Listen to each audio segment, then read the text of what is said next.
बहुत बहुत धन्यवाद सभी का। आज आईएफपीएच के फोरम में हमारे जो मेहमान हैं वो नेपाल से हैं, डॉक्टर रविंद्र राय जी, जिन्होंने बीएचएमएस और एमडी किया है एनआईएच कोलकाता से। ऑर्गन ऑफ हेलो हेलो आवाज आ रहा है? आप बोलिए, यस बोलिए। सर, थोड़ा सा। यस सर, आप केंद्रीय अध्यक्ष हैं नेपाल होम्योपैथिक चिकित्सक संघ के, नेपाल होम्योपैथिक मेडिकल एसोसिएशन के। आपने होम्योपैथिक चिकित्सा पद्धति के विकास में इनके द्वारा बहुत सारे काम किए गए हैं नेपाल में, और इसकी वजह से सभी राज्यों में सरकारी नौकरी की पहल हो चुकी है और होम्योपैथी की सेवाएं प्रारंभ की जा चुकी हैं। आप यूपीएससी और अन्य होम्योपैथिक परीक्षा की साक्षात्कार करता रहे हैं, और आप राष्ट्रीय अंतर्राष्ट्रीय कॉन्फ्रेंस के ऑर्गेनाइजर भी रहे हैं। स्वास्थ्य मंत्रालय में होम्योपैथी के विज्ञ के रूप में आबद्ध हैं आप। और आप जो मैं जिनके नाम ले रही हूँ हमारे प्रमुख स्टॉलवर्ड्स के, उनके शिष्य रहे हैं, जिनमें हैं डॉक्टर एस के Dubey sir, doctor Mahendra sir, LM Khan sir, Subhash Singh sir, और हमारे बिलव्ड डॉक्टर एम के सानी सर। तो मैं स्वागत करती हूँ सर आपका, राय सर, और ओवर टू यू। आपका जो टॉपिक है वो है होम्योपैथी इलाज के दौरान आने वाली बाधाएं और उनका समाधान। सर, आपको मैं माइक देती हूँ, आप प्लीज कंटिन्यू करिए। बहुत बहुत स्वागत आपका। Thank you ma'am, thank you. आज के इस मीटिंग में जो जूम मीटिंग हो रही है, तो ये हिंदी सेशन का ये मेरा पहला सेशन होगा। और इसके पहले मैंने इंग्लिश में अभी 2 बार, मैंने इसके पहले इंग्लिश वाले वर्सन में 2 बार मैंने ये प्रेजेंटेशन दे चुका हूँ। और आज के कार्यक्रम के अध्यक्ष और आईपीएच फोरम के सभी मेंबर को मेरा बहुत बहुत दीपावली की शुभकामना और सादर नमन। सभी लोगों को हैप्पी दिवाली है। और आज का जो टॉपिक है उस पे बात करने के लिए मैम ने जो मुझे मौका दिया उनके लिए उनको मैं थैंक यू बोलना चाहता हूँ। और सबसे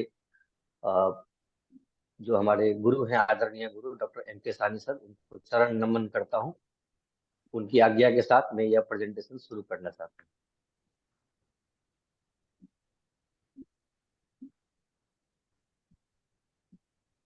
आज का टॉपिक तो सब आप लोगों को पता ही है कि होम्योपैथिक इलाज की बाधाएं और उसका समाधान। ये वास्तव में बहुत क्रिटिकल टॉपिक है। इसके लिए ये 1 घंटे का टॉपिक है भी नहीं, क्योंकि इतनी सारी बाधाएं हैं कि एक लाइन में इसको 1 घंटे में बोला भी नहीं जा सकता है। बट मैंने बहुत छोटे छोटे पॉइंट्स में इसको जो है सो एक जगह एक्युमुलेट किया है, एकीकृत किया है। और मैं आप लोगों को जहां तक मुझे लगता है कि यदि मैं इस टॉपिक के साथ जस्टिफाई कर पाऊं, तो आप लोग जो है मुझे आगे से यदि किसी तरह का प्रॉब्लम हो जाए या उसमें कुछ छूट जाए, तो आप लोग मुझे जो है फिर से बता देंगे। आज की टॉपिक में सबसे पहले, फिर मैं ऑर्गेनल ऑफ मेडिसिन का स्टूडेंट हूँ, तो मैं ऑर्गेनल से ही शुरू करना चाहता हूँ कि इलाज की बाधाएं सारे, यदि एफोरिज्म्स को हम लोग ऑर्गेन ऑफ मेडिसिन के एफोरिज्म्स को यदि समझें, तो उसका जो सोल एफोरिज्म है वो है 153 एफोरिज्म। 153 एफोरिज्म्स में हेनीमैन, मास्टर हेनीमैन ने जो हम लोग को बताया कि अपने जितने भी काम करते हैं, केस टेकिंग हो, मेडिसिन देते हो, जो कुछ भी कर, सारे के पीछे का लॉजिक एक ही है, 153। यदि आपका uncommon, peculiar, striking, singular symptom यदि आप केस टेकिंग के दौरान निकाल पाते हैं, तो वो मेडिसिन बाउंड टू वर्क, उसको काम करना ही है।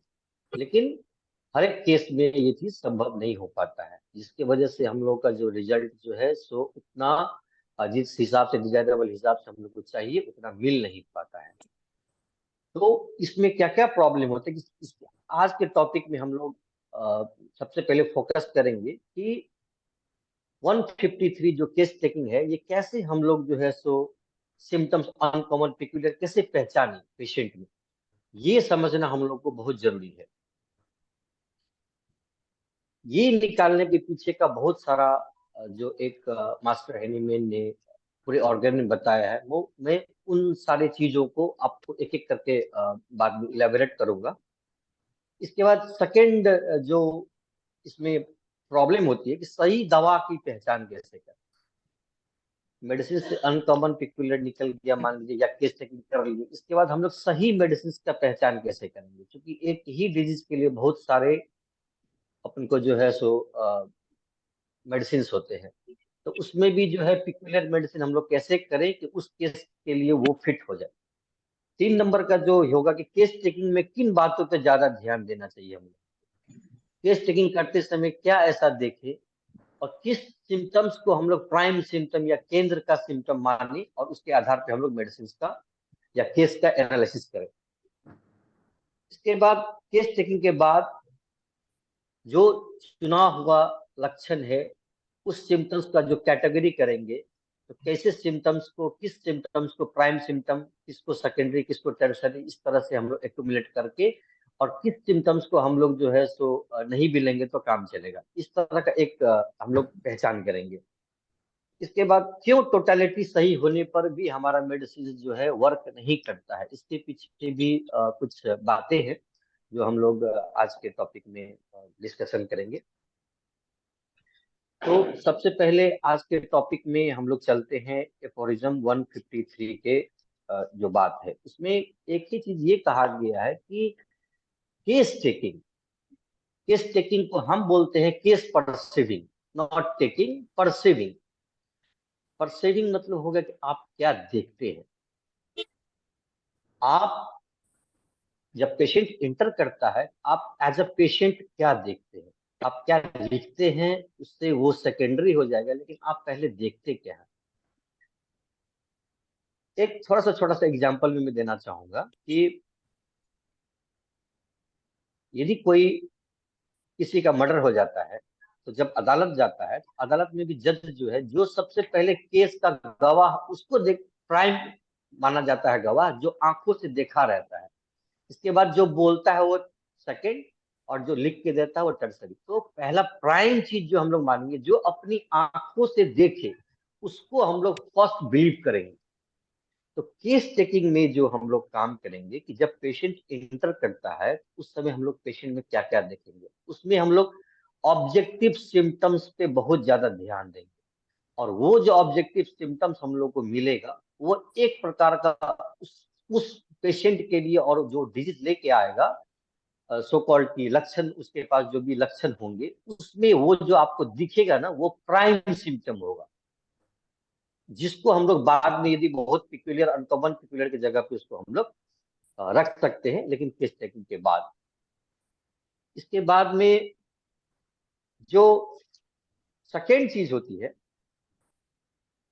कि केस टेकिंग में जो ऑब्जेक्टिव सिम्टम, ऑब्जेक्टिव सिम्टम्स मतलब हो गया कि दो तरह का ऑब्जेक्टिव हो जाता है अपने को अब आज के डेट के लिए, कि एक तो जो पेशेंट पे हम लोग देखते हैं उस सिम्टम्स को, जो परसीव करते हैं, और दूसरा चीज होगा कि हम लोग जो लैब से जो टेस्ट कराते हैं वो भी दिखता है, क्योंकि उन्हीं के बॉडी का पार्ट्स का होता है, तो वहां से क्या सिम्टम्स, उनका क्या डायग्नोसिस आ रहा है, या उनके अंदर में क्या क्या किस किस चीज की कमी है या बढ़ गई है, वो भी हमारे लिए बहुत ज्यादा जो है इम्पोर्टेंस रखती है। इसके बाद आज हम लोग जो मेनली चर्चा करेंगे, वो ऑब्जेक्टिव सिम्टम्स को लेके ही करेंगे, क्योंकि कभी कभी क्या हो जाता है कि पेशेंट, ये हमने कहाँ से सीखा, ये हम जब एनआईसी में ओपीडी में रहते थे, तो doctor L M Khan sir उस समय में हम लोग के एचओडी थे, तो उनका ओपीडी करने का बहुत मौका मिला, उनसे बहुत कुछ सीखने का हमको, हम लोगों को बहुत मौका मिला है। तो वो हमेशा बोलते थे, जब भी हम लोग केस टेकिंग करते थे, मुनीम मत बनो। मुनीम बनते हो मतलब ऐसे गर्दन नीचे कर लिए, वो क्या बोल रहा है लिखते जा रहे हैं, तो ये काम मत करो, कभी भी मत करो, मुनीम नहीं बनना है। तुमको केस टेकिंग नहीं करना, तुमको केस परसीविंग करना है। देखना है कि पेशेंट क्या बोल रहा है, पेशेंट का भाव भाव कैसा है, पेशेंट दिखने में कैसा है, जब पेशेंट बोलता है तो उसकी आंखों में कैसा दिखता है, उसके लैंग्वेज में आई कांटेक्ट कैसा है, वो आपसे कांटेक्ट कर पा रहा है कि नहीं, तो ये सारी बातों पे ध्यान देना चाहिए। तो कुछ मेडिसिन ऐसे हैं जो मैंने कुछ मेडिसिन निकाले हैं, जिसका आज हम लोग ऑब्जेक्टिव सिम्टम्स पे भी डिस्कशन करेंगे, कैसे कैसे किस किस ड्रग में क्या क्या ऑब्जेक्टिव सिम्टम है और किस बातों पे उस सिम्टम्स का ध्यान देना चाहिए, और जो बाद में जाके हमारा बहुत ज्यादा गाइडिंग या प्रिस्क्राइबिंग सिम्टम हो सकता है। तो केस टेकिंग हम लोग दो पार्ट में करेंगे। एक पार्ट तो हो गया कि जो पेशेंट बोल रहा है उसका एक समरी होगा, जो उसका कंप्लेन है उसको कंप्लीट सिम्टम में हम लोग कन्वर्ट करेंगे, वो हम लोग को सबको पता ही है, जो लोकेशन सेंसेशन मोडालिटी जो भी है ऑडिशन। लेकिन उसके साथ में जो ऑब्जेक्टिव सिम्टम जो जो अपन को दिखता है पेशेंट में, उसको भी एक लाइन में सेकेंडरी कॉलम में उसको हम लोग मेंटेन करते हुए लिखते हुए चले जाएंगे। ये भी लिख रहे हैं, वो भी लिख रहे हैं। बाद में लेने के बाद में, इसके बाद हमारा जो केस टेकिंग जब हो जाएगा, इसके बाद हम लोग देखना क्या है, किस किस सिम्टम्स को हम लोग ज्यादा महत्व देंगे, कि किस सिम्टम्स पे ज्यादा हम लोग फोकस करेंगे कि हमारा इंडिविजुअलाइजेशन हो सके। तो ऑब्जेक्टिव सिम्टम्स के लिए हम कुछ बातें जरूर बोलना चाहेंगे कि एक एक एक गुलजार साहब की एक बहुत अच्छी शायरी है कि मेरी लिखी बातों को मेरी लिखी बातों को हर कोई समझ नहीं पाता, क्योंकि मैं एहसास लिखता हूँ, लोगों का अल्फाज नहीं लिखता। तो ये जो एहसास है जो दिखता है, वो जो है सो इतना इम्पोर्टेंस रखता है कि पेशेंट चाह के भी वो चीज आपसे छुपा नहीं सकता है, वो उसको दिख जाएगा। जब भी पेशेंट आपके पास आता है और अपना कंप्लेंट बोलेगा, तो हो सकता है कि बहुत सारी चीजों को वो छुपा ले। और हम लोग आजकल अक्सर क्लिनिक में ये भी देखते हैं कि जब भी पेशेंट से कोई चीज पूछते हैं तो उनको अपना प्राइम सिम्टम्स तो अच्छे से बता देता है, लेकिन जैसे हम लोग जब जनरलिटीज में जाते हैं तो नहीं नहीं डॉक्टर साहब, भूख भी ठीक है, प्यास भी ठीक है, स्टूल भी ठीक है, यूरिन भी, उस सब में कोई समस्या नहीं, बस प्रॉब्लम हमको जो है ना पैरों में ही है। मान लीजिए उनके पैर में यदि घुटने में दर्द है, तो बस वो स्टिक रहेगा वहीं पे, और किसी भी सिम्टम्स का वो जवाब देना नहीं चाहता, वो हाइड करता है, या वो सोचता है ऐसा है कि इस सब सिम्टम्स का कोई मतलब नहीं है। हो सकता है बोलेंगे डॉक्टर साहब को कि भूख कम लगती है, तो हो सकता है एक टॉनिक लिख दे, तो मेरा खर्च बढ़ जाएगा। तो बहुत तरह की बात पेशेंट के दिमाग में चलते रहती है।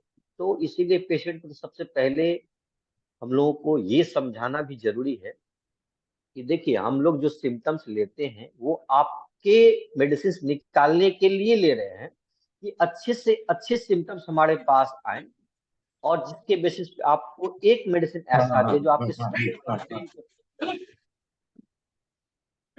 तो इस तरह का जो यदि पेशेंट पहले से कन्विंस हो जाएगा, तो आपसे बहुत अच्छा एक बॉन्डिंग क्रिएट करेगा पेशेंट, जो क्या करेगा कि आप जो कुछ भी पूछ रहे हैं ना, वो अच्छे से बहुत सहज रूप से आपको उत्तर देने का कोशिश करेगा।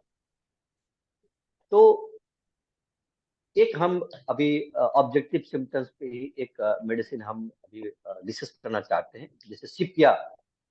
सिपिया आप लोग तो सभी ने प्रिस्क्राइब किया होगा, लेकिन प्रिस्क्राइब का एंगल बहुत सारा होता है, बहुत सारे एंगल से प्रिस्क्राइब किया जाता है। कितने लोग ऑर्गेन के हिसाब से करते हैं, कितने लोग इन्वलेशन हिसाब से करते हैं, कितने लोग एक्यूट स्ट्राइकिंग सिम्टम्स या एक्यूट सिम्टम के हिसाब से करते हैं, कितने लोग मोडालिटीज के हिसाब से करते हैं, कितने लोग टोटलिटी कर, अलग अलग प्रकार से भी लोग सिम्टम ये प्रिस्क्राइब करते हैं। बट एज अ होल जो हेनीमेनियन होम्योपैथिक है, वो एज अ होल हम लोग उसको लेके चलते हैं। तो जैसे मान के चलिए कि सीपिया की पेशेंट आ गई यदि क्लिनिक में, तो सीपिया की पेशेंट में आ जाएगी और आके बैठेगी ना, तो वो पेशेंट जो है सो लाइवली नहीं होगी। कहने का मतलब, यदि वो अपने एज में है, जब मेंस्ट्रुअल एज में है, और यदि वो आके बैठती है तो बहुत स्ट्रेट वे में तो कभी भी नहीं बैठती है, वो एकदम डल। और हो सकता है कि उसका नोडिंग आइज नीचे हो और सर नीचे हो, और इसके साथ में उनका जो चेहरे पे जो है ना, बहुत अच्छा एरेंस में लिखा है टेल टेल फिश। तो ये जो चीज है कि वो चाह के भी इस चीज को छुपा नहीं सकती है। तो ये स्पेक्स तरह का ये ब्राउनिश डिस्कलरेशन होता है ये चिक्स पे, और यहाँ पे इस तरह से होता है। फिर यहाँ पे भी नोज पे भी कुछ पार्ट्स में होते हैं, कहीं भी सर में भी हो सकते हैं, फोरहेड में हो सकते हैं। तो वो जो है ना टॉल, लीन, थीन वुमेन होती है, लेकिन उसके साथ में आपको देख के लगा कि थोड़ा सा उसका जो जो मेल टाइप पैटर्न होता है, मतलब सिलेंड्रिकल, आदमी मर्द की तरह लगती है। वो औरत होके भी मर्द की तरह लगेगी। और उनका पेल्विस का जो साइज होता है वो भी छोटा होता है, जनरली ब्रॉडर होता है फीमेल में इन कंपेरिजन टू मैन। लेकिन सिपिया पेशेंट का जो पेल्विस होता है वो थोड़ा सा कम होता है, लाइक मैन होता है।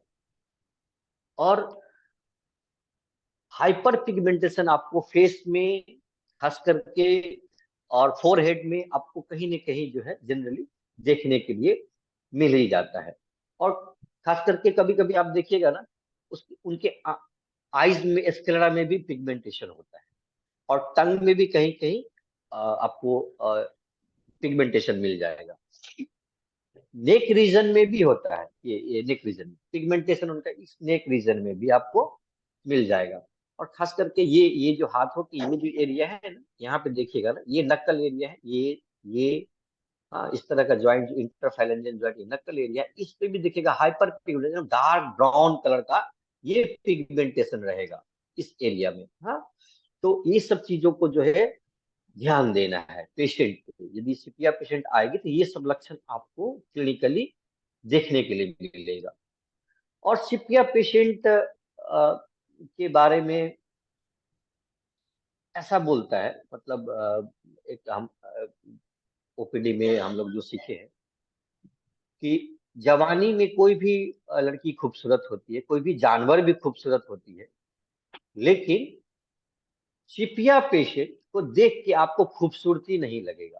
कारण कि वो इतना अपने आप को ड्रैग कर लेती है, इतना अपना एनर्जी लेवल को इतना नीचे, ग्रेविटेशनल फोर्स को इतना नीचे चला जाता है उनका, कि हर एक चीज from the mind to the body सब ग्रेविटेशनल नीचे चले जाती है, उसका ड्रैगिंग ड्रैगिंग हो जाता है उसका, लाइक कि उनका माइंड वो भी ड्रैगिंग चला जाता है, नीचे की तरफ चला जाता है, मतलब हेल्दी नहीं रहती है, मोरोस।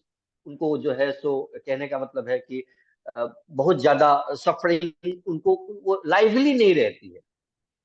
साथ में उनका आंख जो है कोशिश हो जाता है, मतलब ये आईलिड जो है नीचे चला जाएगा।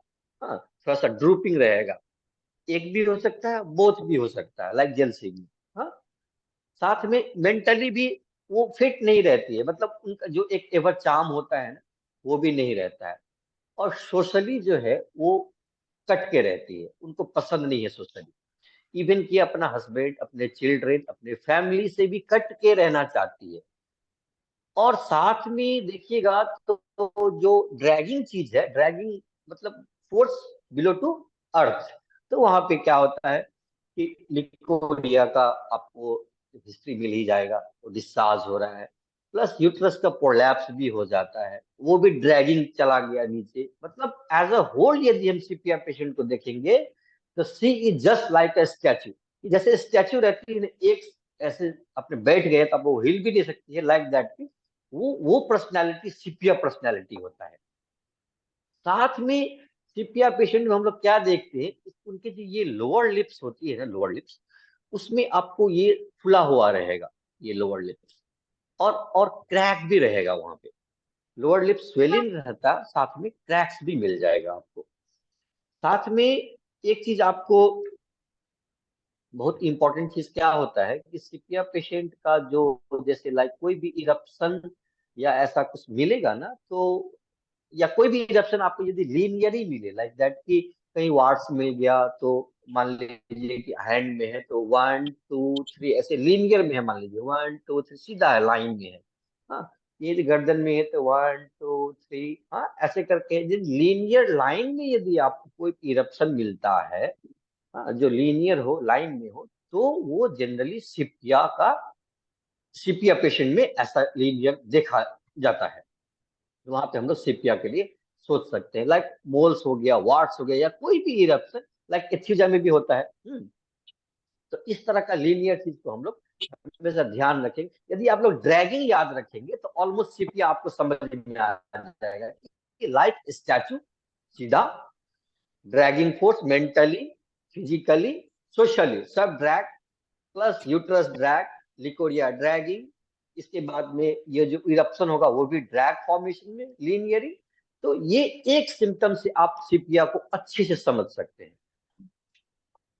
लाइक दैट हम लोग एक चीज और इम्पोर्टेंट क्या होता है, कभी इसमें जो है ना बाइलेटरल भी हम लोग देखते हैं कि कभी इस हैंड में भी है तो यहाँ भी है, लाइक आर्निका, कार्सिनोसिन, कैलिआयोड, और ये सिफिलिनम, लाइक दैट मेडिसिन इसमें ये भी देखा जाता है।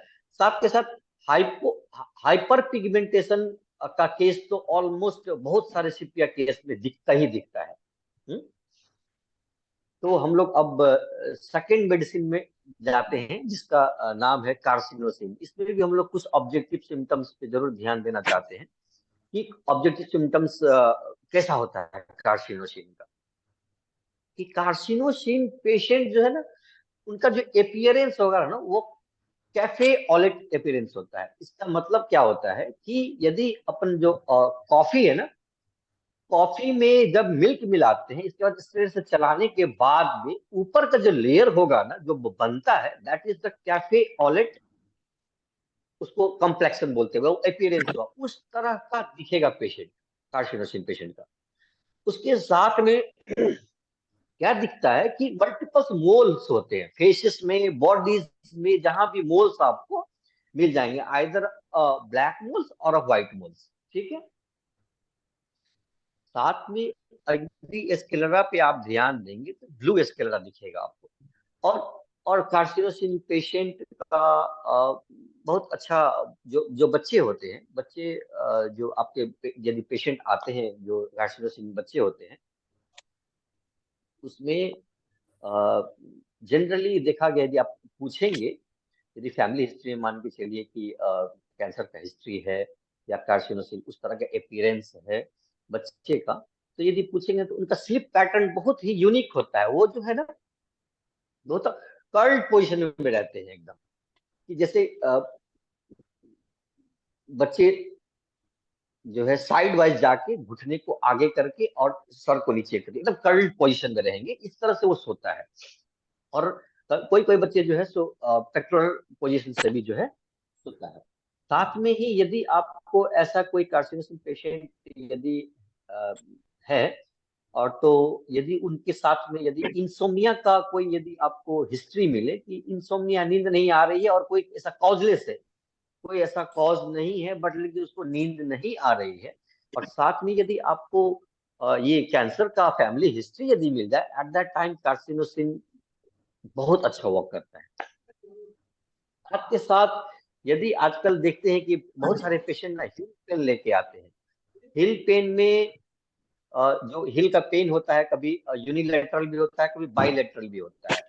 तो ये जो हिल का पेन है, किसी भी क्रॉनिक इलनेस के साथ, मान के चलिए कि उसको यदि कभी कैंसर था या टीबी था, या फिर कभी उनको जो है सो डायबिटीज हो गया था, या कोई अस्थमा था, कोई भी क्रॉनिक इलनेस से सफर कर रहा है, और कुछ ऐसा हम लोग को और कोई सिम्टम्स यदि नहीं मिल रहा है, और जो मेडिसिन दे रहे हैं वो वर्क नहीं कर रहा है सिम्टोमेटिकली, तो वहां पे हम लोग क्रॉनिक इलनेस के साथ यदि हील पेन मिले और बेस्ट सिलेक्टेड मेडिसिन काम नहीं करे, तो at that time we can think of carcinosin, और वहां पे अच्छा वर्क करता है।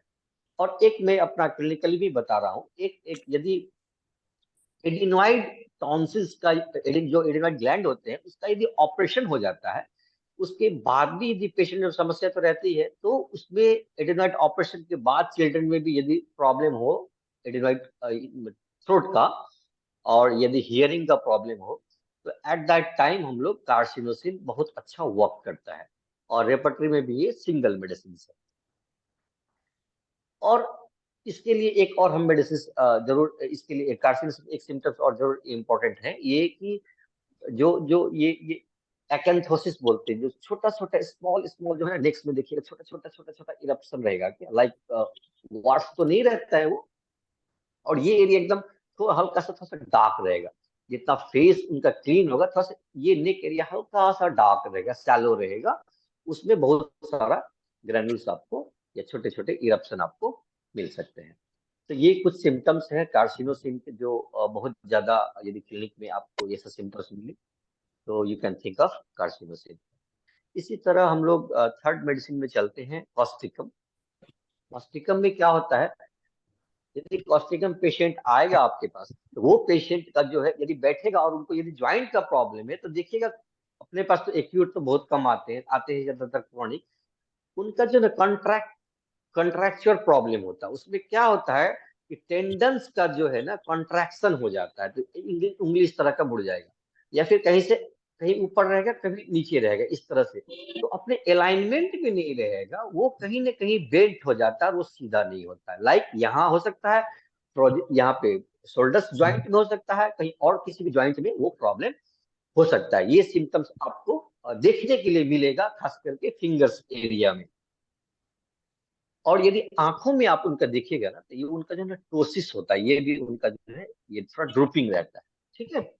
और खास करके ड्रूपिंग के साथ में यदि आपको प्रोस्टेट का हिस्ट्री मिले, हाँ, और साथ में यदि उनका पैरालिसिस ऑफ ब्लैडर मिले या यूरिन का कोई ऐसा प्रॉब्लम मिले कि जो हम कंट्रोल नहीं कर सकते हैं, old age patient, eight that time you can think of Causticum. बहुत अच्छा वर्क वहां पे करता है। साथ में हम लोग वाट्स के लिए तो देखते हैं कि फेस में यदि कहीं इरप्शन है बहुत ज्यादा, और खास करके स्पेशली यदि नोज पे हम लोग वाट्स देखते हैं, तो कॉस्टिकम हम लोग उनके लिए सोच सकते हैं। इसके बाद में कहीं भी यदि बर्न हो जाता है, इसके बाद जो कॉन्ट्रैक्शन बनता है, तो उसके लिए भी हम लोग कॉस्टिकम सोच सकते हैं। यदि वहां पे बार बार इचिंग होता है और सपोरेशन होता है, तो बाद में हम लोग उसको ग्रेफाइटिस के लिए भी सोचते हैं। इसी तरह हम लोग लाइको के लिए अभी एक बार देखते हैं। लाइको में क्या देखते हैं कि लाइको का जो फेस होता है, ये एक बार हम थोड़ा सा स्टोरी बताते हैं लाइको का, ये सिम्टम हमने कहाँ से सीखा। एक बार हम लोग एमडी में ऐसे ही सारे बैचमेट लोग टूर पे जा रहे थे, तो टूर में हम लोग के साथ में बड़े सर भी थे, डॉक्टर महेंद्र सिंह सर थे, डॉक्टर सुभाष सिंह सर थे, और हम लोग सारे पीजीटी कलकत्ता में ही जा रहे थे। तो उनके साथ बहुत उस टाइम में रहने का मौका मिला और सीखने का मौका मिला। उस टाइम उन्होंने बताया था कि यदि कोई भी, एक्चुअली मेरा क्या होता, जब भी हम बोलते थे ना, तो मेरा ये जो एरिया है ना, ऐसे ऐसे ऐसे ऐसे लीनियर में जो है ना, ऐसे कॉन्ट्रैक्शन हो जाता है, ऐसे होता है। तो बोलते ये क्यों होता है, ये ऐसा तुम बहुत ज्यादा सोचते हो क्या? मुझे नहीं सर।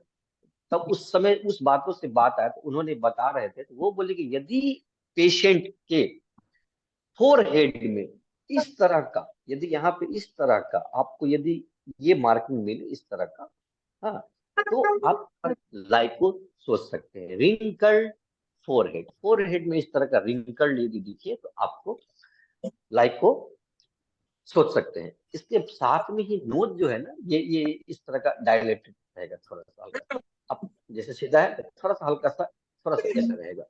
इसके साथ में जो लाइको के जो बच्चे होते हैं, जब स्लीपिंग करते हैं ना, तो उनका आंख जो है ना आधा खुला रहेगा आधा बंद रहेगा। ये सब ऑब्जेक्टिव सिम्टम्स हैं। इसके साथ में जो है सो यदि हम लोग जो लाइको पेशेंट होते हैं,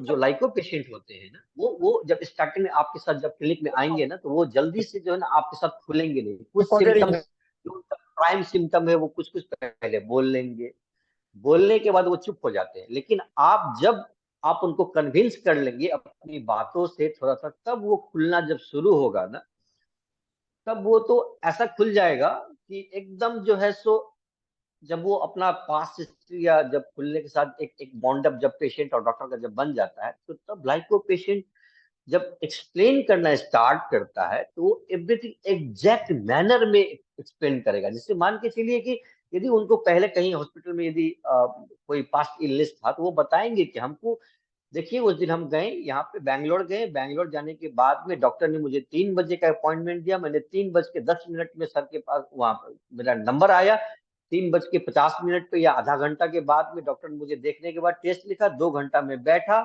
इसके बाद में वहां से निकला, इतने बजे का ट्रेन पकड़ा, फिर मैं इतना बजे पहुंचा। एग्जैक्ट मतलब इतना एक्सप्लेन करके बताता है वो एक एक चीज, क्योंकि वो मेंटली बहुत ज्यादा इंटेलिजेंट होता है लाइको पेशेंट। और जब तक एक बॉन्ड ऑफ डॉक्टर के साथ नहीं बनेगा ना, अप्लाई को पेशेंट से सिम्टम निकालना बहुत डिफिकल्ट है, बहुत डिफिकल्ट। इसीलिए जब भी आपको ये सिम्टम्स मिले इस तरह का, जो फोरहेड का है या इसके साथ में जो प्रेजेंट कंप्लेंट वो बोल रहा है उसके साथ आपको लगता है कि ये बहुत लाइक तो जैसा लग रहा है, तब थोड़ा सा बॉन्ड अप बनाने की कोशिश कीजिए। और हो सकता है तो आपके साथ यदि बॉन्ड अप बन जाएगा तो आप इजीली लाइको पेशेंट को इजीली आप पढ़ सकते हैं, वहां पे बैठे बैठे वो सब कुछ बता देगा कि मैं ही लाइको हूँ, मैं मुझे देखो मैं ही लाइको हूँ, इस तरह से बोलेगा वो अपने सिम्टम से, मेडिसिन से नहीं, अपने सिम्टम से। तो ये सब चीजें कुछ ऐसी बातें हैं लाइको में जो चीज ऑब्जेक्टिव सिम्टम्स में हम लोग ध्यान देते हैं। अब कुछ बातें हम जब मैं यदि लाइको हो गया तो लैक्टेसिस को हम लोग नहीं छोड़ सकते हैं। तो लैक्टेसिस में अपने को क्या देखना है, लैक्टेसिस का टंग देखना ही अपने आप में बहुत बड़ा लैक्टेसिस का डायग्नोसिस हो जाता है। कि जैसे कि टंग ही उसका जो है ना, बोलेंगे दीदी पेशेंट को कि आप अपना टंग दिखाइए, तो टंग वो जब दिखाएगा ना तो इस तरह से वो टिप को ना बाहर नहीं करेगा, ऐसा उनका जो टिप है ना वो फोल्ड रहेगा, catches in between the tip, वो पूरा निकालेगा नहीं, ऐसे रोक लेगा। तो ये जो सिम्टम्स है ना, ये बहुत इंपॉर्टेंट सिम्टम है लैकेसिस का। साथ में इनका जो और टंग होता है, कुछ सिम्टम्स लैकेसिस का कुछ पेशेंट में इस तरह का होता है, तो कुछ पेशेंट में कैसा मिलेगा, इलोंगेटेड टंग मिलेगा। टंग जो है एकदम लंबा रहेगा, लाइक एकदम एकदम टैपर्ड टंग रहेगा, लंबा एकदम, अपन को जैसे कि मक्सोल कैसे टंग फ्लैबी टंग होता है, थोड़ा ब्रॉडेड होता है, तो लैकेसिस का टंग जो है ना एकदम टैपर्ड लंबा रहेगा इस तरह से। और उसमें ना कुछ कुछ आप ब्लैक स्पॉट्स भी देख सकते हैं। और इसके बाद में लैकेसिस का तो बहुत ज्यादा रिजेम्बलेंस जो जो है सो अपने स्नेक से करेंगे तो ऑलमोस्ट लैकेसिस का बहुत सारा सिम्टम स्नेक जैसा ही होता है। तो स्नेक में भी क्या होता है, बाइफिडर टंग होता है इस तरह से। तो कभी कोई के पेशेंट में क्या मिलेगा आपको कि ये जो टंग है ना, टंग बीच से जो है ना इस तरह से थोड़ा सा सेंटर में खुला हुआ रहेगा, लाइक जुड़ा हुआ नहीं रहेगा, हल्का सा खुला रहेगा, बाइफिडर टंग बोलते हैं।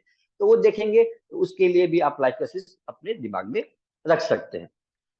इसके बाद में यदि कहीं लैक्टेसिस के पेशेंट में एक चीज इंपॉर्टेंट क्या होता है कि यदि कोई भी एरिया में जो इफेक्टेड एरिया है, लाइक यहाँ पे चोट लग गया हो या फिर एकदम कंजेशन हो गया है, तो वो एरिया क्या होगा ना, ब्लैकिश हो जाएगा वो एरिया। जहां भी ऐसा होता है जनरली वो इफेक्टेड एरिया जहां पे वो सिम्टम्स आ रहे हैं और जो एरिया इफेक्टेड एरिया है वो एरिया जनरली क्या होता है, ब्लैकिश हो जाता है। और इससे भी हम लोग इसको समझ सकते हैं। और लाइकोस के साथ तो आपको बॉन्ड बनाना पड़ता है खोलने के लिए, लेकिन लैक्टेसिस एक बार स्टार्ट होगा तो आपको रोकने की भी जरूरत नहीं पड़ेगी, वो तो बोलता ही चला जाएगा।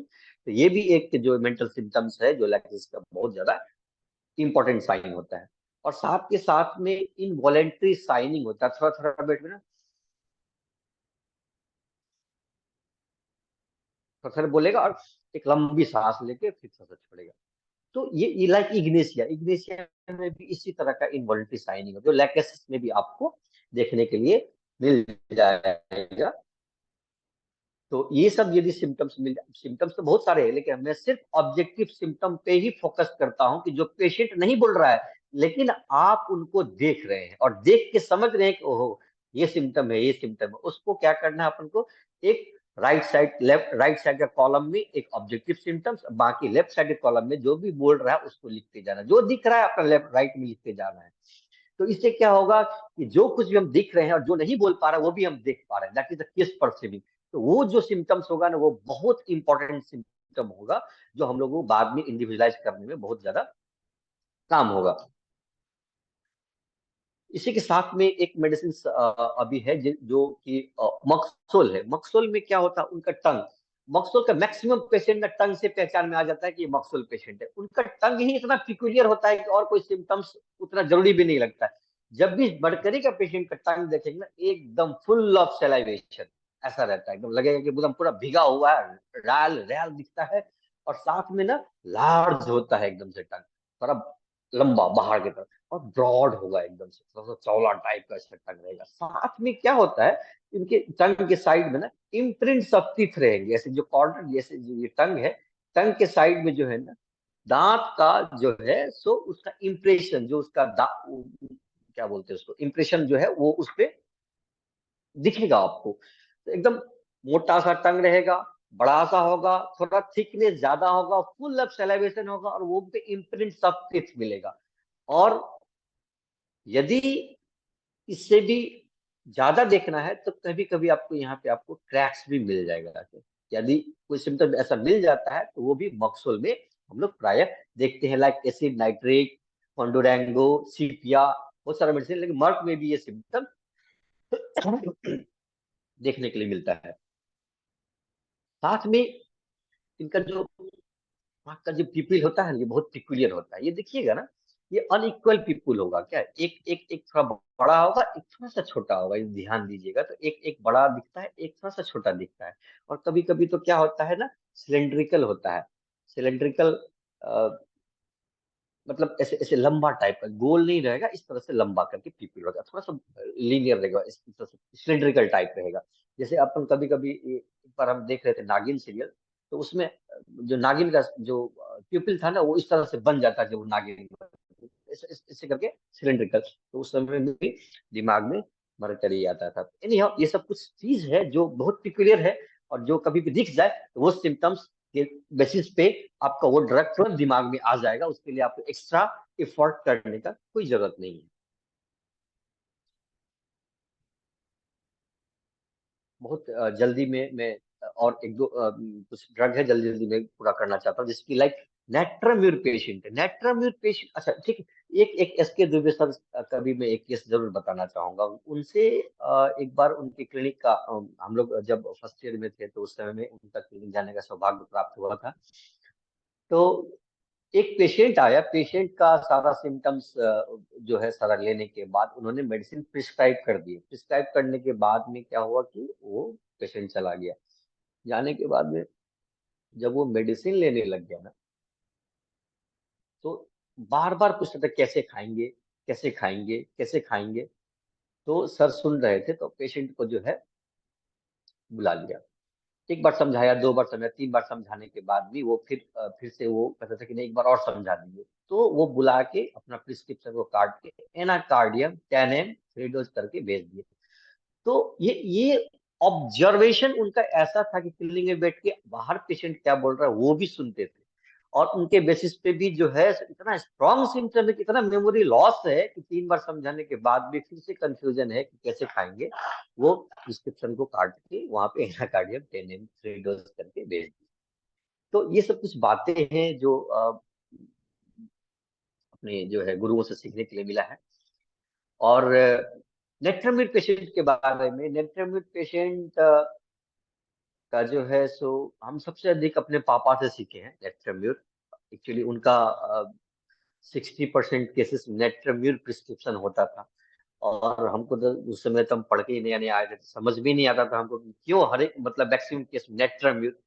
तो लेकिन जब देखते देखते वो उनका अच्छा चीज क्या लगता था, वो डायरेक्टली वो सिम्टम नहीं बताते, वो बोलते थे कि देखो किस बेसिस पे सिम्टम्स है, और सिम्टम्स लेके मैंने वो केस सबको रखता था। रखने के बाद जब फॉलो अप आता था पेशेंट बेटर बेटर बेटर, तब जाके कुछ सिम्टम्स उनका ऐसा था, तो उनका उनका जो पॉइंट ऑफ व्यू था, वो किस किस चीज पे ज्यादा ध्यान देते थे, वो हमेशा बोलते थे कि देखो यदि मेंटल जनरल मिल गया तो वेल एंड गुड, अच्छा सा, नहीं तो डिस्चार्ज पे बहुत फोकस करो कि किस तरह का पेशेंट में डिस्चार्ज है। डिस्चार्ज यदि कोई सिम्टम नहीं है तो डिस्चार्ज अपने आप में ही अनकॉमन पिक्यूलियर सिम्टम है। और जैसे लाइक कोई भी जैसे थिक डिस्चार्ज है कि थिन डिस्चार्ज है, लिकोरियल कैसा डिस्चार्ज है, मेंस्ट्रुअल डिस्चार्ज कैसा है, ब्लैक है कि नहीं है, स्टेनिंग है कि नहीं है, बहुत सारे इस तरह के डिस्चार्ज पे बहुत ज्यादा फोकस देते थे। और उनका टाइम मोडालिटीज पे बहुत ज्यादा फोकस होता था। ये सब कुछ प्राइम सिम्टम्स होते हैं जिनके आधार पे भी आप मेडिसिन का सिलेक्शन करते हैं, और यदि ज्यादा सिम्टम्स नहीं मिलता और ये सब कुछ सिम्टम्स मिल जाते हैं तो मेडिसिन उसके आधार पर यदि सिलेक्शन करेंगे तो मेडिसिन को जो है वर्क करना ही करना है, बाउंड टू वर्क, उसको करना ही है। तो इसी तरह से हम थोड़ा सा बहुत जल्दी में, टाइम बहुत कम रह गया है, बहुत जल्दी में हम नेट्रम्यूल को बताना चाहते हैं। नेट्रम्यूल का टंग जो होता है ना, वो मैप्ड टंग होता है। मैप टंग मतलब कि किसी भी जो अपने को मैप देखते हैं, जो किसी भी कंट्री का यदि मैप देखिए, ओवरऑल ये देखिएगा तो किसी का जो है लगेगा श्रीलंका का है, तो किसी का लगेगा कि चलिए ये ऑस्ट्रेलिया का है, तो किसी भी किसी तरह का पैटर्न आपको दिखेगा मैप की तरह। तो इस तरह का यदि टंग मिले तो नेट्रम्यूल का था। उस नेट्रम्यूल के टंग में भी ना इम्प्रिंट्स रहता है। हाँ, साथ के साथ में आप इम्पोर्टेंट चीज क्या होता है कि यदि नेट्रम्यूल की पेशेंट यदि फीमेल है तो 90% केसेस में ऐसा देखा गया है फ्रॉम माय एक्सपीरियंस, और कि अभी तक कि 90% केस फीमेल में ना हेडेक मिलता ही मिलता है। उसके साथ में अभी आप पूछेंगे ना फीमेल में, तो उनके एसोसिएटेड सिम्टम के साथ में जो है मेन कंप्लेंट के साथ में एसोसिएटेड सिम्टम में हेडेक आपको मिलेगा मिलेगा। यदि यदि मेंसेस के सिम्टम के साथ हो जाए या किसी भी और सिम्टम्स के साथ हो जाए, हर एक सिम्टम्स का कहीं ना कहीं एसोसिएटेड सिम्टम जो है आपको ना हेडेक मिलेगा मिलेगा। और वो जो है ना सन हीट में और या गर्मी में वो एग्रावेट होता ही होता है। इस तरह का यदि आपको नेट्रम्यूल लगता है तो एक बार एसोसिएटेड सिम्टम, यदि पेशेंट हेडेक नहीं बोल रहा है तो कंफर्म करने के लिए एसोसिएटेड सिम्टम आप उनसे पूछ सकते हैं कि आपको हेडेक होता है कि नहीं होता है। वो अपने आप आपको बता देगी हेडेक होता है, और 90% में आप देखेंगे हेडेक रहता ही रहता है। लाइक दैट हम लोग नाइट्रिक एसिड केस में जाते हैं। नाइट्रिक एसिड में क्या होता है, उनका टंग जो होता है ना ऑल डायरेक्शन में क्रैक्ड होगा, एक डायरेक्शन नहीं होगा, हर एक डायरेक्शन। बोलिए पेशेंट को टंग, हर एक जब भी पेशेंट का टंग जरूर देखिए, पेशेंट का टंग ही अपने आप में जो है ना बहुत बड़ा ऑब्जेक्टिव सिम्टम्स है, और वो आपको परसीव कराता है, और मेडिसिन के सिलेक्शन में बहुत ज्यादा रोल है उसका। और टंग देखेंगे तो उसका बहुत ज्यादा जो है क्रैक होगा हर तरफ से। और इसके बाद में क्या होता है कि सिंगल वर्टिकल क्रैक्स भी होते हैं, होता है ना, सिंगल वर्टिकल क्रैक्स भी होता है। तो सिंगल यदि क्रैक्स है तो वो एसिड नाइट्रिक का हो सकता है, और यदि डबल होता है तो उससे फिलिन हम लोग सोच सकते हैं। साथ के साथ में जो यदि पेशेंट में वार्ड्स मिले, और वार्ड्स यदि इस तरह का यदि नोचे और चिरा दे या छू ले, या कि काट मतलब इसी तरह का इंजरी हो जाए, तुरंत ब्लीडिंग यदि हो जाए, तो वो नाइट्रिक एसिड का ही वार्ड होता है। और वो कंफर्म बहुत बार देखे हैं कि उसमें बहुत अच्छा वर्क करता है। साथ के साथ में अब एक एक सिम्टम है साइलेसिया। सॉरी, एक सिम्टम, कुछ सिम्टम्स हम साइलेसिया को बताना चाहते हैं।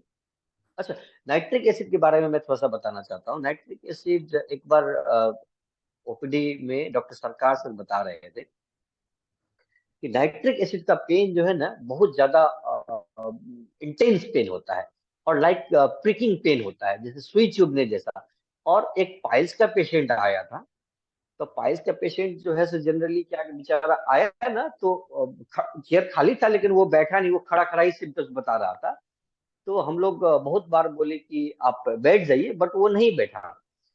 तो सिम्टम्स लेने के बाद सर सर पूछ रहे थे, देख रहे थे, और सर बोले कि देखो ये नाइट्रिक एसिड पेशेंट है। तो हम लोग उस समय नहीं समझ पाए कैसे, तो बोले कि तो उसको चेयर में बिठा के दिखा दो। तो हम लोग बहुत ट्राई किए, तब फिर पूछा गया पूछो क्यों नहीं बैठना चाहता है। तो जब हम लोग पूछे तो बोलता है जब बैठते हैं ना तो एकदम बहुत जोरों से पेन होता है, जैसे कोई सुई चुभ रहा हो क्या। तो ये जो सिम्टम है वो कभी ऐसे ऐसे आपके चेम्बर में भी नाइट्रिक एसिड पेशेंट आएगा, फाइल्स का प्रॉब्लम लेके आता है, तो वो देखिएगा स्थिर होके पेन, यदि उस समय यदि उनको पेन हो रहा है तो स्थिर होकर नहीं बैठे, कभी ऐसे साइड झुकेगा, कभी ऐसे झुकेगा, कभी खड़ा हो जाएगा, कभी बैठेगा, कभी पीछे होके ऐसे करके बैठेगा। लाइक दैट कि वो एक एक पोजीशन में बैठता नहीं, कि वहां पे जो है ना बहुत ज्यादा उसके रेक्टम में एनो जो एनल फिशर जो डेवलप हो जाता है, वहां पे बहुत ज्यादा एकदम बहुत इंटेंस पेन होता है। तो उस पेन की वजह से जो है ना वहां पे वो बैठता नहीं। तो ये सिम्टम्स इतना अच्छा सिम्टम्स था, अभी पेशेंट आते हैं तो वो सर का बात एकदम से ध्यान में आ जाता है। तो ये नाइट्रिक एसिड पेशेंट है, देखिए बैठा भी नहीं जा रहा है, बैठने से भी पेन होता है। और वो इस तरह का पेन यदि है तो हम लोग नाइट्रिक एसिड सोच सकते हैं। साथ के साथ में कहीं भी म्यूकोकुटेनियस, जहाँ पे स्किन और म्यूकस मेम्ब्रेन जहाँ पे ज्वाइंट होता है ना, उस जगह पे जनरली प्रॉब्लम यदि कोई फिशर हो जाए या वहां पे बहुत किस तरह का अल्सरेशन हो जाए, तो वहां पे भी जो है हम लोग नाइट्रिक एसिड बहुत अच्छे से सोच सकते हैं। लाइक दैट हम लोग साइलेशिया में आते हैं। साइलेशिया में क्या होता है ना, साइलेशिया वंस द पेशेंट, यदि साइलेशिया है, टिपिकल साइलेशिया यदि है, और वो आपके चेम्बर में यदि एंटर करता है, और साथ में ये समझिए कि पेशेंट क्लिनिक में शूज खोल के आता है आपके पास, शूज पहन के यदि खोल के आता है, वो सॉक्स पहना है, तो पूरा का पूरा स्मेल आ जाएगा आपके क्लिनिक में। आप मतलब बर्दाश्त नहीं कर पाइएगा, क्या इतना ज्यादा ऑफेंसिव होता है क्या साइल। और उनका सॉक्स भीगा हुआ रहेगा, और जिससे कि आपके बगल में यदि बैठे तो आप सोच नहीं सकते कि इतना ज्यादा स्मेलिंग आता है, इतना सॉक्स से स्मेलिंग आता है। इस सिम्टम्स पे मैंने साइलेसिया बहुत बार प्रिस्क्राइब किया और बहुत अच्छा रिजल्ट मैंने देखा है। साथ के साथ जो पेशेंट होते हैं ना, उनके पाम में, इस पाम में और सोल में, और खास करके ये ऑक्सीपुट रीजन जो पीछे का रीजन है, यहाँ पे बहुत ज्यादा पर्सपिरेशन रहता है। हाँ, हाथ में भी पेशेंट आएगा, और कैलकेरिया में भी रहता है, लेकिन कैलकेरिया में खास करके एंटीरियर पार्ट्स में और फोरहेड में ज्यादा पर्सपिरेशन होता है, जबकि साइलेसिया में ऑक्सीपिटल पार्ट में ज्यादा होता है। अच्छा, कैसे पहचानेंगे? तो जब भी साइलेसिया पेशेंट सोता है ना, तो बोलेगा उसकी जो मदर या फैमिली, देखिए ना डॉक्टर साहब, इतना ज्यादा पसीना आता है ना कि पिलो भीग जाता है। पिलो जनरली बच्चे क्या होता है, फ्लैट होके ऐसे करके सोते हैं, तो जनरली पर्सपिरेशन यदि पीछे से ज्यादा होता है तो वो पिलो भीग जाता है। तो इस सिम्टम्स को हम लोग बहुत ज्यादा जो है इंपॉर्टेंस देते हैं साइलेसिया के अंदर में। और जबकि इंटीरियर होगा तो कैलकेरिया में देखते हैं। साथ के साथ में जो है ना कि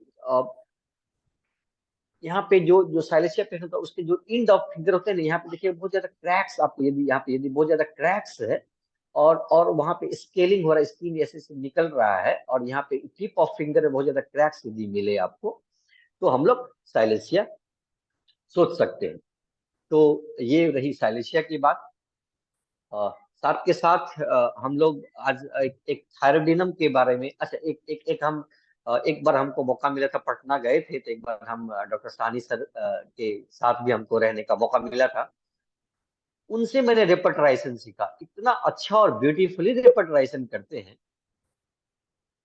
कि उनका जो केस कंप्यूटराइजेशन, कंप्यूटर से जो रडार में जो रेपटराइजेशन होता है, मैंने उन्हीं से सीखा ये चीज।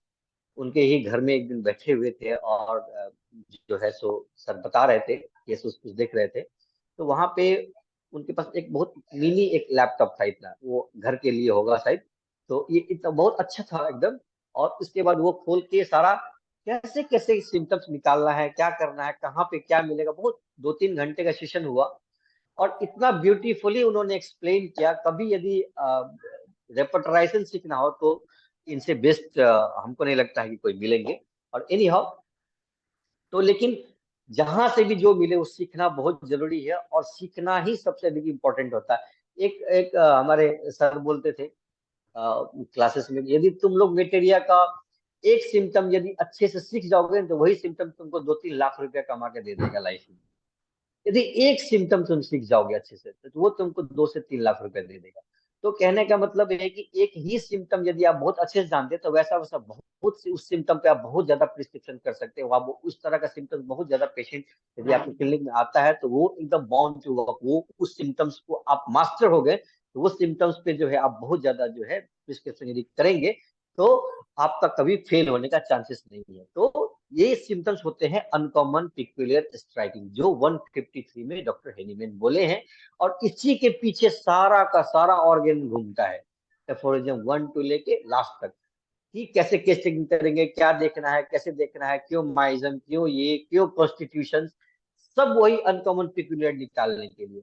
और अनकॉमन पिक्यूलियर निकालने का सबसे इंपॉर्टेंट जो सिम्टम्स होता है, वो है कि सबसे पहले तो ऑब्जेक्टिव देख लीजिए, कि पेशेंट झूठ भी बोले ना, आप उसको अपने परसीविंग से, अपने देखने के नॉलेज से, अपनी आंखों के नॉलेज से जो देखते हैं, और माइंड में जो अपना नॉलेज ऑफ मेडिसिन है, नॉलेज ऑफ डिजीज है, उसको यदि एक्यूमुलेट करते हैं एक साथ, तो पेशेंट झूठ भी बोलता, तब आप उससे उनके बातों पे उनको अवॉइड करके अपने प्रिस्क्रिप्शन में फोकस करके आप वही मेडिसिन देंगे जो मेडिसिन पेशेंट्स के लिए इंडिविजुअलाइज करता है। लाइक दैट हम एक बहुत अब ज्यादा टाइम नहीं लेंगे हम। और थायराइडिनम के लिए मैं थोड़ा सा बताना चाहता हूँ कि थायराइडिनम में जो है सो उसमें क्या होता है ना, कि यदि थायराइडिज्म पेशेंट आज के डेट में थायराइड तो हर मतलब ऑलमोस्ट 90% घर में हर एक पेशेंट में आजकल थायराइड जो है सो देखने के लिए मिल ही जाता है। जो भी कोई बाहर से पेशेंट आता है अपने पास होम्योपैथी क्लिनिक में, और उसका यदि हम लोग पास्ट हिस्ट्री लेते हैं और प्रेजेंट हिस्ट्री लेते हैं तो उसमें थायराइड आपको मिलता ही मिलता है। तो कहने का मतलब 90% केस में तो इस थायराइडिनम मेडिसिन आज के लिए तो बहुत ज्यादा इंपॉर्टेंट हो गया है। तो करना क्या है थायराइडिनम में, थायराइडिनम को तो हम लोग जनरली क्या करते हैं, इंटर करंट मेडिसिन यूज करते हैं। और ये मैंने डॉक्टर सरकार सर से सीखा था। उन्होंने यदि हिस्ट्री में कहीं पे यदि ऐसा दिखता है कि थायराइड है, हाँ, और यदि थायराइड है तो वो थायराइडिनम जो है तो 3 डोज जो है तो चला के इसके बाद जो है मेडिसिन स्टार्ट करते थे, या फिर कुछ मेडिसिन देने के बाद 15 डेज के बाद इंटरकरेंट मेडिसिन में थायराइडिनम देने के बाद फिर मेडिसिन चलाते थे। तो ये इंटर जैसे ट्यूबरकुलिनम हो गया, यदि टीबी का हिस्ट्री है तो इंटरकरेंट में हम लोग। आवाज नहीं आ रही है रविंद्र जी। सर एक बार लोड शेडिंग हो गया सर, कैसे हाँ लिए? ठीक ठीक है, आप चालू कीजिए, चालू कीजिए। हाँ ओके, आ रही है सर, साउंड आ रही है? हाँ आवाज आ रही है। हेलो। हाँ आ रही ओके। है, आवाज आ रही है। हाँ ठीक है सर।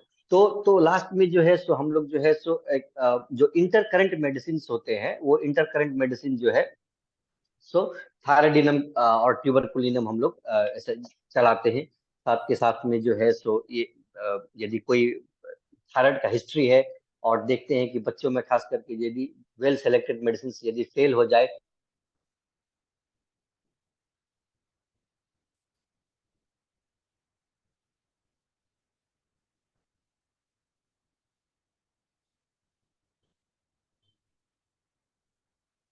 हाँ रविंद्र जी। थायराइडिनम यूज करते हाँ हैं। हाँ चलिए। इसी तरह हम लोग ट्यूबरकुलिनम भी जो है सो हम लोग इंटरकरेंटली यूज करते हैं। साथ के साथ में जो है ट्यूबरकुलिनम के लिए एक दो सिम्टम मैं जरूर बताना चाहूंगा कि उनका जो नेल होता है ना ये बहुत ज्यादा शाइनी नेल होता है, वो चमकते रहता है, लाइक ग्लॉसी नेल। जैसे लड़की लोग पैंट लगाती है और वो जो ग्लॉसी वाला नेल पॉलिश लगाती है कैसे शाइनिंग होता है, इसी तरह का शाइनिंग जो है ना ट्यूबरकुलिनम के नेल में होता है। और उसमें जो है ना कभी कभी आपको जो है ना व्हाइट स्पॉट्स भी देखने के लिए मिल जाएगा। साथ के साथ में जो है ना यदि आपको चेंजेबिलिटी ऑफ सिम्टम्स मिलता है, जैसे कि चेंजेबिलिटी मतलब कि सिस्टेमिक चेंजेबिलिटी, जैसे मान लीजिए रूमेटिक पेशेंट है, रूमेटिज्म जैसे ठीक हो गया कि डायरिया स्टार्ट हो गया, मतलब जीआई सिम्टम स्टार्ट हो गया, यदि सिस्टेमेटिक अल्टरेशन दिखता है, चेंजेबिलिटी यदि देखने के लिए मिल रहा है हमको, तो वहां पे हम लोग ट्यूबरकुलिनम सोच सकते हैं। साथ के साथ में जो है सो ये बहुत ज्यादा कॉस्मोपॉलिटन होता है, घूमते घूमने का बहुत ज्यादा ये इनका हॉबी होता है। और साथ में जो यदि फैमिली हिस्ट्री और यदि प्रेजेंट हिस्ट्री में पास्ट हिस्ट्री में यदि आपको टीबी का मिल जाए तो वहां पे हम लोग इंटर करंट मेडिसिन जो है सो ट्यूबरकुलिनम चलाते हैं।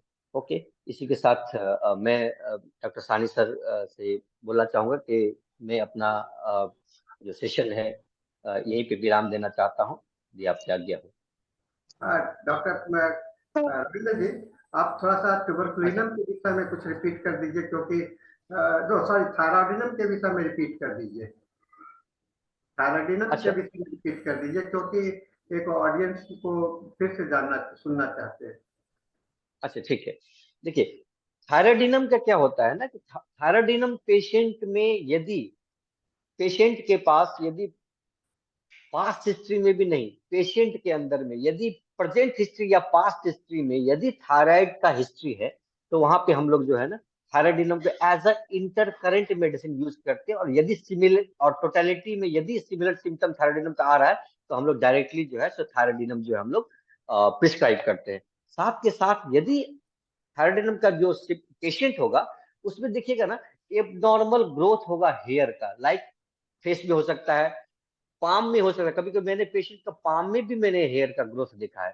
और कभी कभी देखिएगा ना एबनॉर्मल ग्रोथ हो जाएगा हेयर का, जैसे लाइक लाइक हो सकता है कि ईयर में हो जाए, हाँ, कहीं पे हो सकता है कि नेक में हो जाए। तो इस तरह का जो है ना एबनॉर्मल, लाइक थूजा में क्या होता है, थूजा में वाट्स के अंदर में आपको हेयरी ग्रोथ मिलेगा। और कार्सिनोसिन में क्या होता है, मोल्स के अंदर में हेयर का ग्रोथ मिलेगा। और इसमें क्या होगा एबनॉर्मल ग्रोथ, लाइक लड़की को देखिएगा कि अब हो सकता है मुंह आ जाए, मुझ जैसा हल्का हल्का हल्का इस तरह का अपीयरेंस आ जाएगा, तो वहां पे हम लोग थायराइडिज्म सोचते हैं इसके लिए। साथ के साथ में यदि प्रेजेंट हिस्ट्री या पास्ट हिस्ट्री में थायराइड मिलेगा तो वहां पे हम लोग थायराइड यूज करते हैं। और साथ के साथ यदि हाइपर और हाइपोथायराइडिज्म है, साथ में मान के चलिए पेशेंट में हाइपर है या हाइपो है, दोनों ही कंडीशन में हम लोग as a intercurrent thyroidism use कर सकते हैं। ओके। हाँ, ये आप एक और जवाब दीजिए, फीवर के साथ में इंटरकरेंट मेडिसिन क्या दे सकते हैं? एक सवाल आया है, फीवर के साथ में आपके कोई ऑडियंस के क्वेश्चन है, फीवर के साथ में इंटरकरेंट रेमेडी। सर हम लोग हिपर सल्फ यूज कर सकते हैं। हिपर सल्फ जो होता है सो हेनीमैन ने ही गाइडलाइन में दिए हैं कि यदि यदि आपका बहुत स्टबन, यदि फेब्राइल फीवर जो है इंटरकरेंट फीवर है, बहुत ज्यादा आता है जाता है, आ रहा है जा रहा है, तो यदि वो मेडिसिन जो टोटलिटी ऑफ सिम्टम्स है उसके यदि हम लोग दे रहे हैं और उसके जो एपिसोडिक चीज है उसको यदि हम लोग नहीं तोड़ पा रहे हैं, तो वहां पे इंटरकरेंटली हम लोग जो है हिपर सल्फ यदि यूज करेंगे तो उसके फिनोमिना को हम लोग ब्रेक कर सकते हैं। थैंक यू, धन्यवाद थैंक यू सर आपको। और चूंकि हमारे पास में अब समय नहीं है, हम लोग अब सीधे वोट ऑफ थैंक्स पे जाएंगे। नूतन जी से मैं रिक्वेस्ट करूंगा कि आप हमारे मेहमान नहीं करेंगे, हमारे पड़ोसी मेहमान हैं और हम लोग बहुत साथ में रहे हैं, नेपाल से हैं और इन्होंने हमारे आग्रह पर आया। हमसे केवल इतना रिक्वेस्ट करेंगे कि आपका ये सेशन आज ने जो आप ऑब्जर्वेशनल इंडिकेशंस की बात करी है, तो इसी तरह से कोई एक और टॉपिक लेकर के अगले सेशंस में फिर आइए। तो इसके साथ में नूतन जी आप अपना मीटिंग क्लोज कीजिए। जी जी रोहित सर आपका बहुत बहुत धन्यवाद। और आपने जो इम्पोर्टेंस ऑब्जर्वेशन सिम्टम बताया, राइट फ्रॉम सिलिशिया, कार्सिनोसिन, सीपिया और आपका कॉस्टिकम, थायरॉइडिनम, सब लोगों को बहुत ही मुझे लगता है कि बहुत लाभ होगा। और आगे भी आपसे आग्रह है कि आप आए और हम सुनते आए हैं आपके नेपाल के सेमिनार के बारे में, तो आपसे व्यक्तिगत रूप से हम मुलाकात भी करेंगे और आपको सेमिनार के लिए बुलाएंगे भी। तो इसी के साथ हम आपका बहुत बहुत धन्यवाद करते हैं और साहनी सर का भी, सारे डेलीगेट्स का बहुत बहुत धन्यवाद। धनीश सर जुड़ गए हैं तो मैं आग्रह करूंगी इंग्लिश सेशन के लिए। Over to Dhanish sir, please take over the charge. Thank you. Thank you, Dr. Nutan Sharma. Happy Diwali to all of you all. Happy Diwali. Happy Diwali. Happy Diwali to everyone. So now Dr. Danesh, you are Yes. the host now, na? Yes, sir. Yeah, so I'm making you the host now. It's okay, sir? Yes, sir. Yes, sir. Yes, sir. So now you can resume, sir. Okay, sir.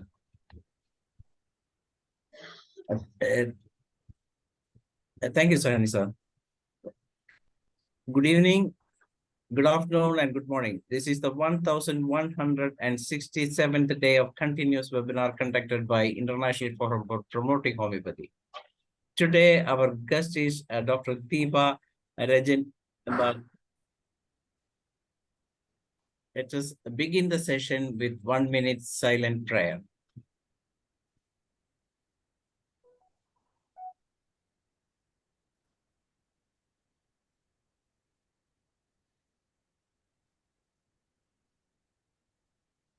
Thank you all.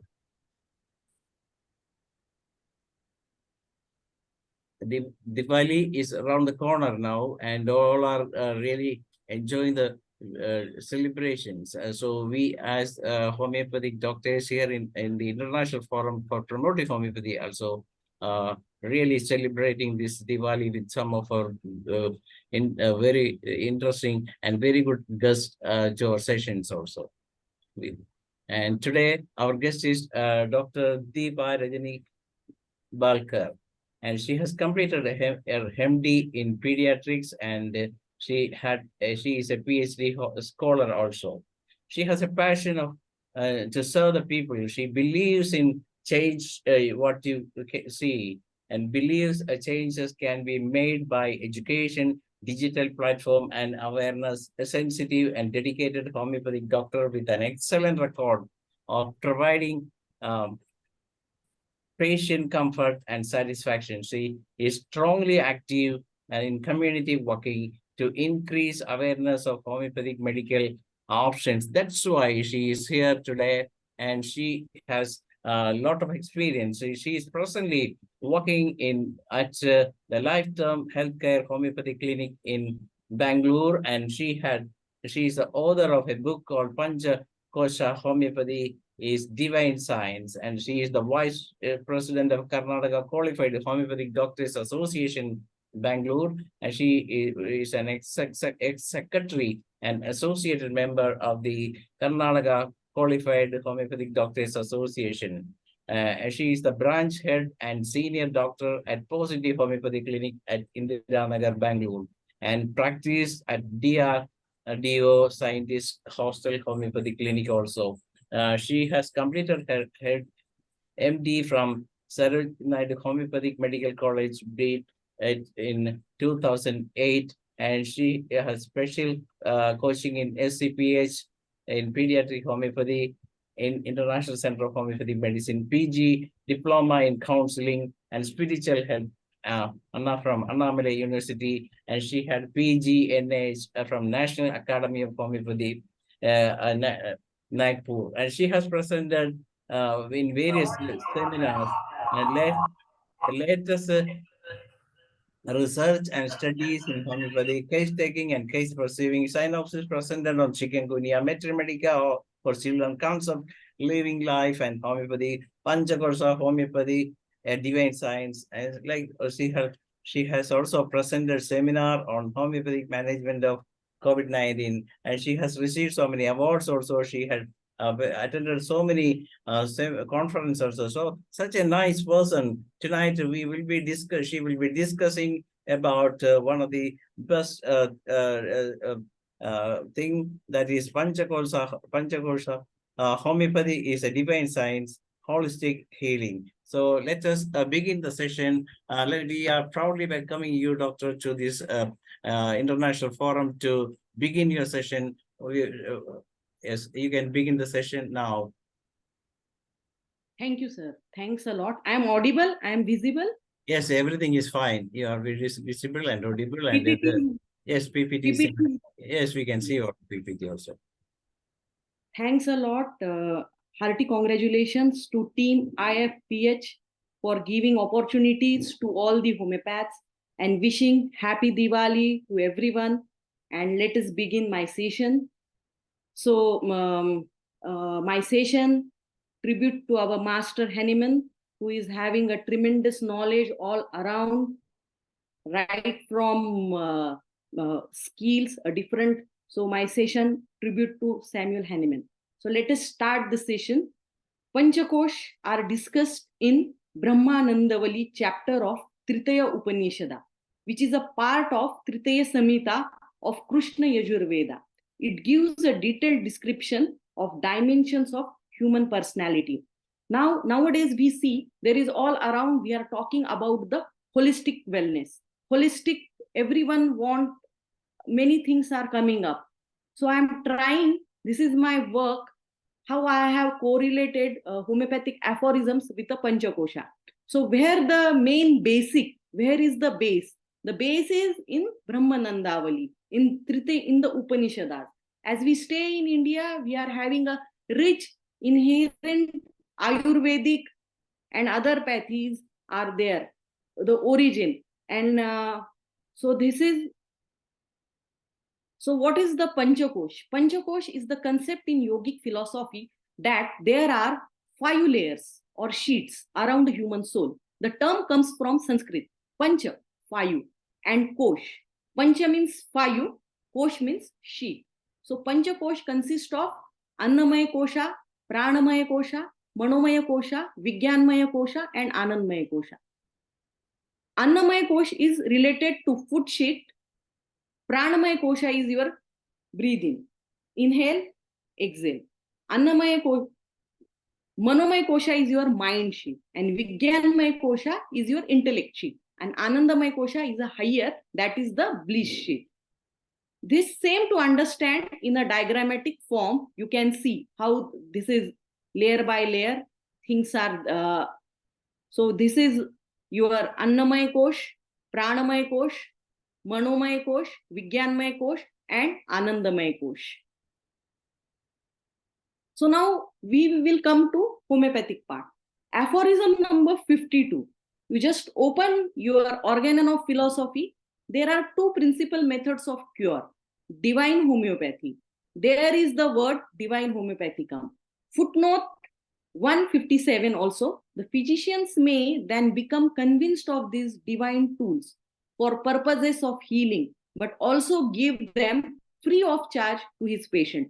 I'm just trying to tell you where this divine word in our organon has come up.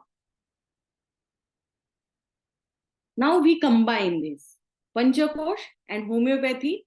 The concept of 5 koshas was originally given in Tritaya Upanishada. A human being is a part of consciousness, Atma, soul, wrapped in 5 layers known as Panchakosh in Vedanta. So this is the 5 layers you can see in a diagram, and homeopathy. Application of Panchakosh concept in homeopathy.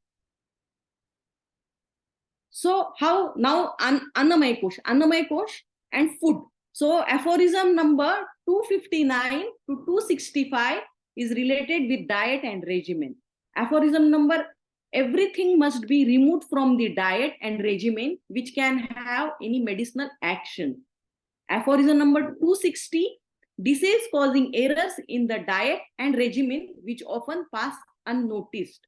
Aphorism number 261, active exercises in open air, in almost all kinds of weather, daily walks, slight manual labor, suitable nutrition, unmedicinal food and drinks, etc. So here are the, I have listened to many authors nowadays, many speakers. So they were talking, if PCOS, give some diet. Diet is main important. So where in organon, this diet and regimen is given. So in these aphorisms, the diet and regimen is discussed.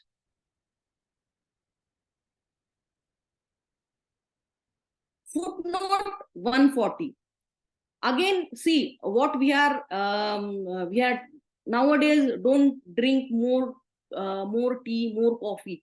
So where in our footnote also they have told coffee and fine Chinese, other herb teas, beer prepared with medicinal vegetable substances unsuitable for the patient's state, so-called fine liquors made with medicinal spices, all kinds of punch, spice, chocolate, odorous waters, and perfumes of many kinds, strong scented flowers in the apartment, tooth powders and essences and perfume sachets, compounds of drug, highly spiced diseases and sauces, spices, cakes, ices, crude medicinal vegetables for soups, dishes of herbs, roots and stalks of plants possessing medicinal qualities, asparagus with long green tip hoops.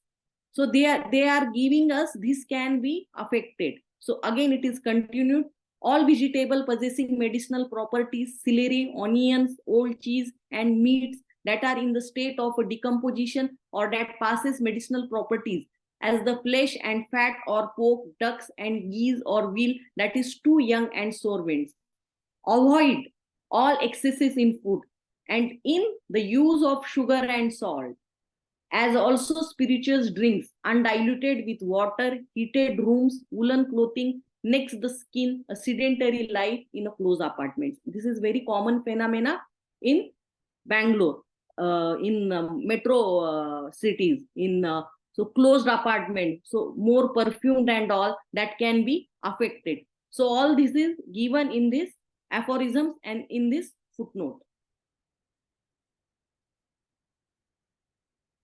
Even how the sedentary life is continued, that is also given in footnote. The frequent indulgence in mere passive exercises such as riding, driving or swinging. So here riding, long travels, swinging, this could be also the problematic. Sitting up a long at a night. Nowadays, due to this digital media, digital work from home, people are, so this can all affect on our health. And these all are given in these aphorisms, the basic: uncleanliness, unnatural debauchery, innervation by reading obscene books, reading while lying down, etc. All these things must be as far as possible avoided or removed. Nowadays, the things are, they are going for the route where, so these factors are very important. And since very long only, Master Hahnemann has given the what are the causes for health. So this should also be considered. Aphorism number 262, aphorism number 263. In acute disease, patient craving and desire should be monitored. If craving substance is non-medicinal, then it can be taken. But if it is medicinal, then it should be avoided. Footnote 141. In pure inflammatory diseases, the desire of a patient is almost always for a pure cold water. Now we will just, this is just the Annamaya Kosh and aphorisms we have communicated. Now we will go to Pranamaya Kosh. Pranamaya Kosh is related with our breathing. Pranamaya Kosh, or the nano or cellular world living on the oxygen, which is virtually the entire body. We get most of our life energy from the air we breathe. Every living thing depends upon breathing and cessation of life itself. From the first cry of an infant to the last gasp of a dying man, there is nothing but the series of a breath. So this is Pranamaya Kosh. And how this concept can be correlated with homeopathy? The answer is Dr. Nikam sir, Dr. Amar Singh Nikam sir's book, Vital Force is Oxygen. Very beautifully, this book is written by sir, and the concept of vital force in a very scientific manner they have come up with. The book has tried to draw a similarity between every aspect of oxygen in health and sickness with a vital force. The physiology, pathology, working and mechanism of oxygen run parallel with the vital force. That's why when we do the pranayam, when we do the breathing exercises, we feel better. So this concept and our vital force and Pranamaya Kosh can be interrelated. Aphorism number 9 is talking about vital force. In a healthy condition of a man, the spiritual vital force retains all the parts of organism in the admirable, harmonious vital operations. Guyton first chapter defines health as a homeostasis. And homeostasis is the normal functioning of the human body, wherein the body tries to keep all the normal functions and structures of human body in a proper harmonious operations. This is just I am trying to be on a track scientifically also how the things can be correlated. Aphorism number 11 communicates about the vital force. When a person falls ill, it is only the spiritual self-acting automatic vital force primarily deranged. Disease has been described in the pathology books as an uncompassionate distribution in homeostasis or misfired self-regulation. Dr. George Whittle describes the defense mechanism of the vital force as having the responsibility of providing balance or homeostasis between the processes tending to disorder the organism and processes that maintain order. So vital force fuels the homeostatic energy required to bounce back from any given state or any plane. So aphorism 9 and 11 communicates about the vital force, and that is the Pranamaya Kosha. Mental and emotional level, the most important aspect in homeopathy. A simple good case taking, if we are able to take all the mental symptoms, will really help us to give the single medicine, classical homeopathy, or even we can unlock many things. So where are these aphorisms? 210 to 230, diseases of a mental and emotional levels. Dr. Hahnemann has advised us to give importance to patient's disposition. 210, patient dispositions is to be noted. Aphorism number 211, mental disposition determines selection of remedy. 216, mental diseases first type after disappearance of a physical symptoms. This is just I am trying where the Manomaya Kosh, the mental level, and our aphorisms are interrelated. Vijnanmaya Kosha, again the higher level, is an intellect, wisdom, knowledge sheet. It is said to be composed of a combination of intellect and 5 sensory organs. It is also considered to be the part of one's being that is responsible for will, discriminant, and determination. Vigyanmay encompass intuition and intellect. Rubrics. So higher now, next to the mental and emotional. So professing.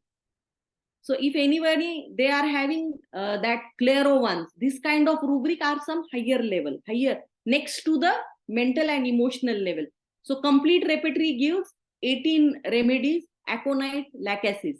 Clairvoyance also, complete repertory, we can see these remedies, 71 remedies are available. So this is Panchakosh, Kosh, Annamay Kosh, aphorisms are related. Pranamay Kosh, vital forces related. Mind, Manomay Kosh, Vigyanmay Kosh is also the higher, the rubrics like clairvoyance and prophecies. Now next, we are talking homeopathy, again to the next level, moon phases. It's very important. Just see this diagram, how the moon phases are there. First quarter, waxing, full, waning, again new moon, full moon. So we are having, as we are making homeopathy as a divine science, there is a full moon, there is a new moon. So how significant, and this all is available in our literature as well. Moon phases, according to, again we have to go not only on divine but scientific also. We have to see how the scientific things are also available. So scientific reviews, the full moon, it seems changes the behavior of human and animal mind. It has been observed that during full moon nights, the moon creates a tidal effect due to magnetic force of earth and moon on oceans, which is also 80% water of earth's surface. And if we go to our footnote 7, our earth, by virtue of a hidden invisible energy, carries the moon around her in 28 days and several hours. So see how long, since Hahnemann was not born in India also, in Germany, he is giving so many things to us in a small book, Organon of Philosophy. And I'm just trying to correlate the things, how it works. So moon, the significance of moon also is given in the footnote 7.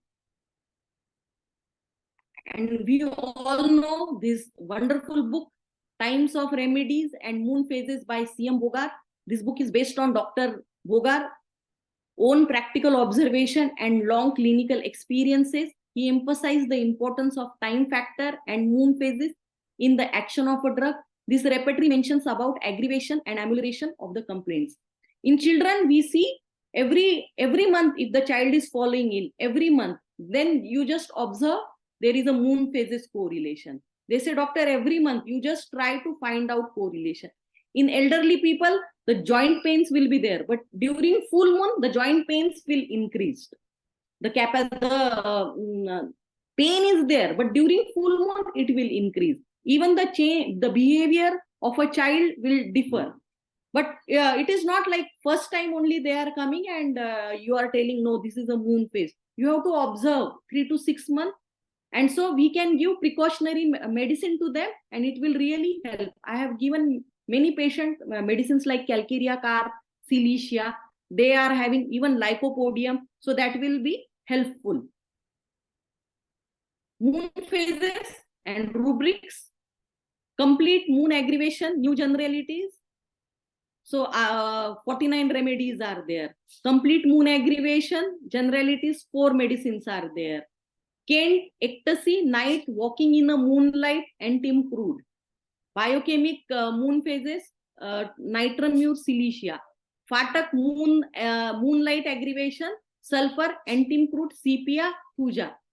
If you, in your practice, if you use these moon phases, the patient becomes so happy. They are so, they say, doctor, no one is able to find out this observation, but you are able to observe. But we have to see when is the new moon, when is the full moon, that calendar, that periodic things, we have to see, and accordingly, we have to give the medicine.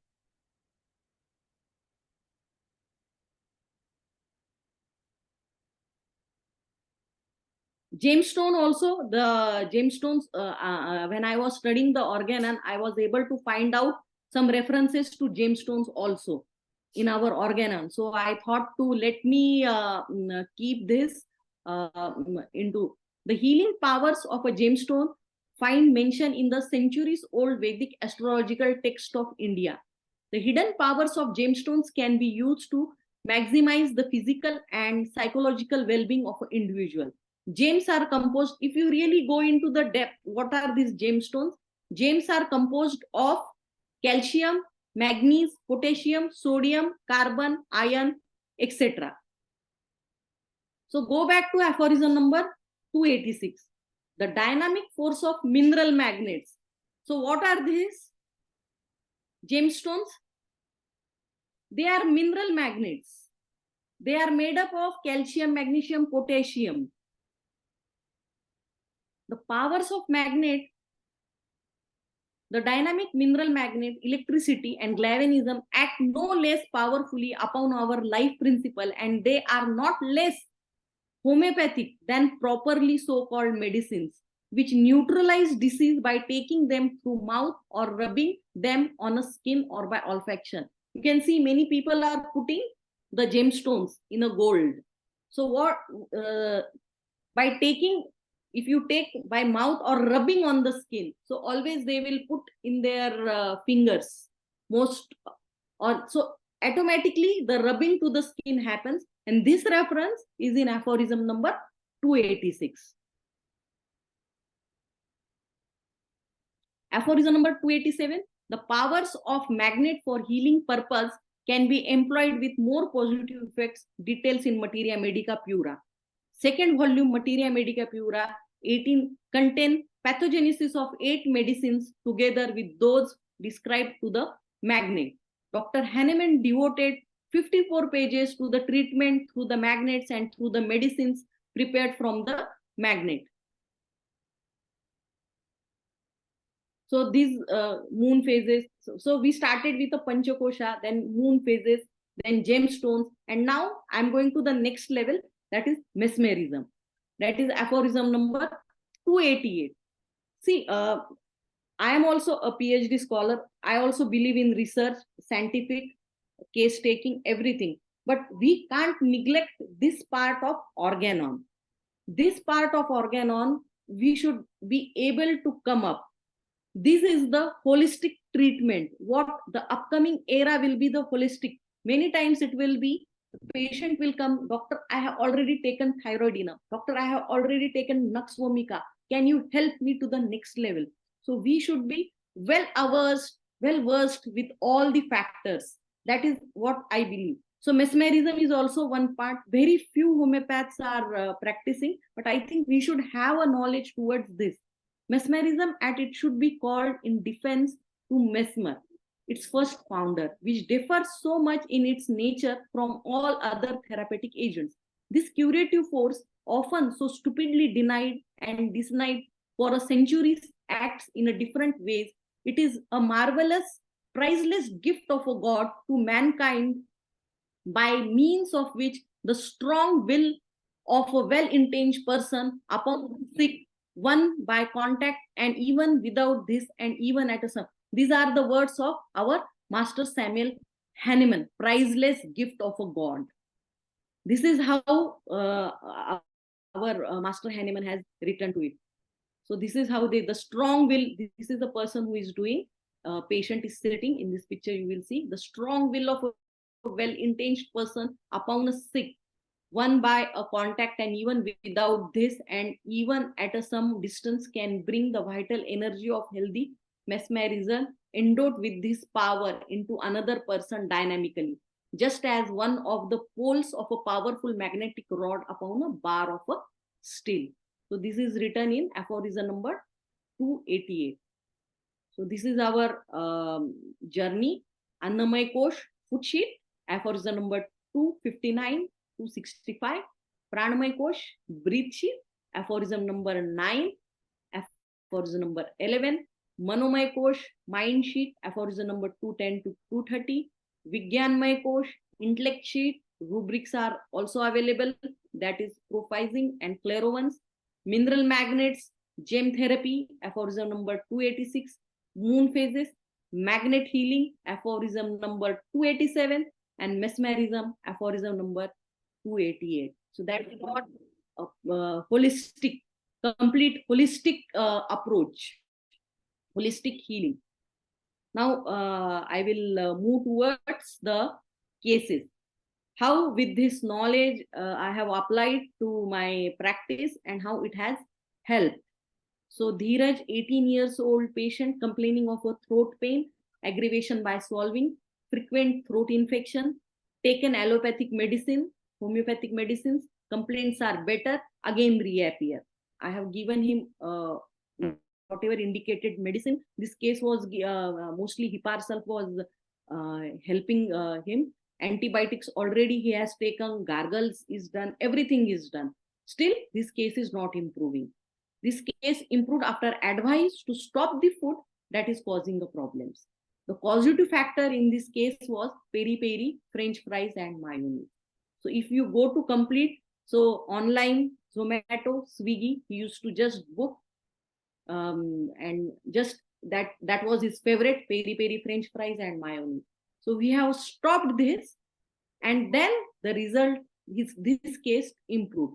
So many cases with a food, the change in a food can be improved. So the Dheeraj was better. So 72 years old patient came with a complaint of dullness, uneasiness, and not feeling fresh at all. All investigation reports were normal except vitamin D deficiency, which already supplement is started. His concern, doctor, all my reports are normal. Still, why I am having this complaint? Why I am feeling not well?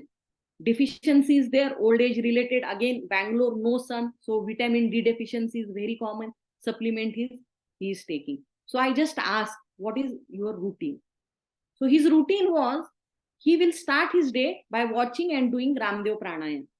Just he will put on Asta channel and he will do all the pranayam by whatever the Yogi Guru Ramdev is telling early in the morning. And after some time, he will do Sudarshan Kriya, art of living. So see now what he is doing with his breathing. He is doing one technique, Ramdev Baba ka, and he is doing another Sri Sri Ravi Shankar Sudarshan Kriya. So these two, so there is some fusion, and he is telling I am not feeling well. So I advised him, you stop. You stop, don't do any pranayam technique, you wait for some days. And soon he started feeling better. So prana, our breathing is very strong. Every emotion in my book I have written in a detail. Every breathing, that's why the more results are coming. If you breathe well, why this pranayam technique? But if many people, they are not aware, they are doing 2 to 10. We have to select, or we have to advise, select what is suitable for you, what suits you. You take one technique and you do. So this is what the pranayama, what means I got this case.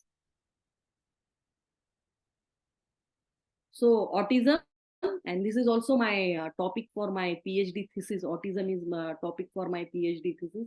Many children I am treating. So this case is Samarth, 6 years old patient, known case of autism, treated well for a speech delayed, was absolutely doing good with allopathy, homeopathy, and speech therapy.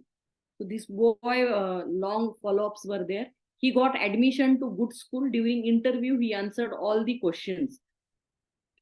Now autism, they want to bring the children into the main school. The child should be able to. So with treatment, this boy was able to go to the main school. Consulted on 1st September 2018, reported with pushing and pulling to the kids, destructive behavior. This boy, Samartha, was going in a good school, and but now his violent behavior increased. This time parents don't want to start any allopathic tablet. This time parents said they want to start only homeo. This case improved with a single dose of tuberculinum 1M and SOS Sina 200. So this is the change, the behavioral change we can bring only with a homeopathic medicine. We can't bring with any other medicines.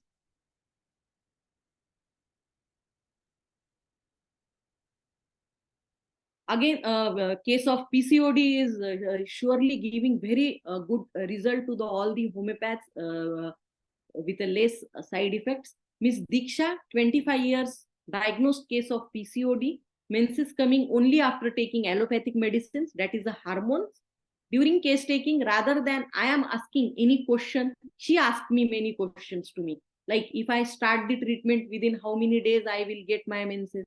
Without asking any question from my side, she told me everything like, doctor, you know, after coming to Bangalore, new place, new work, the complaints become more. After listening calmly, I just gave her a medicine. And you know what was that medicine? Placebo. That medicine was on 4/3/2018, placebo was given to her. 10/4/2018, she came reporting she got menses on 3/4/2018 to 5/4/2018. She reported painful menses. She visited on 15/5/2018 and on 2/5/2018 to 2, means she is getting regular her medicine. The complete record is maintained. June also she got her medicine.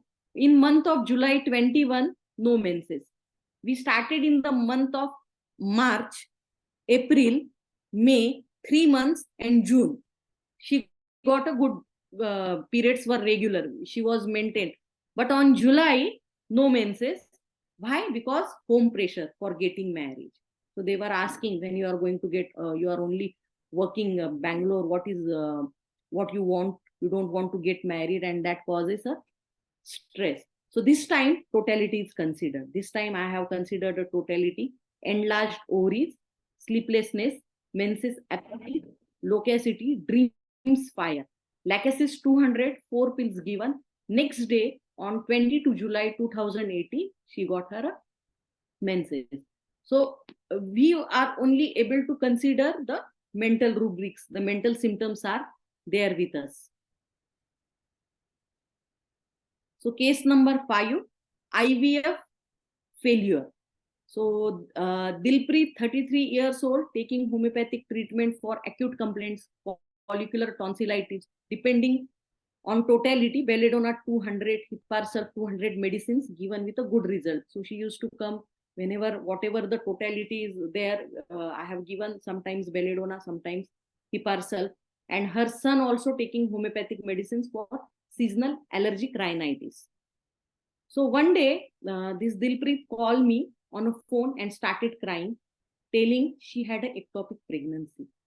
And due to infection, tubectomy done. So she went to her parents' place, and one child, but again they were expecting, the complete failure was there and tubectomy was done.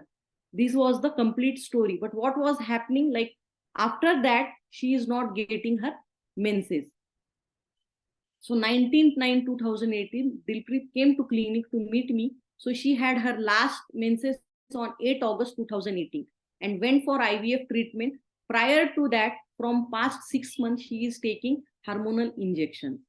After procedure on August month, she developed abdomen pain, which became medicinal emergency, and it diagnosed ectopic pregnancy, and right-sided tubectomy was done. Menses absent after this episode, which doctors were suspecting after 3 weeks.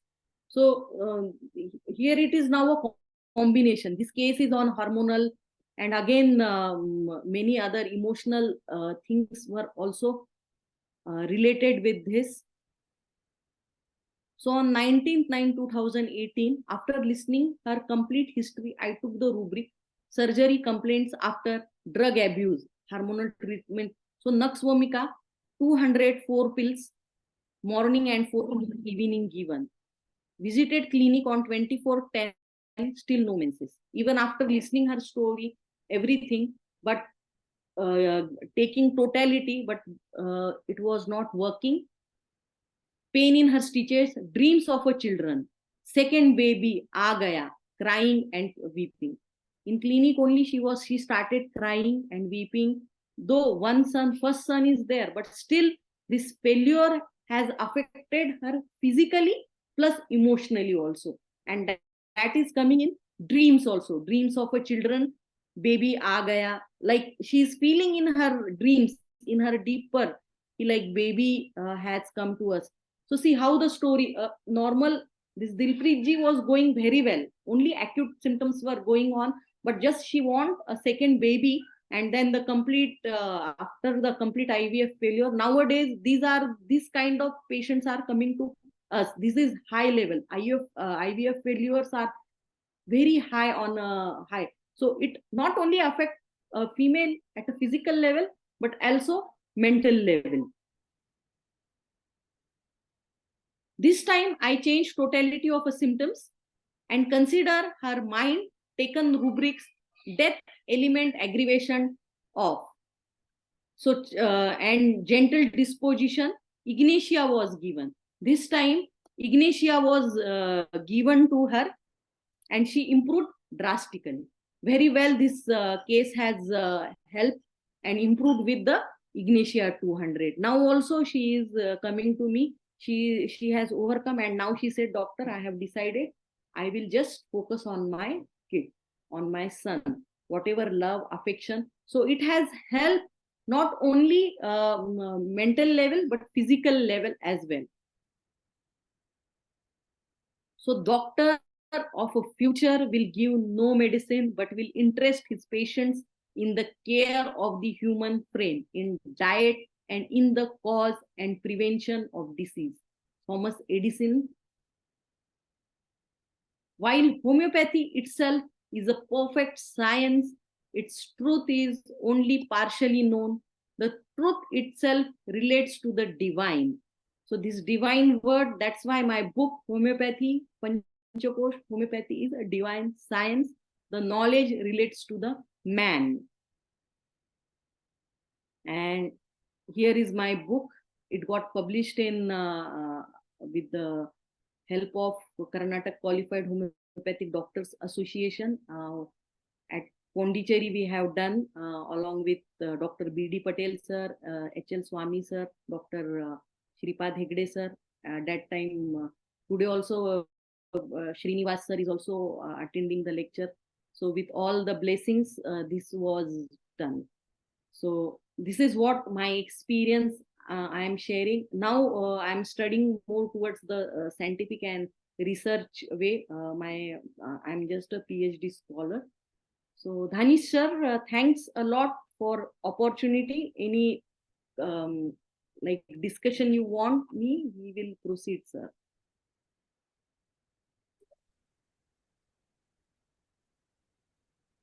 Yes, Dr. DEEPA, it's really a very good session. You were really able to connect between these Panchadosha with the homeopathic vital principles. And that's why you have done so much of research on this aspect. That's why you are able to deliver such a connecting link between homeopathy and our Panchakosha from Ayurvedic Yes. history. That is something great because nobody never thought that they were connected in such a beautiful manner. And why this in Dr. Hanuman, even though from a Western country, always says that is these some of the medicines really works before moon, after moon, or sometimes it may be very good for full moon, and sometimes it may be bad. Conditions may get worsened during full moon, like that. But all those things were there in Ayurveda from ancient time itself. But nobody realized that. But we people, when reached the homeopathy college and we saw that like this, and then we thought that, oh, it is just like Ayurveda. But entirely different. Both there are some connecting links, but the homeopathy perspectives are entirely different from Ayurveda. We use only single remedy, and we never mix two medicines together to give the patient. But in Ayurveda, they use in a different style, and they used to prepare medicine in a different style also. So homeopathic we use as potentization, but their potentization is not the same way as we do. But there are differences in preparation of our medicine as well as using this medicine. Our the most powerful weapon as far as homeopathic medicine is concerned is a very small pill which touch the part of the tongue. That itself is the smallest possible dose as far as Dr. Hahnemann's concept. And but Ayurveda, there are differences in that also. But anyway, you really deserve appreciation, because it's a time of Diwali. Diwali is being celebrated in such a big way, big mood to celebrate, and this is your contribution to homeopathy is something great as far as your research work is going on. You are still a PhD scholar, and you are making all effort to protect homeopathy, propagate homeopathy, as well as educate people. That's something great. This is what we expect from all homeopathic doctors. If all the homeopathic doctors work like you, definitely homeopathy will reach the destination #1 position in the world. We have to show the world that homeopathy can do such wonders with our weapons. So that is our homeopathic medicines. In selecting such medicines in the correct potency, as well as your cases also here was excellent, but you didn't go to the details of this case, but only a nutshell you are able to give because of the time limitations, I think. Anyway, you can make some presentation in the future so that you can come up with some cases in details, and we can have discussions on the same, so that the homeopathy fraternity as well as the people watching from the other side, because we are uploading our sessions day by day on the very next day itself nowadays, so that people from different parts of the world can watch and what's happening with the homeopathy. So if we are able to publish some of the cases in these presentations, that will reach into the people's mind, and they will aware that, oh, this doctor is doing some wonderful job with the homeopathy, and homeopathic medicines are working beautifully also. So anyway, I congratulate Dr. DEEPA for your excellent effort in combining the homeopathy with the Ayurvedic system. And we can have a discussion. Some of the doctors are already raising hands, so it is up to our button, Dr. Sridharan Kurupusar, who is a retired Assistant Director from CCRH. So we welcome Dr. Sridhara Kurupusar to say sir's point of view on this session, sir. Yes, sir. Yes. Thank you, Dr. Deva, it was good, very good. But that your precisions are also good. Thank you very much. Come again, because there are so many people have started hand raising. So I am not taking that much time, because within 10 minutes we must have to start the next Malayalam section regional. So thank you very much. Come again with such a wonderful cases. Come again. Thank you very much. Wish you all the best. Thank you, sir. Thank you, sir. Yes. Thank you, sir. Now it is up to Dr. Hibat to say a few words. Hello, can you hear me? Yes. Yes, sir. Madam, it was a very nice presentation, and you are connecting the theories of Indian theory with the Hahnemannian theory principles. That is great. But I want to ask you, sir, doctor, you are mentioning about the mesmerism and everything. Yes. Let us, we know that there are possessions. We may say that some evil forces are affecting the human body, the human man. That time, what we can do with the homeopathy or any other things that is a vital energy which we can use in our day-to-day life, or can you correlate the homeopathic medicines and the evil forces were affecting them? Can you say anything? Yeah. CPI is the remedy that will antidote the effects, sir. CPI is the remedy. CPI means? We give the CPI. our Sepia. fish Okay, remedy. okay. We are 200, like one case, like they went to some haunted place or somewhere, and they went for a tour and they came back. Everyone is giving bad dream. Rubric is also there, sir. That rubric in Kent repertory, only one remedy, sepia. So it will antidote that bad effects. Okay. In homeopathic point of single dose of sepia, if you give, so that will antidote or nullify the that ill effect. Homeopathic point of view. What is the potency normally 200. 200. 200. Even rubric is also there in Kent repertory. Proper rubric and only one remedy is there, sir. Okay, thank you. Yes. Thank you, Yes, madam. sir. Yeah. Thank you, sir. Yes. Yes, because she is she has very good knowledge with our repertory, and that's the reason why she used to just choose these remedies from repertory also. So Yes. we have to you can make a presentation on this rubric or sometimes some about these different kind of repertory like that. And that's also a session you can make, Dr. Deepa. I will come that nutshell. I will keep in mind, sir, that the case, the complete how the case goes. Like when we sit in a clinic, how the patient is communicating and how the things goes. Like new first case follow. Surely, sir, I will take this. Yes.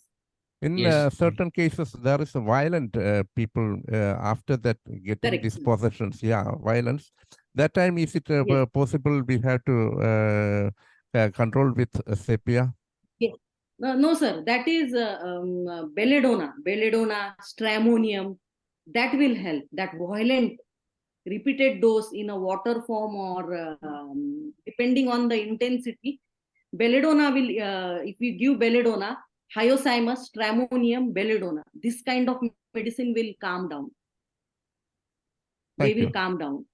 Thank you. Which Yes. potency they are using in whether it is using the higher potency, very higher potencies or in yes, sir. Higher if we go, it will be better. Again, in that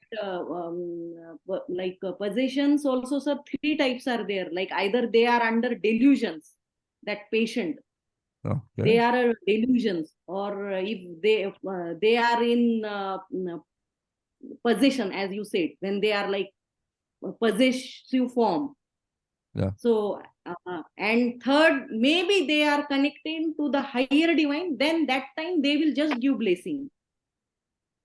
It can happen. If they are just giving you blessings, they are at a higher form.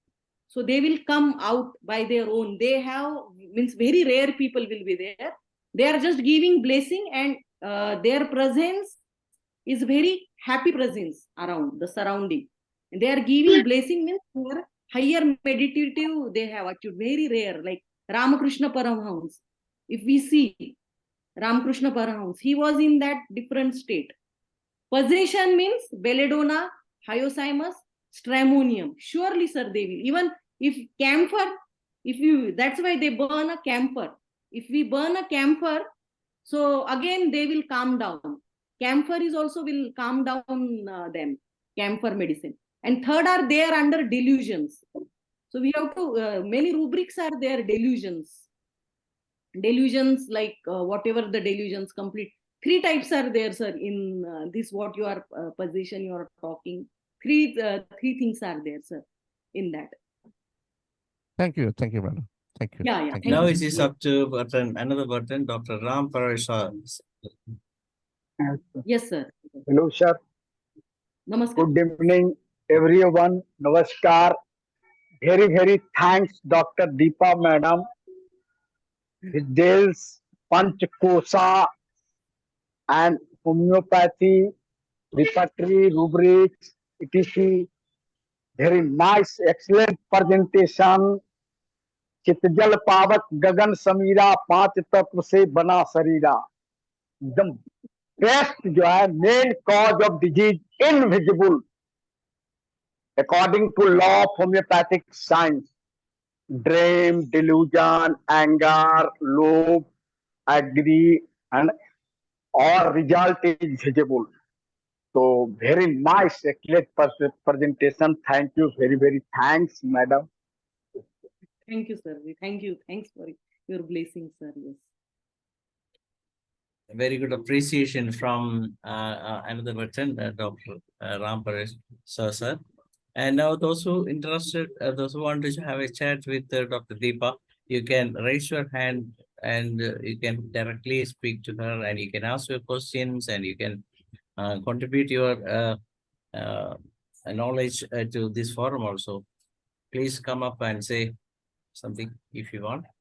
Anyway, it is really interesting to have such sessions which bring out the best from a person here in this forum. We are getting a lot of knowledge in different aspects. Nobody never thought such things can have any relationship between homeopathy and Ayurveda. But this is such a beautiful. You have shown the beauty of these both systems also. What's your opinion on the selection of medicine potency in Ayurveda and homeopathy? Do you have any knowledge? So recently only IFPH only conducted Patel sir from Baroda. Patel sir has done. He has given very beautiful presentations around October month. Where the Ayurveda finish, homeopathy starts. Very beautiful slides he has presented, sir. Traturation, yes. He has compared with the traturation. Whenever the Ayurveda, the answer of Ayurveda finish, the homeopathy is taking to the next level. We are going and taking that from Baroda. Dr. Saab was from Baroda. Patel sir was there, sir. So yes, his work is very beautiful, sir. I heard him on IFPH talks only, and that only inspired me that I should come up and present.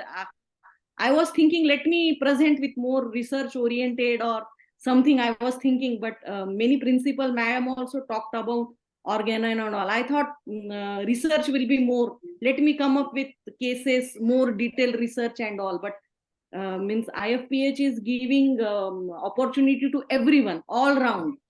So I thought, let me go with first with my even this. When I completed my philosophical study, I am able to go next to research. Sir. I was not able to study research part, but after when I have written this book and all this knowledge, philosophical knowledge, homeopathy. Then now I am focusing on research of homeopathy, sir. So Patel sir is very good, very inspiring. Even PPT sir means he can give more good than me also, like the comparative study there.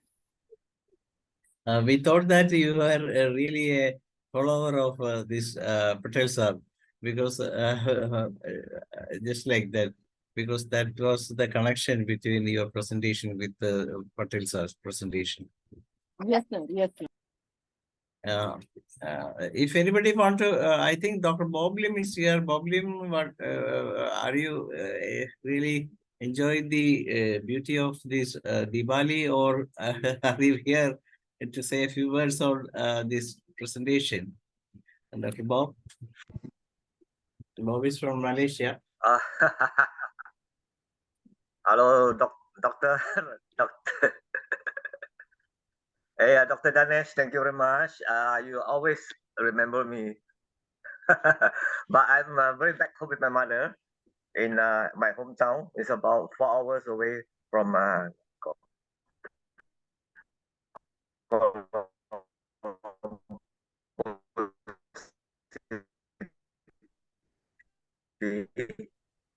so traveling last night at least 3 a.m.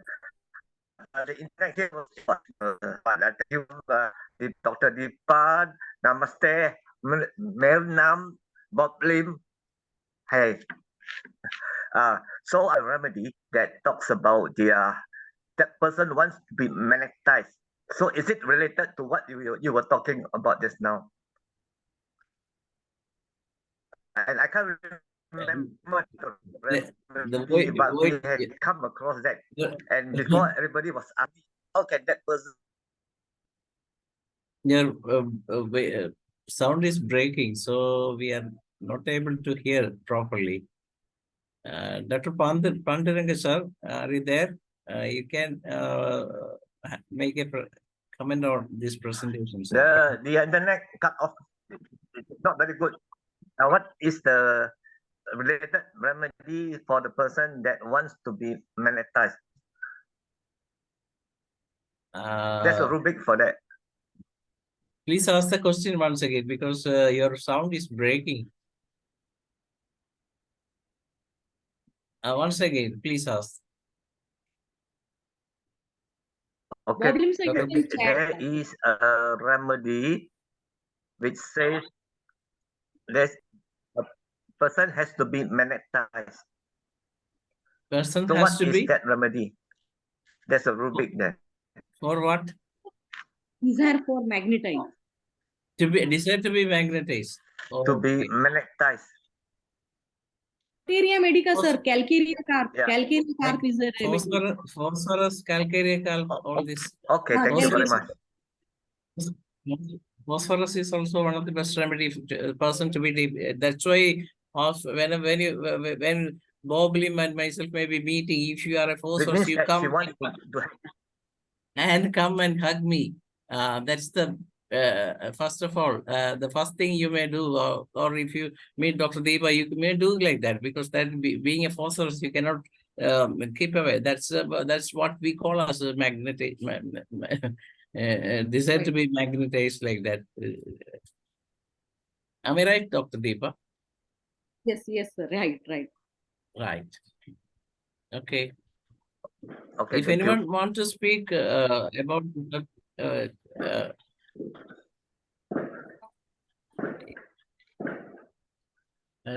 yes, I think it is a time to wind up the session also. It is, you can say vote of thanks also to the session, Dr. Bob.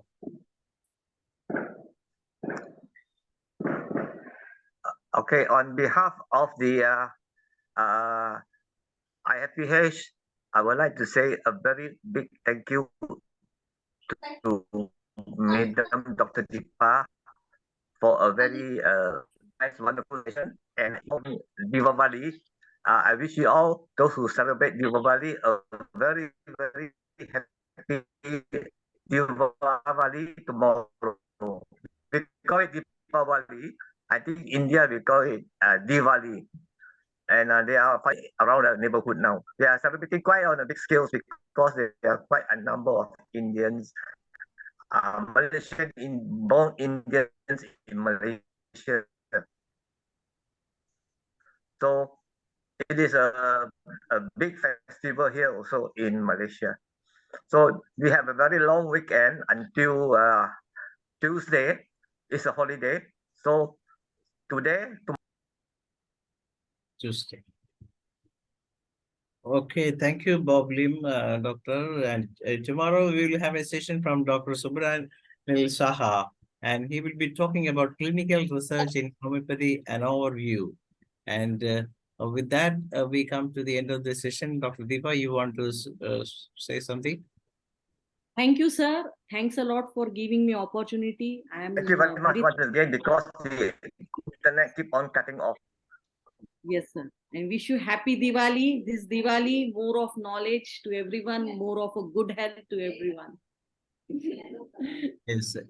On behalf of IFPH also, we say Diwali, happy Diwali to all from all part of the world. And once again, thank you, Dr. DEEPA, for coming over here and delivering a wonderful session here in this night. And with that, we come to the end of the session, day 1167. And it is over to Dr. Hibbert to begin the Malayalam session. Thank you all. Bye-bye. Thank you, Dr. Dhanush. അങ്ങനെ നമ്മൾ ഇന്ന് ദീപാവലി ആശംസകൾ എല്ലാവർക്കും നേരുകയാണ്. ദീപാവലി അറിയാം, എൻ്റെ അർത്ഥം പ്രകാശം. എല്ലാ മനസ്സും പ്രകാശിക്കട്ടെ. അതാണ് ഏറ്റവും വലിയ സന്തോഷകരമായിട്ടുള്ളൊരവസ്ഥ എന്ന് പറഞ്ഞു പറഞ്ഞാൽ ലോകം മൊത്തം പ്രകാശം നിറയുക, അന്ധകാരത്തിൽ നിന്ന് വെളിച്ചത്തിലേക്കുള്ള ഒരു യാത്ര. അതാണ് മനുഷ്യൻ്റെ യാത്ര എന്ന് പറഞ്ഞു പറഞ്ഞാൽ. എല്ലാവർക്കും ആശംസിച്ചുകൊണ്ട് നമുക്ക് ഇന്നത്തെ 1167 ദിവസത്തിലേക്ക് എല്ലാവരെയും IFPHൻ്റെ വെബിനാറിലോട്ട് സ്വാഗതം ചെയ്യുന്നു. ആദ്യം നമുക്കൊരു നിമിഷം നമുക്ക് പ്രാർത്ഥനയിൽ എല്ലാവരും ദീപാവലിയുടെ പ്രകാശം നിറയുന്നതിന് വേണ്ടി ഒരു നിമിഷം ദൈവത്തിൽ നിന്ന് ലഭിക്കുന്നതിന് വേണ്ടി ഒരു നിമിഷം നമുക്ക് പ്രാർത്ഥനയിലേക്ക് കടന്നു പോവാം.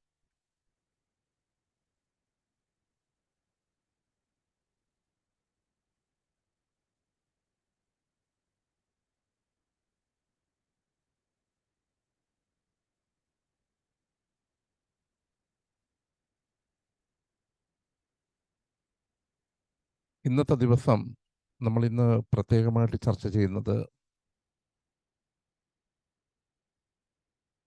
വന്ധ്യതയുടെ കാണാപ്പുറങ്ങൾ, സ്റ്റെറിലിറ്റി. നമ്മുടെ വളരെ പ്രധാനപ്പെട്ട പല വ്യക്തികളും, നമ്മുടെ ഡോക്ടേഴ്സ് പലരും നമ്മുടെ ഈ വേദിയിലുണ്ട്. നമുക്കറിയാം ശാന്തചന്ദ്രൻ മാഡം, അമ്പാടി മാഡം, ഇവരെല്ലാവരും പലപ്പോഴും അവരുടെ ക്ലാസ്സുകളിലൂടെ പലപ്പോഴും നമ്മളെ അത്ഭുതപ്പെടുത്തിയിട്ടുണ്ട്.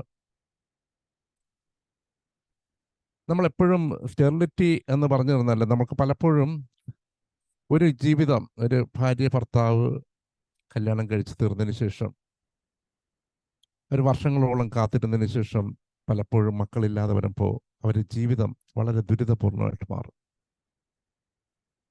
ഒരു പുതിയ ജന്മം ഉണ്ടാകുമ്പോഴാണ് ശരിക്ക് ഒരു ജീവിതത്തിനൊരു അർത്ഥം ഉണ്ടാകുന്നത്. പലപ്പോഴും ചില മാതാപിതാക്കൾ, നമുക്കറിയാം, ഞാനൊരിക്കൽ കാണുകയുണ്ടായി. അയാൾ 33 വയസ്സേ ഉള്ളൂ, ടെക്നോ പാർക്കിൽ ജോലി ചെയ്യുന്ന ഒരു വ്യക്തി. അയാളുടെ കാറിനകത്ത് 4 മക്കളുമായിട്ട് ഇങ്ങനെ വന്ന് നിറഞ്ഞ 4 മക്കൾ. അപ്പോൾ ഞാൻ അത്ഭുതപ്പെടുകയായിരുന്നു. ഈ 33 വയസ്സുകാരന് 4 മക്കളെയും കൊണ്ട് വന്നിരിക്കുകയാണ്. അപ്പോൾ 4 മക്കളിങ്ങനെ കാറിനകത്ത് ഇരിക്കുന്ന കാണുമ്പോൾ ഒരു സന്തോഷമാണ്, നിറഞ്ഞ ഒരു കാറ്. പണ്ടൊക്കെ അങ്ങനെയായിരുന്നു, എല്ലാവർക്കും 8ഉം 10ഉം 12ഉം 15 മക്കളൊക്കെ ഉള്ള കുടുംബങ്ങളായിരുന്നു സമൂഹത്തിലുണ്ടായിരുന്നത്. പിന്നെ അത് ശോഷിച്ച് ഇതൊന്നും മക്കളൊന്നും വേണ്ട, ഞങ്ങൾ ജീവിതത്തിൽ ഞങ്ങൾ സുഖിച്ചോട്ടെ എന്നുള്ള ഒരു കാഴ്ചപ്പാടിലോട്ട് മനുഷ്യർ പോയി. കുറച്ച് നാൾ സുഖിക്കും, ഒരു 3-4-5 വർഷം കഴിഞ്ഞ് സുഖിച്ചു തീർന്നതിന് ശേഷം പിന്നെ മക്കൾ ഉണ്ടാകണമെന്ന് ആഗ്രഹിക്കുന്ന സമയത്ത് പിന്നെ കിട്ടാറില്ല. ഒരിക്കൽ ഒരു മനുഷ്യൻ എൻ്റെ അടുത്ത് പറഞ്ഞൊരു കാര്യമുണ്ട്. ഞാനൊരിക്കൽ എൻ്റെ അമ്മയോട് പറഞ്ഞു, അമ്മ എപ്പോഴും 10 മാസത്തിൻ്റെ ഗർഭത്തിൽ ചുമന്നു എന്ന് പറയുന്നു. അപ്പോൾ ഇതിൻ്റെ കണക്ക് പറയുന്ന കേട്ടിട്ട് ഒരിക്കൽ ഇദ്ദേഹത്തിന് ദേഷ്യം വന്നിട്ട് ഇദ്ദേഹം പറയാണ്, എപ്പോഴും ഈ പറയുന്നുണ്ടല്ലോ, എൻ്റെ കാലമൊക്കെ വരുമ്പോൾ ഞങ്ങൾ ടെസ്റ്റ് ട്യൂബിൽ ഞങ്ങൾ മക്കളെ ജനിപ്പിക്കും എന്ന് പറഞ്ഞ് അമ്മയോട് പറഞ്ഞു. അതിനുശേഷം അയാളിന് മക്കളില്ല. അയാൾ അവസാനം എൻ്റെ അടുത്ത് പറയുന്നത്, വർഷങ്ങൾക്ക് മുമ്പുള്ള കാര്യമാണ്, 10-15 ലക്ഷം രൂപ ഞങ്ങൾ മുടക്കി, എന്നിട്ടും ഞങ്ങൾക്ക് ഒന്നും എത്തിയില്ല.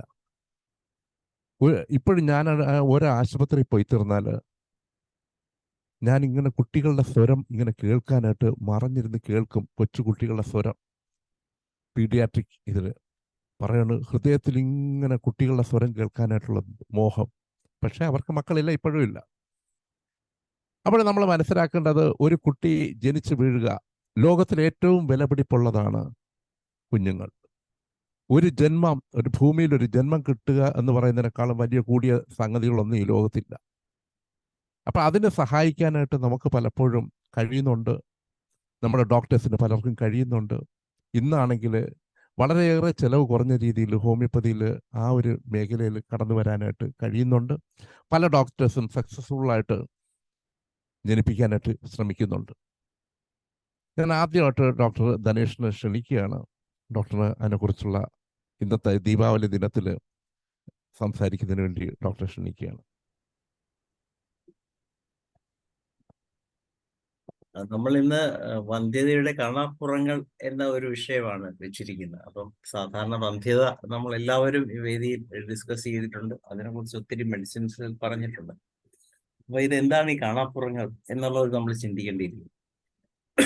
കാരണം നമ്മളെല്ലാവരും ഓരോ കേസിലും കുട്ടികളില്ല എന്ന് പറയുമ്പോൾ ആ ഓരോ കേസിലും നമ്മൾ വ്യക്തമായിട്ട് അതിനകത്തോട്ട് എൻട്രി ചെയ്തെങ്കിൽ മാത്രമേ എന്താണ് ഈ കുട്ടി ഇല്ലാത്തതിന്റെ രഹസ്യം, ആ രഹസ്യമാണ് ഇതിന്റെ ഈ കാണാപ്പുറങ്ങൾ എന്ന് പറയുന്ന വശം. ആ വശം നമുക്ക് കിട്ടിയാൽ ഏത് കേസും നമുക്ക് ഒരു പരിധിവരെ സക്സസ്ഫുൾ ആക്കാൻ പറ്റും. അതല്ലെങ്കിൽ പിന്നീട് നാം ശ്രമിക്കുന്നത് ഓർഗൻ തെറാപ്പി ആയിരിക്കും. അപ്പോൾ ഓർഗൻ തെറാപ്പി എന്ന് പറയുമ്പോഴത്തേക്ക് നമ്മളിപ്പോൾ PCOD ആണെങ്കിൽ PCODക്ക് നമ്മൾ ഒരു പ്രോട്ടോകോൾ വെച്ചുള്ള ട്രീറ്റ്മെന്റിലോട്ട് പോകുന്നു. അല്ലെങ്കിൽ വിത്ത് ഫൈബ്രോയിഡ് ഉള്ള കേസ് ആണെങ്കിൽ അങ്ങനെ ഒരു പ്രോട്ടോകോളിലോട്ട് പോകുന്നു. അപ്പൊ ആ പ്രോട്ടോകോളുകൾക്ക് വ്യത്യസ്തമായിട്ട് മൈൻഡിലോട്ട് കൂടുതൽ കോൺസെൻട്രേറ്റ് ചെയ്ത് കഴിഞ്ഞാൽ എങ്ങനെയാണ് ഓരോ കേസും നമുക്ക് പഠിക്കാൻ പറ്റുന്നത്, എങ്ങനെയാണ് ഓരോ കേസിലും നമ്മൾ മെഡിസിൻ കണ്ടുപിടിക്കുന്നത്, അതാണ് നമ്മുടെ ഈ കാണാപ്പുറങ്ങൾ എന്ന് പറയുന്നത്. അപ്പൊ ശരിക്ക് ഓരോ വ്യക്തിയും പലരും പറയാറുണ്ട്, ഡോക്ടറെ ഒന്ന് സ്വതന്ത്രമായിട്ട് കിടക്കാൻ പോലും വീട്ടിൽ പറ്റില്ല. എന്താ കാര്യം? അത് അപ്പുറത്തെ മുറിയിൽ അമ്മയുണ്ട്, അല്ലെ അച്ഛനുണ്ട്. അത് ചെറിയ മുറിയാണെങ്കിൽ അങ്ങനെ വരാം. അതല്ലെങ്കിലോ ചിലപ്പോൾ പറയുന്നത് അതല്ല, ഞങ്ങൾക്ക് ഒന്നിച്ച് കിടക്കാനേ പറ്റില്ല. കാരണം അത് കേൾക്കുമ്പോഴത്തേക്ക് അപ്പുറത്തെ മുറിയിൽ എന്നോടൊരു പേഷ്യന്റ് ഈയിടെ പറഞ്ഞാണ്, അവര് കല്യാണമൊക്കെ കഴിച്ച് അവര് അച്ഛൻ മരിച്ചതുകൊണ്ട് ഭാര്യയുടെ വീട്ടിൽ തന്നെ നിൽക്കാൻ ബാധ്യസ്ഥരായി. അപ്പൊ അവിടെ നിൽക്കുമ്പോൾ ഈ ഭാര്യയും ഭർത്താവും കൂടെ ഒന്നിച്ചിരിക്കുന്ന കാണുമ്പോൾ തന്നെ ഈ അമ്മ ഒത്തിരി ചീത്ത പുറത്ത് പറയും. അപ്പൊ മറ്റുള്ള ആൾക്കാർ കേട്ട് നാണക്കേടുണ്ടാകത്ത എന്ന് കരുതി അവര് രണ്ടുപേരും രണ്ടിടത്തോട്ട് പിന്നെയും മാറും. അപ്പൊ സ്വാഭാവികമായിട്ടുള്ള ഒരു ഹെൽത്തി സെക്സിലോട്ട് രാത്രി പോലും അവർക്ക് പോകാൻ പറ്റാറില്ലായിരുന്നു. അപ്പം അങ്ങനെ ഇരിക്കുകയാണ് നമ്മളടുത്ത് വരുന്നതും നമ്മൾ ഈ കാര്യങ്ങളൊക്കെ മനസ്സിലാക്കുന്നതും അവരോട് അതിനു വേണ്ടിയുള്ള നിർദ്ദേശങ്ങൾ കൊടുക്കുന്നതും തൽക്കാലം കുറച്ചുനാള് ഹസ്ബൻഡിന്റെ വീട്ടിൽ നിൽക്കാൻ ആവശ്യപ്പെടുന്നതും. അപ്പം അങ്ങനെ നിന്നെങ്കിൽ മാത്രമേ ഒന്നിച്ച്, പലരും പറയും, നമ്മൾ പറയും 1 വർഷം ഒന്നിച്ച് താമസിച്ച് കുട്ടി ഉണ്ടായില്ലെങ്കിൽ അതിനെ വന്ധ്യത എന്ന് വിളിക്കാമെന്ന് പറയും. പക്ഷെ 1 വർഷം ഒന്നിച്ച് താമസിച്ചുകൊണ്ട് മാത്രമല്ല, താമസിക്കുകയും നിരന്തരം സെക്സിൽ ഏർപ്പെടുകയും ചെയ്തതിന് ശേഷവും കുട്ടികൾ ഉണ്ടാകാതിരിക്കുന്ന അവസ്ഥയാണ് വന്ധ്യത. അപ്പം ആ ഒരു അവസ്ഥയിൽ നമ്മൾ ഏറ്റവും കൂടുതൽ അറിയേണ്ടത് യഥാർത്ഥത്തിൽ ഇവര് ബന്ധപ്പെടുന്നുണ്ടോ ഇല്ലേ എന്നുള്ളത് തന്നെയാണ്. അപ്പൊ ഈ ബന്ധപ്പെടുന്നുണ്ടോ ഇല്ലേ എന്നുള്ളത് അറിയണമെങ്കിൽ നമ്മൾ അവരുടെ ഉള്ളിൽ പ്രവേശിക്കണം. നമ്മൾക്ക് പലരുടെയും വരവും ഭാര്യയും ഭർത്താവും കൂടിയുള്ള ഇരിപ്പും സംസാരവും ഒക്കെ കാണുമ്പോൾ നമ്മൾ വിചാരിക്കും ഇവര് ഭയങ്കര റൊമാൻറ്റിക് ആണ്, ഭയങ്കര അറ്റാച്ച്മെന്റ് ആണ്, ഭയങ്കരമായിട്ട് സെക്സിലൊക്കെ ഏർപ്പെടുന്നു. അങ്ങനെ നമ്മളൊരു മുൻവിധിയോടുകൂടി പോകാറുണ്ട്. പക്ഷെ ആ മുൻവിധിയിൽ യാതൊരു കാര്യവുമില്ല. നമ്മൾ ഓരോ കേസും ഹനുമാൻ പറഞ്ഞിരിക്കുന്ന പോലെ തന്നെ ഒരു പുതിയ ലോകമാണ്. ആ ലോകത്തിലോട്ട് നമ്മൾ എൻ്റർ ചെയ്യണം. അപ്പോൾ മാത്രമാണ് നമുക്ക് കിട്ടുന്നത് ഇവർക്ക് എന്തുകൊണ്ടാണ് കുട്ടി ഉണ്ടാകാത്തതിന്റെ രഹസ്യം. അപ്പൊ ഒരിക്കൽ മറ്റൊരു കേസിൽ നമ്മളിങ്ങനെ കേസ് എടുക്കുമ്പോൾ അവര് പറയുണ്ടായി, സാറേ ചേട്ടന് വിശാലമായിട്ട് കിടന്നുറങ്ങണം. അപ്പൊ അദ്ദേഹം പറയും, ഞാൻ താഴെ കിടന്നോളാം, നീ കട്ടിലേക്ക് കിടക്കുക. എനിക്ക് സ്വസ്ഥമായിട്ട് കിടന്നുറങ്ങണമെങ്കിൽ താഴെ കിടക്കണം. അപ്പൊ യഥാർത്ഥത്തിൽ ഈ താഴെ കിടക്കുകയും ഭാര്യ മേലിൽ കിടക്കുകയും ചെയ്യുന്നതല്ലാതെ ഒരാൾ കട്ടിലും ഒരാൾ ഫ്ലോറിലുമാണ് കിടക്കുന്നത്. ഇവിടെ കുട്ടി ഒന്നിച്ച് താമസിച്ചിട്ട് 4 വർഷമായി. പക്ഷെ ഈ നമ്മൾ പറയുന്ന ഈ നിരന്തര പ്രക്രിയ അവിടെ നടക്കുന്നില്ല. അതും ഒരു കാണാപ്പുറമാണ്. അപ്പൊ യഥാർത്ഥത്തിൽ ഇവര് ഈ പെണ്ണും ഈ പെൺകുട്ടിയും അദ്ദേഹവും കൂടി പോകുന്ന കണ്ടു കഴിഞ്ഞാൽ എല്ലാവരും ഓർക്കും ഭയങ്കര റൊമാൻറ്റിക് ആണ്. എവിടെ പോയിട്ട് വന്നാലും ഇയാൾ പുത്തൻ ചെരുപ്പ് മേടിച്ചു കൊടുക്കും, പുത്തൻ ചുരിദാർ കൊണ്ടുവരും, അങ്ങനെ ഈ പുതിയ ബാഗ് മേടിച്ചു കൊടുക്കും. അപ്പൊ ഇതെല്ലാം കൊടുക്കുമ്പോഴും ഇവർ സ്വാഭാവികമായിട്ട് കാണുന്നവരൊക്കെ വിചാരിക്കുന്നത് ഇവര് ഭയങ്കര റൊമാൻറ്റിക് ആണ്, ഭയങ്കരമായിട്ട്. പക്ഷെ ബെഡ്റൂമിൽ ഇവർക്ക് ഇങ്ങനെയുള്ള കലാപരിപാടികൾ ഒന്നും തന്നെ ഇല്ല എന്നുള്ളതാണ്. അപ്പൊ യഥാർത്ഥത്തിൽ ഇതൊക്കെ നമ്മൾ മനസ്സിലാക്കി എടുക്കണമെങ്കിൽ ഓരോരോ ഡയറക്റ്റ് നമ്മൾ ചോദിച്ചാൽ ആരും നമ്മളോട് ഡയറക്റ്റ് അവര് എന്താ ചെയ്യുന്നതെന്ന് പറയില്ല. അപ്പൊ നമ്മളെപ്പോഴും ഒരു അവരിലോട്ട് പ്രവേശിക്കുന്നതിനായിട്ട് അവരുമായിട്ട് കൂടുതൽ അടുപ്പം കാണിക്കുകയും അവരുടെ രഹസ്യങ്ങൾ ചോർത്തെടുക്കാൻ ശ്രമിക്കുകയും ചെയ്യണം. ചോർത്തിയെടുത്തെങ്കിൽ മാത്രമേ നമുക്ക് നമ്മളുടെ കേസ് സക്സസ്ഫുൾ ആക്കാൻ പറ്റുള്ളൂ. ഓരോ കേസും വ്യത്യസ്തമാണ്. അപ്പം പല കേസുകളിലും ഈ പറയുന്ന പോലെ ഭാര്യയെ അടിമയെ പോലെ നിൽക്കേണ്ട സാഹചര്യങ്ങൾ വരാറുണ്ട്. അപ്പം അവരനുഭവിക്കുന്ന വേദന അതിഭയങ്കരമായിരിക്കും. എനിക്ക് ഈ അടുത്ത് ഒരു ഓട്ടിസ്റ്റിക് ചൈൽഡ് കുട്ടിയെ കൊണ്ടുവന്നു. അപ്പം അവരൊത്തിരി ടെസ്റ്റുകളും ഒക്കെ ചെയ്ത് അവസാനം മറ്റേ അതിനോടൊപ്പം തന്നെ മറ്റ് കാര്യങ്ങളൊക്കെ കൗൺസിലിങ്ങും അങ്ങനെയുള്ള കാര്യങ്ങളും ഒക്കെ ചെയ്തു നോക്കിയിട്ടും കുട്ടിക്ക് യാതൊരു പറയത്തക്ക മാറ്റവും ഇല്ല. പക്ഷെ ഈ കപ്പിളുമായിട്ട് വന്നതിന് ശേഷം ഞാൻ അവരോട് ചോദിച്ചു, നിങ്ങൾ എങ്ങനെയായിരുന്നു ആ സമയത്ത്, എങ്ങനെയാണ് കല്യാണത്തിന് മുമ്പേ, കല്യാണത്തിന് ശേഷം? അപ്പൊ ഈ കല്യാണത്തിന് ശേഷം ഇവര് തമ്മിൽ കുറെ ഇഷ്യൂസ് ഉണ്ടായി. അത് കുടുംബപരമായിട്ടുണ്ടായ ഇഷ്യൂസ് ആണ്. അത് കഴിഞ്ഞ് ഈ കുട്ടി ഇവര് ഗർഭിണിയായിരിക്കുന്ന സമയത്ത് ഒത്തിരി പ്രശ്നങ്ങൾ ഉണ്ടാകുകയും ഇത് ഏകദേശം നമ്മൾ ഡൈവേഴ്സ് ചെയ്യണമെന്ന് വരെ ഉള്ള രീതിയിൽ കാര്യങ്ങൾ പോവുകയും ചെയ്തു. അതിനൊക്കെ ശേഷമാണ് ഈ കുട്ടി ഒരു 4-5 മാസമാണെന്ന് അറിയുന്നതും അതിനുശേഷം പിന്നീട് ഈ ഹസ്ബൻഡുമായിട്ട് അടുക്കുകയും അവര് അങ്ങനെയുള്ള ഒരു റിലേഷനോട്ട് പോവുകയും ചെയ്തു. അപ്പൊ ഈ കുട്ടി നമ്മള് അകത്ത് കിടക്കുന്ന സമയത്ത് പോലും ആ കുട്ടിയെ ഒത്തിരി വേദന, ഈ അമ്മ അനുഭവിക്കുന്ന വേദന മുഴുവൻ കുട്ടിയിലോട്ട് വരുന്നുണ്ട്. ഇതൊക്കെയാണ് ഓരോരുത്തരും രോഗികളാകുന്നതിനുള്ള കാരണം. അതുപോലെ തന്നെയാണ് കുട്ടി ഉണ്ടാകാതിരിക്കുന്നതിന്റെ കാരണങ്ങളിലും നമുക്ക് ഇങ്ങനെയുള്ള ടോർച്ചറിങ്ങും മോട്ടിഫിക്കേഷനും ഒക്കെ വരും. അപ്പൊ അങ്ങനെയുള്ള റൂബ്രിക്കുകളും ഒക്കെ നമ്മൾ പ്രത്യേകം ഒന്ന് പഠിക്കേണ്ടതായിട്ടുണ്ട്. നമുക്കറിയാം മിക്കവാറും ഈ മെലങ്കളിക് റെമഡീസ് എന്ന് പറയുന്ന ഗ്രൂപ്പിലുള്ള മെഡിസിൻസ് ആണ് സാധാരണഗതിയിൽ ഈ വന്ധ്യതയ്ക്ക് ലേഡീസിൽ ഏറ്റവും കൂടുതൽ വരുന്നത്. അതായത് നേട്രമോറ്, ഇഗ്നീഷ്യ, സെപ്പിയ, ഗ്രാഫൈറ്റിസ്, അങ്ങനെ അതായത് ഇങ്ങനെയുള്ള കുറെ ഇതുപോലുള്ള മെഡിസിൻസ് അതിനകത്ത് തന്നെ പൾസാറ്റിലായി വരുന്നുണ്ട്. അപ്പൊ ഇതൊക്കെയാണ് സാധാരണ മെലങ്കളിക് റെമഡീസ് ആയിട്ട് വരുന്നത്. ആ മെഡിസിൻസുകളിൽ ഏതെങ്കിലും ആയിരിക്കും മിക്കവാറും നമുക്ക് കിട്ടുന്ന. അതിൽ തന്നെ നമ്മൾ ഒരു രോഗിയോട് സംസാരിച്ചുകൊണ്ടിരിക്കുമ്പോൾ തന്നെ കരയുക, പെട്ടെന്ന് കരയുക, അപ്പോൾ നിസ്സാര കാര്യത്തിന് കരയുക, എന്നാൽ പെട്ടെന്ന് തന്നെ നിർത്തുകയും ചെയ്യുകയാണെങ്കിൽ നമുക്ക് അവിടെ അതൊരു റൂബ്രിക്കായിട്ട് കാണാം. എന്നാൽ നമ്മൾ പറഞ്ഞ് കുറെ കഴിയുമ്പോഴത്തേക്ക് ഇവർ കരയില്ല, കരയാൻ പറ്റുന്നില്ല ഡോക്ടറെ എന്ന് പറയുകയാണെങ്കിൽ ആ ഒരു റൂബ്രിക്ക് നമുക്ക് എടുക്കാം. അപ്പോൾ അതുപോലെ തന്നെ നമ്മൾ കൺസലേറ്റ് ചെയ്യുമ്പോഴത്തേക്ക് നമ്മൾ അവരെ ആശ്വസിക്കും, നിസ്സാരമില്ല, നമുക്ക് കുട്ടിയൊക്കെ ആകും എന്ന് പറയുമ്പോഴത്തേക്ക് അതുവരെ കരയാതിരുന്ന ആൾ കരയാൻ തുടങ്ങുകയാണെങ്കിൽ അതൊരു റൂബ്രിക്കായിട്ട് എടുക്കാം. അപ്പൊ ഇങ്ങനെ നമുക്ക് ഈ മെലങ്കളിക് റെമഡീസിൽ തന്നെ ഡിഫറൻസിയേഷൻ ചെയ്യാൻ പറ്റും. അപ്പൊ അതെല്ലാം വളരെ പ്രധാനപ്പെട്ട ഒരു കാര്യമാണ്. അതുപോലെ നമ്മൾ ശ്രദ്ധിക്കേണ്ട ഒരു കാര്യം, ഈ ഓരോ രോഗിയിലും, അതായത് എനിക്ക് ഒരു 2 വർഷം മുമ്പ് വന്ന ഒരു കേസാണ്. ഈ പറഞ്ഞ പോലെ കല്യാണം കഴിച്ച അന്ന് മുതൽ ഒരു കാരണവശാലും പെൺകുട്ടി സെക്സിന് സമ്മതിക്കാത്ത ഒരു സാഹചര്യമായിരുന്നു. വേദനയാണ് എന്ന് പറഞ്ഞ് ഒഴിവാക്കുകയും അതിന്റെ ഭാഗമായിട്ട് അവർ കുറെ നാളിങ്ങനെ നിരന്തരം ദുഃഖിച്ച് നടക്കുകയും, എന്നാൽ പുറത്തുള്ളവരോട് ഇത് അറിയുന്നുമില്ല. അവസാനം ഈ കുട്ടിയുടെ ഒരു ബന്ധുവിനോട്, ഒരു വളരെ ചെറുപ്പക്കാരിയായ ഒരു ബന്ധുവിനോട് പറയുകയും അവര് നമ്മളെ എടുത്ത് വരാൻ പറയുകയും അങ്ങനെ നമ്മൾ കാര്യങ്ങൾ തിരക്കി വന്നപ്പോഴാണ് ഈ കഥ മുഴുവൻ അറിയുന്നത്. അപ്പൊ ആ കേസും നമ്മൾ കുറെ കേസൊക്കെ എടുത്ത് കുറച്ച് നാൾ കൊണ്ട് അവർക്ക് മനസ്സിന് കൂടെ ചെറിയ രീതിയിലുള്ള കൗൺസിലിങ്ങും ഒക്കെ നമ്മൾ കൊടുക്കുമായിരുന്നു. കാര്യങ്ങളെല്ലാം പറഞ്ഞ് പഠിപ്പിക്കുമായിരുന്നു. അപ്പൊ അങ്ങനെ പഠിപ്പിച്ചതിന് ശേഷം ഗ്രാജുവലായിട്ട് ഒരു 4 മാസങ്ങൾക്ക് ശേഷം ഇവര് പോസിറ്റീവ് ആയി വളരെ ഈസി ആയിട്ടുള്ള സെക്സ്വൽ ലൈഫിലോട്ട് പോയി. അത് കഴിഞ്ഞൊരു 6-ാം മാസമായപ്പോഴത്തേക്ക് അവർ പ്രഗ്നന്റ് ആയി. അപ്പം ഇത് നമ്മൾ ശ്രദ്ധിക്കേണ്ട ഒരു കാര്യം, ഇങ്ങനെയുള്ള കാര്യങ്ങളെല്ലാം നമ്മളല്ലാതെ വന്നപാടെ ടെസ്റ്റുകൾ മാത്രമല്ല ചെയ്യേണ്ടത്. ടെസ്റ്റുകൾ ചെയ്യുന്നതോടൊപ്പം തന്നെ അവര് ഈ വേണ്ട കാര്യങ്ങളൊക്കെ ചെയ്യുന്നുണ്ടോ എന്ന് കൂടെ നമ്മൾ അന്വേഷിക്കേണ്ടിയിരിക്കുന്നു. അതിൽ പ്രധാനമായിട്ടും ഇങ്ങനെയുള്ള കാര്യങ്ങളാണ് ശ്രദ്ധിക്കേണ്ടത്. അതുപോലെ ഇതിന്റെ റിസൾട്ടുകൾ എല്ലാവരും കൊണ്ടുവരും. പക്ഷെ റിസൾട്ടുകൾ മാത്രം നമ്മൾ അന്ധമായിട്ട് വിശ്വസിക്കരുത്. ചില ഇതിലൊക്കെ കാണും, ഒരൊറ്റ ബീജം പോലും ഇല്ലാന്ന് കരുതി നമ്മൾ ഇതൊരു സ്പോയിൽഡ് കേസാണ്, ഇതൊരിക്കലും രക്ഷപ്പെടില്ല എന്ന് വിചാരിക്കരുത്. അവിടെയും നമ്മളൊരു അൺപ്രജുഡിസ്ഡ് ഒബ്സർവർ എന്ന് പറയുന്ന പോലെ ഈ കാര്യത്തിൽ ഒരു മുൻവിധി പാടില്ല. ഇത് സക്സസ്ഫുൾ ആകും. കാരണം അവരോട് മിക്കവാറും പേരും പറയുന്ന ഇതാണ്, നിങ്ങൾക്ക് കുട്ടി ഉണ്ടാകാനുള്ള ഒരു സാധ്യതയില്ല.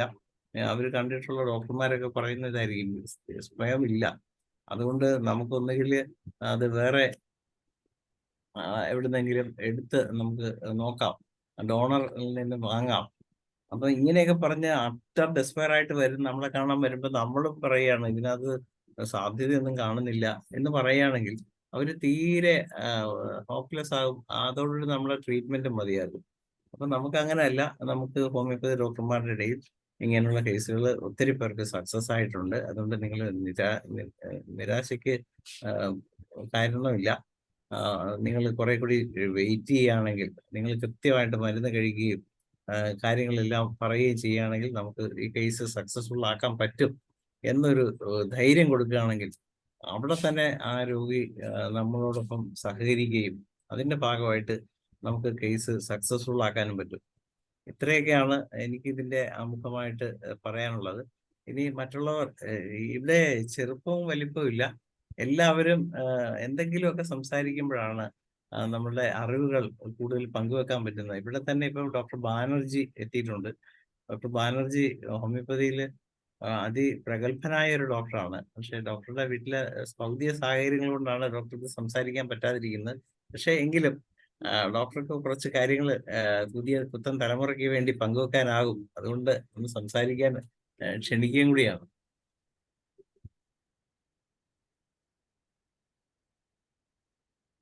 അൺമ്യൂട്ട് ചെയ്യോ ഡോക്ടർ? ഡോക്ടർ അൺമ്യൂട്ട് ചെയ്യോ ഡോക്ടർ? ഡോക്ടറെ, എനിക്ക് എൻ്റെ മദർ ഇപ്പൊ ഒരാഴ്ചയായുള്ളൂ മരിച്ചിട്ട്. അപ്പൊ ഞാൻ ഇടയ്ക്ക് കയറുന്നില്ലായിരുന്നു. അപ്പം അതിന്റെ ചില കാര്യങ്ങളുമായിട്ടൊക്കെ ഞാൻ ബന്ധപ്പെട്ടിരിക്കുകയാണ്. ഞാൻ താമസിയാതെ നിങ്ങളുടെ ഇതിനകത്ത് വരാം, കുഴപ്പമില്ല. ഓക്കെ, ജസ്റ്റ് നോക്കിയെന്നേ ഉള്ളു. ഇപ്പൊ അറിഞ്ഞില്ലായിരുന്നു, മരണം അറിഞ്ഞില്ലായിരുന്നു, അതുകൊണ്ടാണ്. മരണം അമ്മ ഒരാഴ്ചയായി മരിച്ചു. അതിന്റെ അല്ല, എനിക്കറിയാമായിരുന്നു, കിടപ്പാണെന്ന് അറിയാമായിരുന്നു. അതുകൊണ്ടാണ് ഞാൻ അത് ഹിന്റ് ചെയ്തത്. പക്ഷെ മരിച്ച കാര്യം നമ്മൾ കണ്ടില്ലായിരുന്നു. അതിപ്പോ 27-ാം തീയതിയാ മരിച്ചത്. അപ്പൊ അതിന്റെ കാര്യങ്ങളൊക്കെ ആയിട്ടൊക്കെ ഇരിക്കുന്ന ഒരു അവസ്ഥയിൽ അപ്പൊ ഞാനൊരു താമസിയാ ഞാൻ അനുഭവങ്ങൾ പങ്കുവെക്കാം. ഓക്കെ, തീർച്ചയായും IFPHന്റെ പേരിൽ 1 മിനിറ്റ് ഞങ്ങൾ മൗന പ്രാർത്ഥന നടത്തുകയാണ്. നമുക്കത്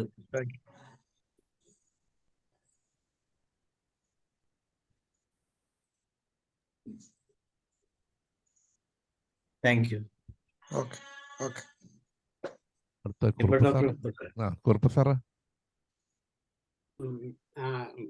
സ്റ്റെറിലിറ്റി അല്ലേ സബ്ജക്ട്? ഞാനൊരു 5 മിനിറ്റ് കഴിഞ്ഞാ കയറിയത്. സ്റ്റെറിലിറ്റി അല്ലേ സബ്ജക്റ്റ്? സംസാരത്തിൽ നിന്ന് മനസ്സിലായത്. അപ്പൊ അന്നേരം വന്ധ്യതയുടെ കാണാപ്പുറങ്ങൾ, അതായത് സാധാരണ നമ്മൾ പറയുന്ന വന്ധ്യതയിൽ നിന്ന് വ്യത്യസ്തമായിട്ട് വന്ധ്യതയിൽ നമ്മൾ ശ്രദ്ധിക്കപ്പെടേണ്ട അല്ലെങ്കിൽ നമ്മളെ കണ്ണിൽ പെടാതെ പോകുന്ന കാര്യങ്ങൾ എന്തൊക്കെയാണ്, അതെങ്ങനെ കണ്ടുപിടിക്കാം, അതെങ്ങനെ പരിഹരിക്കാം, ഇതാണ് ഇന്ന് നമ്മൾ പ്രധാനമായിട്ടും ചർച്ച ചെയ്യാൻ ഉദ്ദേശിക്കുന്നത്. അതിനോടൊപ്പം തന്നെ സാറിന് മറ്റുള്ള കാര്യങ്ങളും പറയാം, അല്ല മറ്റുള്ളവർക്കും പറയാം. നിങ്ങളുടെ ഏത് ചോദ്യവും ചോദിക്കാവുന്നതാണ് സാർ. ഞാൻ ആദ്യം ചികിത്സിച്ചത് ഇതിന് ഒരു 1979 ഒരു കേസ് എൻ്റെ അടുത്ത് തന്നെയുള്ളതാ, സ്വല്പ റിലേഷനുള്ളതാ. അവർക്ക് കല്യാണം കഴിഞ്ഞിട്ട് സംഗതികൾ ശരിയാകുന്നില്ല. അപ്പൊ അത് ചോദിച്ചു വന്നപ്പം ഈ ഡിസ്പെരിനിയ, പെയിൻഫുൾ പോയിസൺ, അതിന് കൊടുത്ത മരുന്ന് സെപ്പ്യായും നേട്രമൂറുമാണ്. അതാണ് എനിക്ക് ആദ്യം സക്സസ്ഫുൾ ആയ ഒരു കേസ്. പിന്നെ അത് കഴിഞ്ഞ് പിന്നെ ഉള്ള ഒരു കേസ് എന്ന് പറയുന്നത് ഇത് ഒരു ഈ പോയിസൺ കഴിഞ്ഞു കഴിഞ്ഞാൽ ഈ സെമൻ ഇത് നിൽക്കത്തില്ല. അതിന് മഗ്നീഷ്യം കാർബാണ് കൊടുത്തത്. പിന്നെ അത് കൊടുത്തപ്പോൾ ശരിയായി. പിന്നെ വേറൊരു കേസ്, ഒരു സ്ത്രീ ഡിപ്രഷനായിട്ട് വന്നു, സൂയിസൈഡ് ടെൻഡൻസി ആയിട്ടാണ് വന്നു കഴിഞ്ഞപ്പം അവർക്ക് കൊടുത്തത്, അവർക്ക് കൂട്ടുകാരത്തി പറഞ്ഞു ഒരു സീക്രട്ട് പറയാനുണ്ടെന്ന് പറഞ്ഞു ചോദിച്ചു കഴിഞ്ഞപ്പം മനസ്സിലായത് അവർക്ക് ഈ സെക്സ്വൽ പരിപാടി പറ്റത്തില്ല, അതുകൊണ്ട് ഹസ്ബൻഡ് വേറൊരിടത്തൊക്കെ പോവാ, അതാണ് പ്രശ്നം. അതും സെപ്പ്യ തന്നെയാണ് കൊടുത്തത്. സെപ്പ്യ കൊണ്ട് അത് 0/3 കൊടുത്തു കഴിഞ്ഞപ്പം 2 ദിവസം കൊണ്ട് അവർ തിരിച്ചു വന്നു, എൻ്റെ സ്വർഗം തിരിച്ചു കിട്ടിയെന്ന് പറഞ്ഞു. പിന്നെ വേറൊരു കേസ്, വേറൊരു എൻ്റെ ക്ലാസ്മേറ്റാണ്, SLC വരെ ഒന്നിച്ച് പഠിച്ചു. പിന്നെ അവരങ്ങ് നിർത്തി. ഞാനവിടെ കുറിച്ചിയിലിരിക്കുമ്പോൾ ഒരു ദിവസം എൻ്റെ അടുത്ത് വന്നു, എനിക്കൊരു സീക്രട്ടായിട്ട് കാര്യം ഇവിടെ വെച്ച് പറയാൻ പറ്റിയല്ല, വീട്ടിലോട്ട് വന്നിട്ട് പറയാം. എൻ്റെ വീടിന് കുറച്ച് അങ്ങോട്ട് മാറിയ വന്നു, മുരൊക്കെ ചോദിച്ചു പറഞ്ഞു, എൻ്റെ ഹസ്ബൻഡ് എൻ്റെ അടുത്ത് വരികയില്ല, അടുത്ത വീട്ടിലെ ഒരു പെണ്ണുമായിട്ട് വലിയ ജോലി. ഞാൻ പറഞ്ഞു കുറച്ചുകൂടെ സ്നേഹപരമായിട്ട് അവിടെ കാട്ടി നല്ലതായിട്ട് നിങ്ങൾ കരുതാൻ പറയും. പലപ്പോഴും മനുഷ്യന് സ്നേഹം കിട്ടാതെ വരുമ്പം വെറും ശാരീരികമായ ഒരു പ്രവർത്തനം മാത്രമല്ല ഇത്, മാനസികം വൈകാരികമായിട്ടുള്ള ഒരു കാര്യം കൂടാണ്. അന്നേരം ആ കാര്യങ്ങളൊക്കെ നമ്മൾ കൗൺസിൽ ചെയ്ത് ആ കാര്യങ്ങൾ പറഞ്ഞു കൊടുത്താൽ മാത്രമേ, അല്ലെ ഒരു ശാരീരിക ബന്ധത്തിന് മാനസികമായിട്ടുള്ള അടുപ്പം ഇല്ലെങ്കിൽ ശാരീരിക ബന്ധം കൊണ്ട് മാത്രം ഒരു സാറ്റിസ്ഫാക്ഷനോ സംഗതികളോ ഒന്നും ശരിയാകില്ല.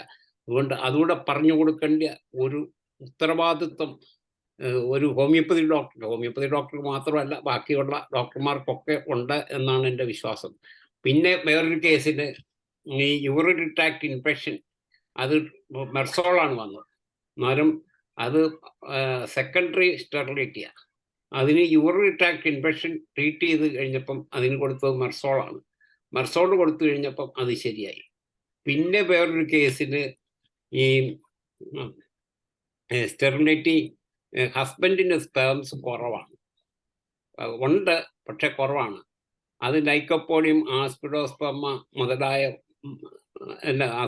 ഇതാണ് യോഗീബീനിയം, ഡാമിയാന മുതലായ മരുന്നുകൾ മദർ ടിഞ്ചറോടെ കൊടുത്തു. പിന്നെ ഈ വേറൊരു ഒരാൾ തന്ന ഒരു കാര്യമാണ്, പൂവൻ ചവിട്ടിയ നാടൻ കോഴിയുടെ മുട്ട കൂടെ കഴിക്കാൻ പറഞ്ഞു. അതുകൂടെ കൊടുത്തിട്ടുണ്ട്.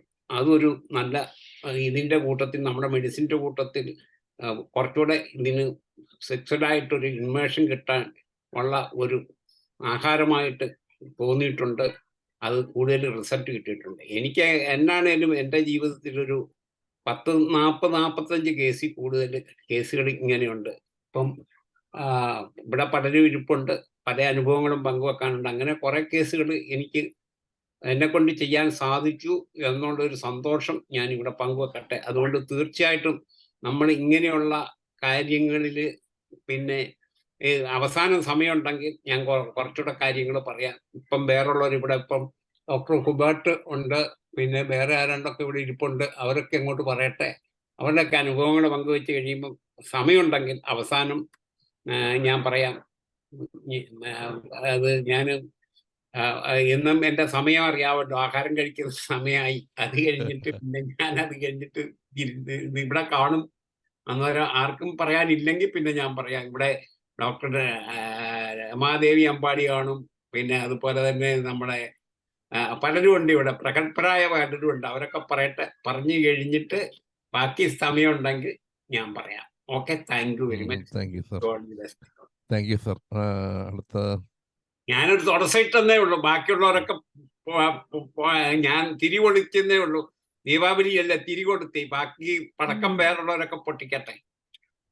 ഷൈന ഡോക്ടർ ഇടയ്ക്കൊന്ന് തല കണ്ടു. ഷൈന ഡോക്ടർ സംസാരിച്ചോളൂ. ഡോക്ടറെ ഇന്ന് നടക്കട്ടെ ഡോക്ടറെ തുടങ്ങി. ഇല്ല, ഞാൻ കുറച്ച് പറഞ്ഞു, കുറച്ച് കാര്യങ്ങളൊക്കെ പറഞ്ഞു. കുറുപ്പ് സാറും ഹ്യൂബർട്ട് ഡോക്ടറും പറഞ്ഞു. ഇനി ഒരു കേസ് പറയാം. നമ്മുടെ ഒരു ഡോക്ടർ തന്നെയാണ്. എന്തായാലും ഹ്യൂബർട്ട് ഡോക്ടർ ഒരു കേസ് പറയുമ്പോഴേക്കും ഈ ഇന്നത്തെ ചർച്ചയിൽ പങ്കെടുക്കാൻ ബാക്കിയുള്ള ഡോക്ടേഴ്സ് ആരെങ്കിലുമൊക്കെ മുമ്പോട്ട് വരണം. ഇൻഫെർട്ടിലിറ്റി അവരവരുടെ എക്സ്പീരിയൻസ് ഷെയർ ചെയ്യുന്നതിൽ ഓരോരുത്തരും കരുതി വെക്കുക. ഹ്യൂബർട്ട് ഡോക്ടർ പറഞ്ഞ ശേഷം ഓരോരുത്തരായിട്ട് ഹാൻഡ് റൈസ് ചെയ്ത് മുമ്പോട്ട് വരണം എന്നാണ് എനിക്ക് പറയാനുള്ളത്. ഹ്യൂബർട്ട് ഡോക്ടർ പറയും. ഒരു കേസ്, ഒരു കൂടെയുള്ള ഒരു ഡോക്ടർ തന്നെയായിരുന്നു. ഡോക്ടറിന് മക്കളില്ല. അവൾ എപ്പോഴും തലവേദനയായിരുന്നു, തീരെ സഹിക്കാൻ വയ്യാത്ത തലവേദനയായിരുന്നു. അങ്ങനെ ഇരുന്നപ്പോൾ പുള്ളിക്കാരത്തി ഒരുപാട് മരുന്നൊക്കെ കഴിച്ചായിരുന്നു, തലവേദനയ്ക്ക് വേണ്ടി കഴിച്ചു. എന്നാലും ഞാനൊരു ദിവസം തലവേദന സഹിക്കാൻ വയ്യാതായപ്പോൾ ഞാനൊരു CM പൊട്ടൻസി അയഡം കൊടുത്തു. അയഡം പേടിയായിരുന്നു. അയ്യോ, CM ഒക്കെ എടുത്ത് തരുന്നോന്ന് ചോദിച്ചു. ഞാൻ പറഞ്ഞു കഴിച്ചോ, ഒരു കുഴപ്പമില്ല. CM കഴിച്ചോളം തലവേദന അങ്ങ് മാറി. പിന്നെ അപ്പം തന്നെ കുറച്ച് ദിവസത്തിനകത്ത് തന്നെ ഗർഭിണിയാവുകയും ചെയ്തു.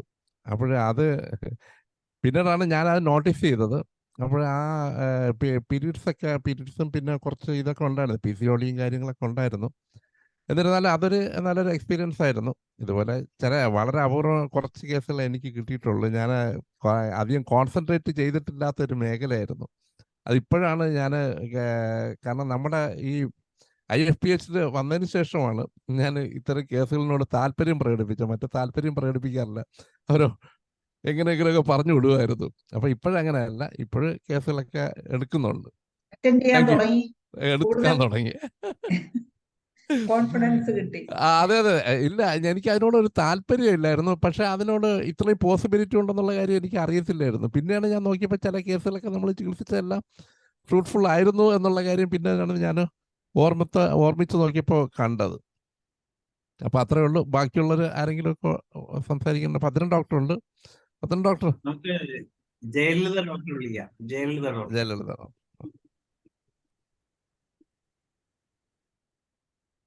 ജയലളിത ഡോക്ടർ ഉണ്ടോ? പിന്നെ അതുപോലെ മറിയാമ്മ ഡോക്ടർ ഉണ്ടായിരുന്നു. മറിയാമ്മ ജോൺ ഉണ്ട്. മറിയാമ്മ ഡോക്ടർ ഉണ്ടോ? ജയലളിത ഡോക്ടർ ഉണ്ടോ? ഓരോരുത്തരായിട്ട് ഹാൻഡ് റൈസ് ചെയ്താൽ തീർച്ചയായിട്ടും അവരവരുടെ എക്സ്പീരിയൻസ് ഷെയർ ചെയ്യാമായിരുന്നു. എനിക്ക് അധികം കേസൊന്നും പറയാനില്ല.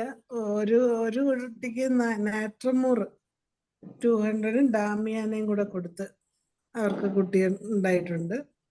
പിന്നെ ഒരു കേസിന് സെക്കൻഡറി ഇതിന് തൂജ 200 4 ദിവസത്തിലൊരിക്കൽ മാത്രം കൊടുത്ത് ഒരു 2 മാസത്തിനുള്ളിൽ തന്നെ അവർക്ക് പ്രഗ്നന്റ് ആയിട്ടുണ്ട്. അങ്ങനെ ഒരുപാട് കേസൊന്നും ഞാൻ എടുത്തിട്ടില്ല, അനുഭവങ്ങൾ അധികം ഇല്ല. ഓക്കെ, മറിയാമ്മ ഡോക്ടറെ, നമ്മുടെ ജയലളിത ഡോക്ടർ ഹാൻഡ് റൈസ് ചെയ്തിട്ടുണ്ട്. ഡോക്ടറെ സംസാരിച്ചു. ഡോക്ടറെ, എനിക്ക് എക്സ്പീരിയൻസ് ഒന്നുമില്ല, ഇൻഫെർട്ടിലിറ്റി അങ്ങനെ ട്രീറ്റ് ചെയ്തിട്ടില്ല. കഴിഞ്ഞ ദിവസം എനിക്കൊരു നല്ലൊരു റിസൾട്ട് കിട്ടിയത് PCOD ആയിട്ട് വന്ന ഒരു കേസായിരുന്നു. ആ കുട്ടിക്ക് PCOD, ഒരു കുട്ടിയുണ്ട്, രണ്ടാമതൊരു കുട്ടിക്ക് വേണ്ടി ട്രൈ ചെയ്തിട്ട് ശരിയായില്ല. അപ്പൊ PCOD ഉണ്ടെന്നും പറഞ്ഞ് വന്നതായിരുന്നു. അപ്പൊ ഞാൻ കൊടുത്തത് ഫോളിക്കുലിനം 200 1 gram പിൽസിൽ ഒരു 3 പിൽസ് വെച്ച് TDS ആ പറഞ്ഞത്. പിന്നെ കൊടുത്തത് ഓവറി 3X ആയിരുന്നു. പിന്നെ പിറ്റ്യൂട്ടറിനും കൊടുത്തിരുന്നു. പിന്നെ സിഫിലിനും കൊടുത്തിരുന്നു. സിഫിലിനും കൊടുക്കാൻ കാരണം അവരുടെ അമ്മയ്ക്കും അങ്ങനെ തന്നെ ലേറ്റ് ആയി എന്നുള്ളത് കൊണ്ടായിരുന്നു. അപ്പൊ ഇത്രയും കൊടുത്ത പിന്നെ വന്നിട്ടും പറഞ്ഞത് പിന്നത്തെ മാസം മെൻസസ് ആയില്ല, പിന്നെ പ്രഗ്നന്റ് ആയി. ഈ ഒരു എക്സ്പീരിയൻസ് ആണ് ഇപ്പൊ ലേറ്റസ്റ്റ് ആയിട്ട് എനിക്ക് കിട്ടിയത്. വളരെ സന്തോഷം തോന്നി. ഇത് കേട്ടിട്ട് തന്നെ വേറൊരു പേഷ്യന്റും കൂടി അത് കേട്ടിട്ടും വന്നിട്ടുണ്ട്. ഇപ്പൊ ഞാൻ കൊടുത്തിട്ടേ ഉള്ളൂ, അതിന്റെ റിസൾട്ട് ആയിട്ടില്ല. ആദ്യത്തെ എക്സ്പീരിയൻസ് ആണിത്. ഓക്കെ ഡോക്ടറെ, താങ്ക് യു. ഓക്കെ ജയലളിത ഡോക്ടറെ, എന്തായാലും ഹ്യൂബർട്ട് ഡോക്ടർ പറഞ്ഞ പോലെ ഇപ്പൊ കൂടുതൽ കേസുകൾ അറ്റൻഡ് ചെയ്യാൻ തുടങ്ങി. അതിലിപ്പോ ഒരെണ്ണം സക്സസ് ആയി. അപ്പൊ അടുത്തത് കൊടുത്തിട്ടുണ്ട്. ഇപ്പൊ ഈ IFPHന്റെ ക്ലാസ്സുകൾ അറ്റൻഡ് ചെയ്ത ശേഷം എല്ലാവർക്കും ഒരു കോൺഫിഡൻസ് എല്ലാത്തിലും.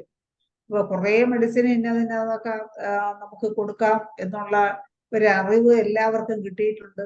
അതില് അപ്പൊ അതുകൊണ്ട് കൊടുത്തു നോക്കാം എന്നുള്ള ഒരു ആകാംക്ഷ നമുക്കും ഉണ്ട്. അല്ലെ, കൊടുത്തു നോക്കിയാൽ തീർച്ചയായിട്ടും റിസൾട്ട് കിട്ടും. ഇല്ലെങ്കിൽ ഒന്ന് അഥവാ ഫെയിലായാലും മറ്റത് കൊടുത്തു നോക്കാം. ഇഷ്ടം പോലെ എക്സ്പീരിയൻസിൽ റിസൾട്ട് കിട്ടിയ മെഡിസിൻ നമ്മുടെ മുമ്പിലുണ്ട്. അങ്ങനെ ഒരു ധൈര്യം എല്ലാവർക്കും ഉണ്ട്. അങ്ങനെ ഓരോരുത്തരായിട്ട് അങ്ങനെ സക്സസ് കേസുകൾ ഓരോരുത്തർക്കായിട്ട് അങ്ങനെ വന്നുകൊണ്ടിരിക്കുകയാണ്.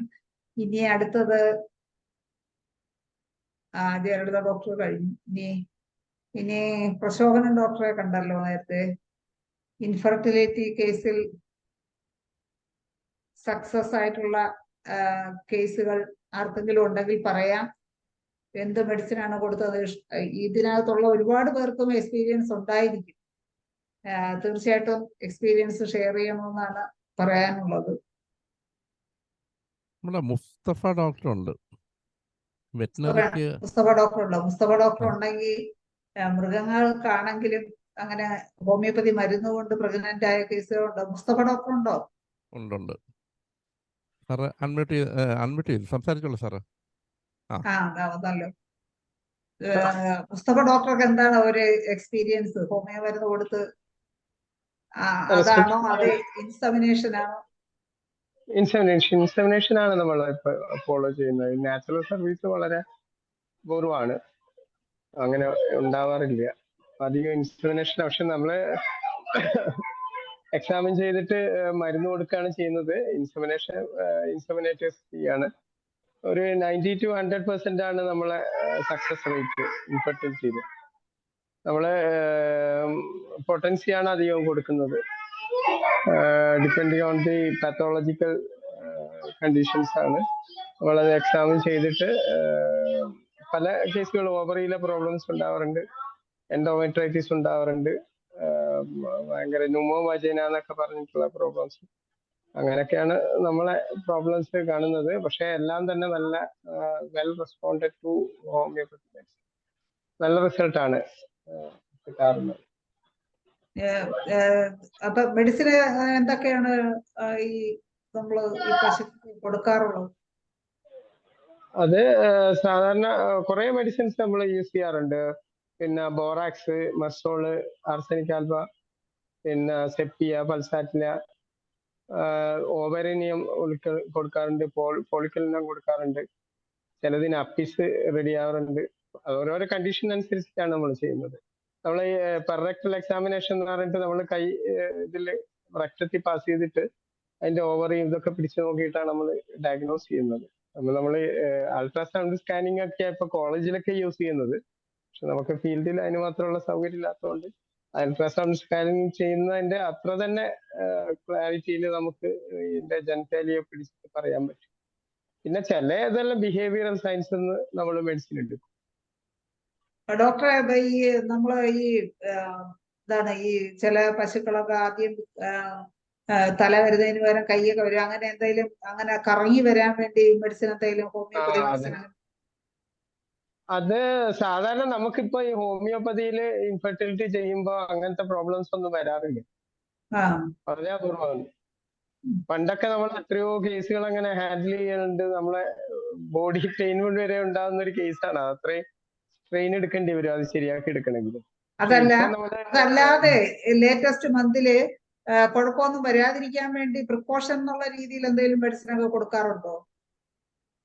ആർണിക്കൊക്കെ കൊടുത്താൽ തന്നെ നല്ല റിസൾട്ടാണ്. നമുക്ക് ഇൻഫെർട്ടിലിറ്റി കേസ് സക്സസ് കിട്ടിയതിന് ഡെലിവറി ഒരു ഇഷ്യൂ ആവാറില്ല. അതാണ് ഇൻഫെർട്ടിലിറ്റി അല്ലാത്ത കാര്യമാണ് ഞാൻ ചോദിച്ചത്.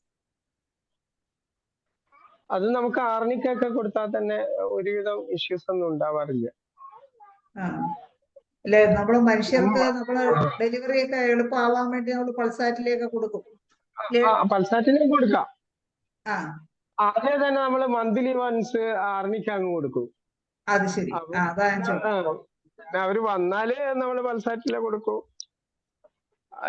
ഓണറെ പോലെയല്ല, ഒരു ഇതിന് അനുസരിച്ചിരിക്കാന്നല്ലേ ചെയ്യുന്നത്. പക്ഷെ നല്ല റിസൾട്ടാ. ഇയർഫോൺ നല്ല റിസൾട്ടാ. ഒരു കക്ഷി അത് ഇയർഫോൺ ചെക്ക് ചെയ്യുന്നുണ്ട്.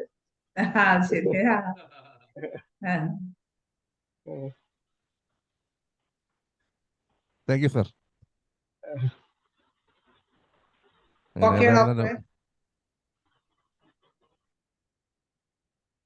വേണുഗോപാൽ ഡോക്ടർ ഉണ്ടല്ലോ. വേണുഗോപാൽ ഡോക്ടർ എന്തെങ്കിലും? Deepa Prakash doctor hand raise ചെയ്തിട്ടുണ്ട്. ഡോക്ടറെ സംസാരിച്ചു. വെറ്റിനറിയില് ഞാൻ സാധാരണ ലാസ്റ്റ് മന്തിൽ കൊടുക്കല് കൊളോഫൈലം, പിന്നെ സുഖപ്രസവത്തിന് കൊടുക്കാറുണ്ട് ലാസ്റ്റ് മന്തില്. പിന്നെ ഒരു 3 ഡോസ് പൾസാറ്റില കൊടുക്കും. അത് പ്രസവത്തിന് അരമണിക്കൂർ മുമ്പ് ഒരു ഡോസ്, പിന്നെ പ്രസവത്തിന് 1 മണിക്കൂർ മുമ്പ് ഒരു ഡോസ്, പിന്നെ ഒരു ഡോസും കൂടെ കൊടുക്കും. ലാസ്റ്റില് അതിന്റെ കുട്ടിയൊക്കെ പുറത്തേക്ക് വന്നതിന് ശേഷം ഒരു ഡോസും കൂടെ പൾസാറ്റില കൊടുക്കാറുണ്ട്. പിന്നെ പ്രഗ്നന്റ് ആവാത്ത കേസുകളിൽ അത് അവിടെയുള്ള വെറ്റിനറി ഡോക്ടർമാര് ശരിയാവുന്നില്ലെങ്കിൽ എൻ്റെ അടുത്തേക്ക് പറഞ്ഞു വിടാറുണ്ട്. അപ്പൊ ഞാൻ സെപ്പിയ 1 ഒരു വീക്കിലി ഒരു ഡോസ് കൊടുക്കും. അലേട്രിസ് ടിഞ്ചർ എനിക്ക് നല്ല ആക്ഷൻ കിട്ടിയിട്ടുണ്ട് അതിന്റെ കൂടെ. ഇത് വെറ്റിനറിനെ ഞാൻ ഷെയർ ചെയ്യാൻ വേണ്ടിയിട്ട് പിന്നെ വന്നതാണ്. Okay, thank you. അല്ല ഡോക്ടറെ, ഈ ഡെലിവറി കഴിഞ്ഞ് ഒരു ഡോസ് പൾസാറ്റിൽ കൊടുക്കുമെന്ന് പറഞ്ഞല്ലോ, അത് എന്താണ് അതുകൊണ്ട്? അതിന്റെ കൂടെ ഒരു പുറത്തേക്ക് ചില സാധനങ്ങളൊക്കെ ക്ലിയർ ആവാൻ വേണ്ടിട്ട് കൊടുക്കും ഞാൻ. ഓ ശരി. യൂട്രസ് ഒക്കെ അങ്ങനെ ക്ലിയർ ആക്കാൻ 3 ഡോസ് കൊടുക്കും. ഏത് പൊട്ടൻസ് ഡോക്ടർ? പൾസാറ്റിലെ ഞാൻ 1 എമ്മാണ് കൊടുക്കാറ്. കൊളോഫൈലൻ ലാസ്റ്റ് മന്തില് ഡെയിലി ഒരു നമ്മളെ നമ്പർ 40 ഗ്ലോബിൾസ് ആണെങ്കിൽ 10 ഗുളിക വെച്ച് കൊടുക്കും. അല്ല വലിയ ടൈപ്പ് ആണെങ്കിൽ 4 ഗുളിക വെച്ച് കൊടുക്കും. കൊളോഫൈലൻ 1 എമ്മാണോ കൊടുക്കുന്നത്? അല്ല, കൊളോഫൈലൻ 30 ലാസ്റ്റ് മന്തിൽ. അത് ഒരു പ്രാവശ്യം കൊടുത്തു കഴിഞ്ഞാൽ പിന്നീടുള്ള പ്രസവത്തിന് അവര് വന്നിട്ട് പറയും, ഡോക്ടറെ ആ മെഡിസിൻ വേണം, അപ്പൊ 9th മന്ത് ആയി, മെഡിസിൻ വേണം എന്ന് പറയും. അപ്പൊ ഞാൻ ആ മെഡിസിൻ കൊടുക്കും. അപ്പൊ ഈസി ലേബർ ഒക്കെ നടക്കുമായിരിക്കും അല്ലേ? ഈസി ഒരു ലേബറിന് വലിയ പ്രശ്നങ്ങളൊന്നും കാണുന്നില്ല. അപ്പൊ വെറ്റിനറി ഡോക്ടർമാരും പറയും അവിടെ പോയി വാങ്ങിക്കോന്ന് പറയും. ശരി. അങ്ങനെ കുറെ അനുഭവങ്ങളുണ്ട്, അത് ഞാൻ ഇവിടെ ഷെയർ ചെയ്തു. Okay, thank you. അതെന്തായാലും വളരെ സന്തോഷം ഡോക്ടറെ. അപ്പൊ പശുക്കളൊക്കെ നമ്മളെ അടുത്തുണ്ട്. കുറെ പേരൊക്കെ ഇത് ഹോമിയോപ്പതി മരുന്നുകൊണ്ട് എന്തെങ്കിലും ചെയ്യാൻ പറ്റുമെന്നുള്ള അജ്ഞത ഇപ്പോഴും നിലനിൽക്കുന്നുണ്ട്. ഇനി വെറ്റിനറി ഡോക്ടർമാര് പറഞ്ഞിട്ടാണെങ്കിലും ഇപ്പൊ കുറെ ആൾക്കാർ വരാൻ തുടങ്ങി. വെറ്റിനറിയില് ശരിക്കും പറഞ്ഞു കഴിഞ്ഞാല് നല്ല റിസൾട്ടാണ് ഹോമിയോപ്പതി. വെറ്റിനറി കേസുകളില് നമുക്ക് മനുഷ്യരെ ചികിത്സയെക്കാളും വളരെ നല്ല റിസൾട്ടാണ്. ഒരിക്കലും ഒരു റബ്ബർ പാല് കുടിച്ചിട്ട് ഹലോ കേക്കാം ഡോക്ടർ. റബ്ബർ പാല് കുടിച്ചു കഴിഞ്ഞാല് വെറ്റിനറിക്ക് അവർ പറയുന്നത് എന്തായാലും പശു മരിക്കുന്നു. അപ്പൊ അവര് നമ്മുടെ അടുത്ത് വേറെ ഒന്നും ഇല്ല, അപ്പൊ പറഞ്ഞു ഹോമിയോയില് പോയിക്കോന്ന് പറഞ്ഞു. ഞാനങ്ങനെ റബ്ബർ പാല് കുടിച്ചിട്ട് എന്തായാലും പശു മരിക്കും പോലും അത്. അപ്പൊ ഞാൻ നെക്സോമിക്കും പ്ലംബം മാറ്റുമാണ് കൊടുത്തത്. ഒരു 3 ദിവസം കഴിഞ്ഞപ്പോ അങ്ങേര് എൻ്റെ അടുത്ത് താങ്ക്സ് പറയാൻ വന്നു. അങ്ങേര് തന്നെ പറഞ്ഞു, അങ്ങേർക്ക് വലിയ സ്ഥലമാണ്, കുറെ പശുക്കളുണ്ട്, ഒരു 100ഓളം പശുക്കളുണ്ട്. അപ്പൊ ഇതിനു മുമ്പ് റബ്ബർ പാല് കുടിച്ച പശുക്കളെല്ലാം മരിച്ചുപോയിന്. അപ്പൊ അതിന്റെ നന്ദി പറയാൻ വേണ്ടിയിട്ട് എൻ്റെ അടുത്ത് വന്നിരുന്നു. ഡോക്ടറെ, ഇത് എനിക്ക് വളരെ എഫക്ട് ചെയ്തു ഈ മെഡിസിൻ. ഓക്കെ, അതും കൂടെ ഞാൻ ഇവിടെ ഷെയർ ചെയ്യും. ഡോക്ടറുടെ സ്ഥലം ഞാൻ തളിപ്പറമ്പിലാണ്. തളിപ്പറമ്പ്, കണ്ണൂർ ജില്ല. അതാണ് ഭാഷ കേട്ടപ്പോ അതാണ് ഞാൻ ചോദിച്ചത്. ഓക്കെ ഡോക്ടർ ഏത് മരുന്നാ കൊടുത്തതെന്ന് പറഞ്ഞത് റബ്ബർ പാലിന്? നെക്സോമിക്കും പ്ലംബം മറ്റും.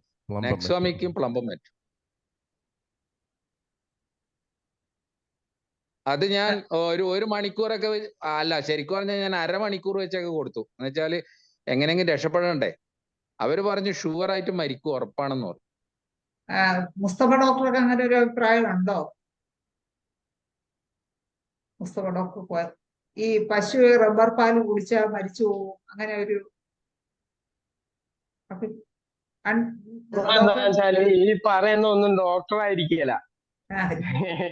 ശരിക്കും വെറ്റിനറി ഫീൽഡിൽ ഏറ്റവും വലിയൊരു പ്രശ്നമാണ് വാളെടുത്തവരെല്ലാം വെളിച്ചപ്പാട് എന്നുള്ള. അടുത്ത ഈ സബ് സെന്ററിലെ ഫാർമസിസ്റ്റോ അങ്ങനത്തെവരൊക്കെ ആയിരിക്കും ഇത് പറയുന്നുണ്ടാവുക. എല്ലാം വെറ്റിനറി ഡോക്ടറുടെ തലക്കാണ് അടിക്കപ്പെടുന്നത്.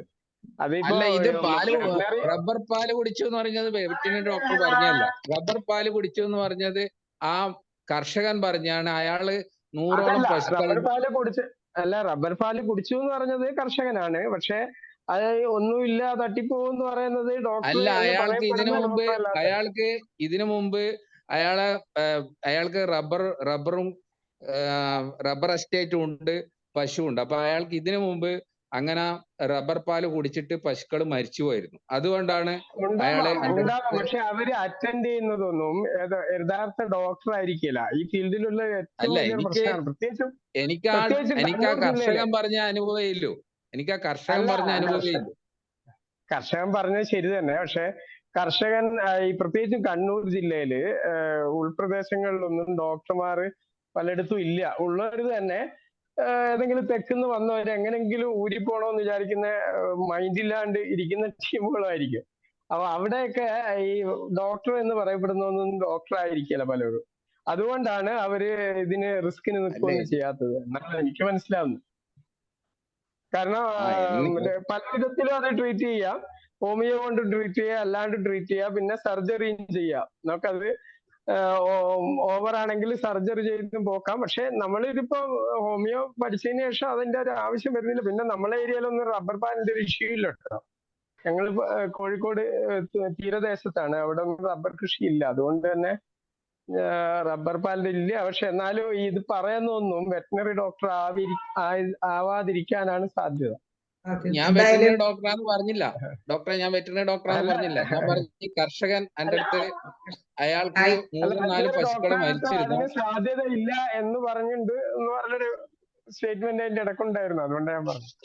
അങ്ങനെയല്ല, അതല്ല, അത് ഞാൻ മറ്റുള്ള കേസുകളിൽ പറഞ്ഞു. ഈ റബ്ബർ പാല് ഞാൻ വേറെ തന്നെ പറഞ്ഞു. എന്തായാലും റബ്ബർ പാൽ കുടിച്ചു ആ കർഷകന്റെ പശുവിന്റെ പ്രശ്നങ്ങളൊന്നും വന്നില്ല. എന്തായാലും അത് വളരെ നല്ല കാര്യം. ഹോമിയോപ്പതി മരുന്ന് കൊടുത്തു പശു രക്ഷപ്പെട്ടല്ലോ, അത് തന്നെ വലിയ കാര്യം. ഇനി അടുത്തത് ഹരിഹരൻ സാർ ഉണ്ടോ? ഹരിഹരൻ സാറ്, ഹരിഹരൻ സാർ ഒന്ന് തല കാണിച്ചായിരുന്നല്ലോ, പോയോ? ഹരിഹരൻ സാറ്, ഹരിഹരൻ സാറിന് ഇൻഫെർട്ടിലിറ്റി കേസുകൾ, സക്സസ് ആയ കേസുകളെ കുറിച്ച് എന്തെങ്കിലും? ഞാന് ട്രീറ്റ്മെന്റ് നടത്തുന്നത് ആദ്യം തന്നെ വന്നു കഴിഞ്ഞാല് കേസ് എടുക്കും. കേസ് എടുത്ത് കോൺസ്റ്റിറ്റ്യൂഷൻ ഏതാണെന്ന് കണ്ടുപിടിച്ചതിന് ശേഷം എൻ്റെ ഒരു മെത്തേഡ് ഓഫ് ട്രീറ്റ്മെന്റ് ആണ് ഞാൻ പറയുന്നത്. പിന്നെ കുറെ ലബോറട്ടറി ഫൈൻഡിങ്സ് നോക്കും. അത് പീരിയഡ്സിന്റെ സെക്കൻഡ് ഡേയിൽ എടുക്കത്തക്ക രീതിയിൽ LH, FSH, പിന്നെ ഇൻസുലിൻ, പിന്നെ അതായത് ഷുഗർ, പിന്നെ AMH, പ്രൊലാക്റ്റിൻ, ഇങ്ങനെ ഒരു 4-5 ഉണ്ട്. ഇത് മുഴുവൻ ഞാൻ പരിശോധിപ്പിച്ച് ഞാൻ നോക്കും. പിന്നെ നോക്കിക്കഴിഞ്ഞിട്ട് എവിടാണ് എന്തെങ്കിലും ഡിഫക്റ്റ് ഉണ്ടെങ്കിൽ ഓർഗൻ റെമഡി അത് പ്രകാരം കൊടുക്കും. അങ്ങനെ ഞാൻ പല കേസുകളും ഇൻഫെർട്ടിലിറ്റി ഞാൻ ചികിത്സിച്ച് എനിക്ക് കുട്ടികൾ അവർക്കായിട്ടുണ്ട്. ഈയിടെ ഒരെണ്ണമായി. അപ്പോൾ ഇത് വളരെ ശാസ്ത്രീയമായിട്ട് ചെയ്യണം എന്നാണ് എൻ്റെ അഭിപ്രായം. അല്ലാതെ അത് കൊടുത്തു ഇത് കൊടുത്തു പ്രഗ്നൻ്റായി എന്ന് പറയുന്നതിനേക്കാൾ ഭേദം നമ്മൾ എന്തുകൊണ്ട് അത് കൊടുത്തു, എന്തുകൊണ്ടാണ് ഞാൻ നാട്രമൂർ കൊടുത്തത്, എന്തുകൊണ്ടാണ് ഞാൻ പൾസാറ്റില കൊടുത്തത്, എന്തുകൊണ്ടാണ് ഞാൻ കാൽക്കേരിയ കാർബ് കൊടുത്തത്, എന്തുകൊണ്ടാണ് അത് നമ്മൾ പ്രത്യേകം റെക്കോർഡ് ചെയ്തു വെക്കണം. എന്നാലേ വരും തലമുറയ്ക്ക് അത് പ്രയോജനപ്പെടുത്തുള്ളൂ. എന്നിട്ട് അതിൻ്റെ ഇൻവെസ്റ്റിഗേഷൻ റിപ്പോർട്ടും നമ്മൾ അതിൽ പിൻ ചെയ്ത് വെക്കണം. അപ്പൊ അങ്ങനെ നോക്കുമ്പോൾ നമുക്ക് ഇങ്ങനെ എടുക്കുമ്പോഴാണ് തൈറോയിഡ് ചെക്ക് ചെയ്യണം, പിന്നെ TSH ചെക്ക് ചെയ്യണം. അത് ചെക്ക് ചെയ്യുമ്പം അവിടെ ചിലപ്പോൾ നമുക്കത് പോയിന്റ് കിട്ടും. പിന്നെ AMH വെരി ഇമ്പോർട്ടൻ്റ് ആണ്. AMH ചെക്ക് ചെയ്യണം. കഴിഞ്ഞ ദിവസം ഒരു ഡോക്ടർ, ഒന്നാമത് തന്നെ ഈ മെൻസ്ട്രുവൽ സൈക്കിള് എല്ലാ ഡോക്ടർമാരും കൃത്യമായിട്ട് പഠിക്കണം. മെൻസ്ട്രുവൽ സൈക്കിള് കൃത്യമായിട്ട് പഠിച്ചെങ്കിൽ മാത്രമേ ഇതിന്റെ ഡിഫക്റ്റ് നമുക്ക് കണ്ടുപിടിക്കാൻ പറ്റത്തുള്ളൂ. അതായത് ഇതിന് 3 ഫേസ് ഉണ്ടല്ലോ. ഓവുലേഷൻ ഉണ്ട്, മെൻസ്ട്രുവൽ ഫേസ് ഉണ്ട്, ലൂട്ടിയൽ ഫേസ് ഉണ്ട്. ഈ ഫേസ് 3 തറവാക്കണം. എന്നിട്ട് PCOS ഉണ്ടോ ആണോ, PCOD ആണോ എന്ന് നമ്മൾ ശ്രദ്ധിക്കണം. പിന്നെ അപ്പൊ ഇങ്ങനെയൊക്കെ നോക്കിയിട്ട് വേണം നമ്മൾ ചികിത്സിക്കാനായിട്ട് എന്നാണ് എൻ്റെ അഭിപ്രായം. അല്ലാതെ നമ്മൾ ഈ പൊട്ടൻ്റെ മാവേലിയർ പോലെ ചെയ്യരുത്.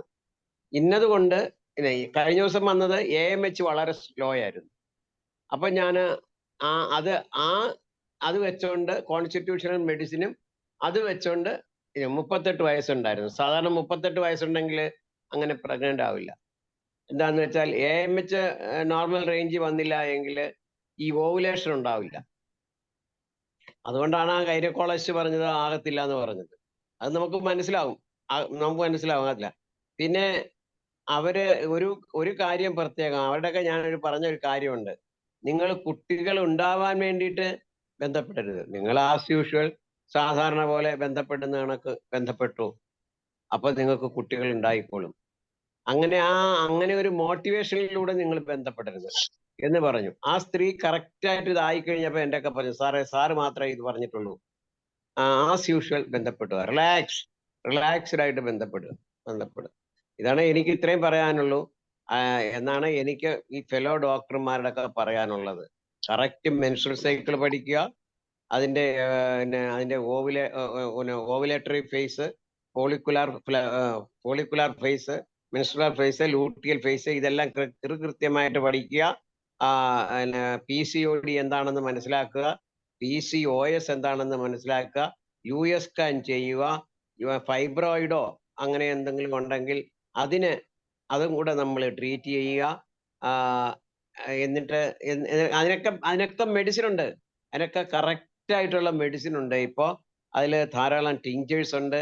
കഴിഞ്ഞ ദിവസം സിനാമൺ ടിഞ്ചർ, അത് കഴിഞ്ഞ ദിവസം ഈ പാലക്കാട് എന്ന് പറഞ്ഞ ഡോക്ടർ സിനാമൺ ടിഞ്ചർ പറഞ്ഞു. ഞാനപ്പം മനസ്സിൽ വാങ്ങുമായിരുന്നു, ഇത് സിനാമൺ ടിഞ്ചർ ഒരു ബെസ്റ്റ് ടിഞ്ചറാണ് സിനാമൺ ടിഞ്ചർ. അത് ഈ ഇൻസുലിൻ റെസിസ്റ്റൻസിനും പിന്നെ ഈ PCOSനും PCODക്കും നമുക്ക് കൊടുക്കാൻ പറ്റുന്ന ഒരു ടിഞ്ചറാണ്.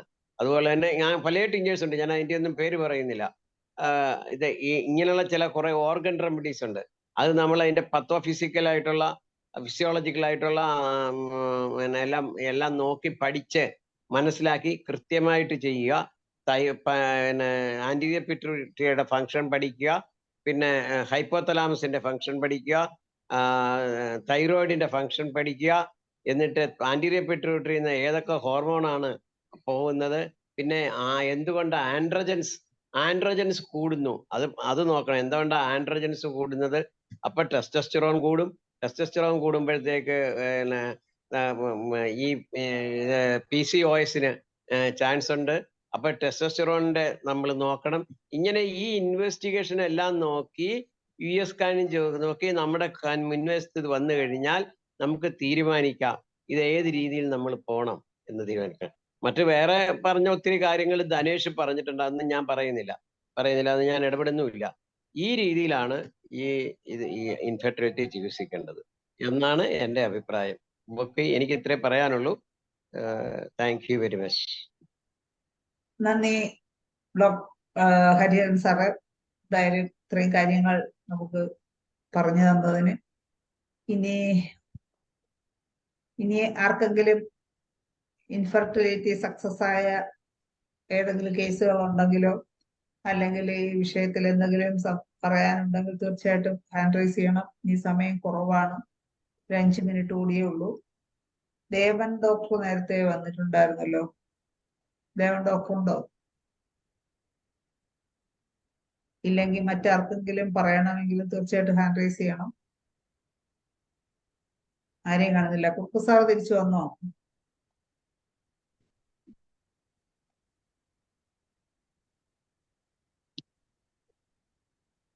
ദേവൻ ഡോക്ടർ വന്നിട്ടുണ്ട്.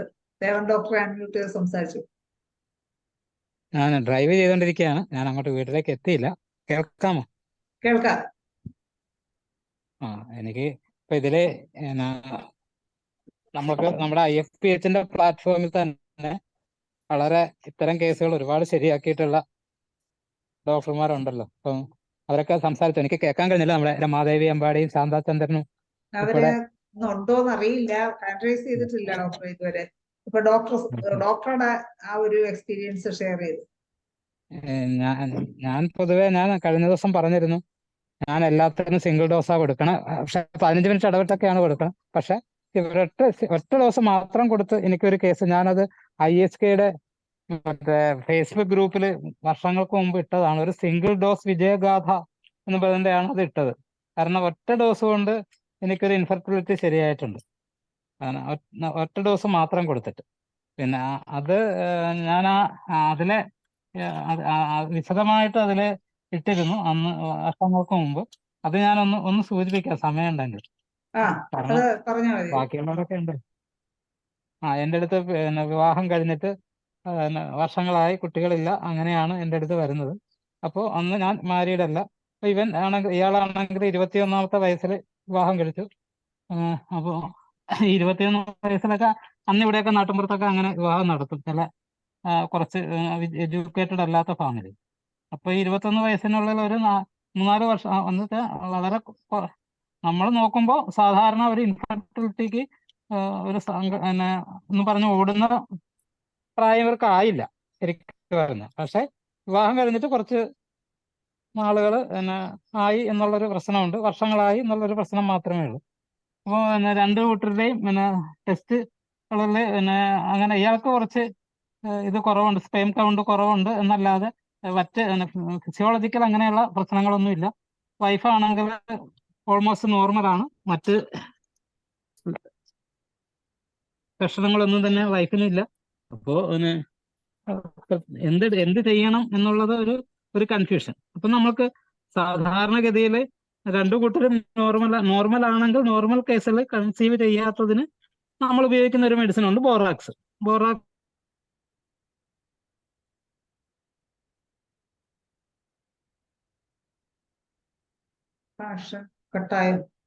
ആണ് എല്ലാ പതോളജിക്കലി നോർമലാണ്, കൊടുക്കാറുണ്ട്.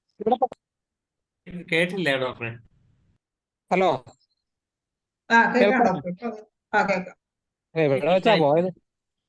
ബോറാക്സ് കഴിഞ്ഞ് പിന്നെ പറഞ്ഞ കേട്ടില്ല. ബോറാക്സ് വരെ കേട്ടോ. അപ്പൊ ബോറാക്സ് പക്ഷെ ബോറാക്സിന്റെ എനിക്ക് കൊടുക്കാൻ തോന്നിയില്ല, ബോറാക്സ് ആയിട്ട് എനിക്ക് തോന്നിയില്ല.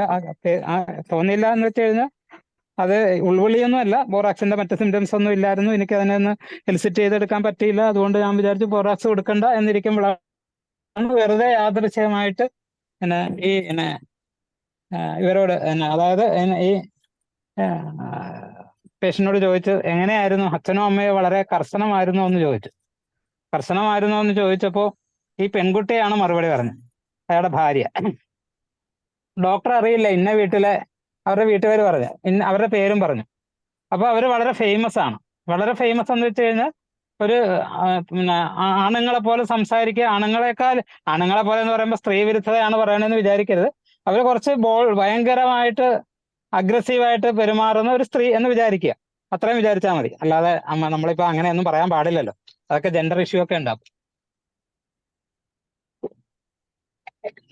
ഒരു സെക്കൻഡ്, സോറി. അപ്പോൾ എന്തായാലും അപ്പൊ ഇവരെന്നോട് ഇത് അറിയത്തില്ലേ, അറിയാൻ പാടില്ല, ആളെ അറിയത്തില്ലേ, ഫേമസ് അല്ലേ എന്ന് പറഞ്ഞു, വേൾഡ് ഫേമസ് അല്ലേ. അപ്പൊ ഇവനോട് അപ്പൊ എനിക്ക് ആളെ പിടികിട്ടി, അവര് ഭയങ്കര സംഭവം തന്നെയാണ്. കാരണം അവര് ആരോടും ഈ സ്പീച്ച് അബ്രപ്റ്റ് എന്ന് പറഞ്ഞ് നമുക്ക് റൂബ്രിക്സ് ഉണ്ട്. അപ്പം അത്തരത്തിൽ സംസാരിക്കുന്ന ആ സ്പീച്ച്, ആ റൂബ്രിക്സിന്റെ ഒരു തനി ടിപ്പിക്കൽ ഒരു ഇതാണ് അവര്. കാരണം ഈ ഇടത്തിത്തരം പറയാന്ന് ഞങ്ങളുടെ നാട്ടുഭാഷ പറയും. എന്തിനും ഉടക്ക് വർത്താനേ പറയുള്ളൂ. ഉടക്ക് വർത്താനം മാത്രമല്ല, ഒരു സെക്കൻഡ്, ഞാൻ എന്റെ സൗണ്ട് ഒന്ന് പുറത്തോട്ടെ, പാട്ട് മ്യൂസിക്കിന്റെ. അപ്പോ ഒരു സെക്കൻഡ്, വണ്ടി.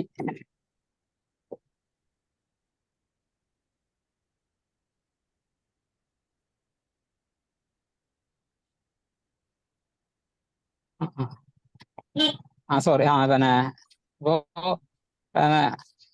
എനിക്ക് ശരിക്കും ഞാനത് പേരന്റൽ ഡോമിനേഷൻ എന്നുള്ള ഇതിലാണ് എടുത്തത്.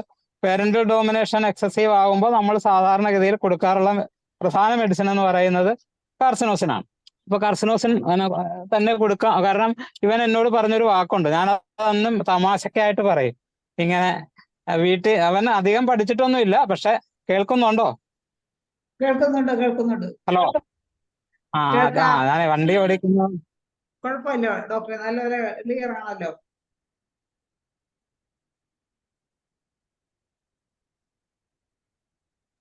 മ്യൂട്ടായി പോയി. ഇപ്പൊ മ്യൂട്ടായി പോയി. ഡോക്ടറെ അൺമ്യൂട്ട് ചെയ്യുവോ?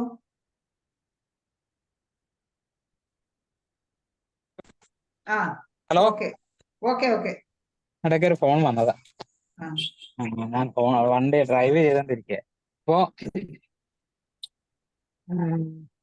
ഈവൻ സ്കൂളിൽ നിന്ന് തിരിച്ചു വരുമ്പോ, അതായത് ഉയർന്ന എലിമെന്ററി സ്കൂള് ഒന്ന് ധരിച്ചാൽ മതി, അല്ലാതെ ഉയർന്ന വിദ്യാഭ്യാസം ഒന്നും ഇല്ല. സ്കൂളിൽ നിന്ന് തിരിച്ചു വരുമ്പോ അല്പം വൈകിയാൽ അമ്മ ചോദിക്കുന്ന ഒരു ചോദ്യമുണ്ട്, നീ എവിടെയായിരുന്നടോ, എവിടെയായിരുന്നു മോനെന്നേ വിളിക്കുള്ളൂ. പക്ഷെ മുമ്പിലും ബിബിലും ഒക്കെ പ്രിഫിക്സും സഫിക്സും ഒക്കെ കാണും. മുമ്പിലും കുറച്ചൊക്കെ ഡാഷ് ഇട്ടിട്ട് വെറുതെ മോനെന്ന് വിളിക്കത്തില്ല, വളരെ ഓമനത്തമായിട്ട് നീ ഇത്ര നേരം എവിടെയായിരുന്നടാ എന്നുള്ള ഈ രീതിയിലാണ് സംസാരിക്കുന്നത്. അപ്പൊ ഇവൻ തന്നെ പറഞ്ഞു, ഇവനങ്ങ് ചുളുങ്ങി പോകുമ്പോ ഈ കൂട്ടുകാരുടെയൊക്കെ ഫ്രണ്ട്സിന്റെ മുമ്പിൽ. അപ്പൊ ആ ഒരു എമോഷണൽ ആയിട്ടുള്ള ആ സപ്രഷനാണ് ഇതിനെ ബാധിച്ചത്. നമ്മൾക്കറിയാം, എമോഷൻസ് ഏറ്റവും കൂടുതൽ ബാധിക്കുന്ന ഒരു ഏരിയയാണ് നമ്മുടെ സെക്ഷൽ ഓർഗൻസ്. കാരണം ഒരു ചിന്ത കൊണ്ട് മാത്രം പ്രവർത്തിക്കുന്ന ഇത്രയും ശക്തമായ മറ്റ് അവയവങ്ങളില്ല. പിന്നെ പുളി കാണുമ്പോൾ നാവി വെള്ളം വരും, അത് വേറെ കാര്യം. അങ്ങനെ ചില ഉദാഹരണങ്ങൾ ഉണ്ടെന്ന് വെച്ചാൽ ബാക്കി എമോഷൻസ് മാത്രം നേരിട്ട് വർക്ക് ചെയ്യുന്ന ഒരു ഏരിയ ആണിത്. അതുകൊണ്ട് തന്നെ ആ എമോഷണൽ സപ്രഷൻ ആയിരിക്കണം എന്ന് കഴിഞ്ഞ് ഞാൻ കാർസിനോസം കൊടുത്ത്, ചുരുക്കി പറയാണ്, ഡ്രൈവ് ചെയ്ത് വണ്ടി ഓടിക്കൊണ്ടിരിക്കുന്നു. അതുകൊണ്ടാണ് കാർസിനോസം കൊടുത്ത ആ ഒറ്റ ഡോസിൽ ശരിയായി. അതിനെ കുറച്ചുകൂടി കൊണ്ട് എങ്കിലും ഒറ്റ ഡോസിൽ ശരിയായി.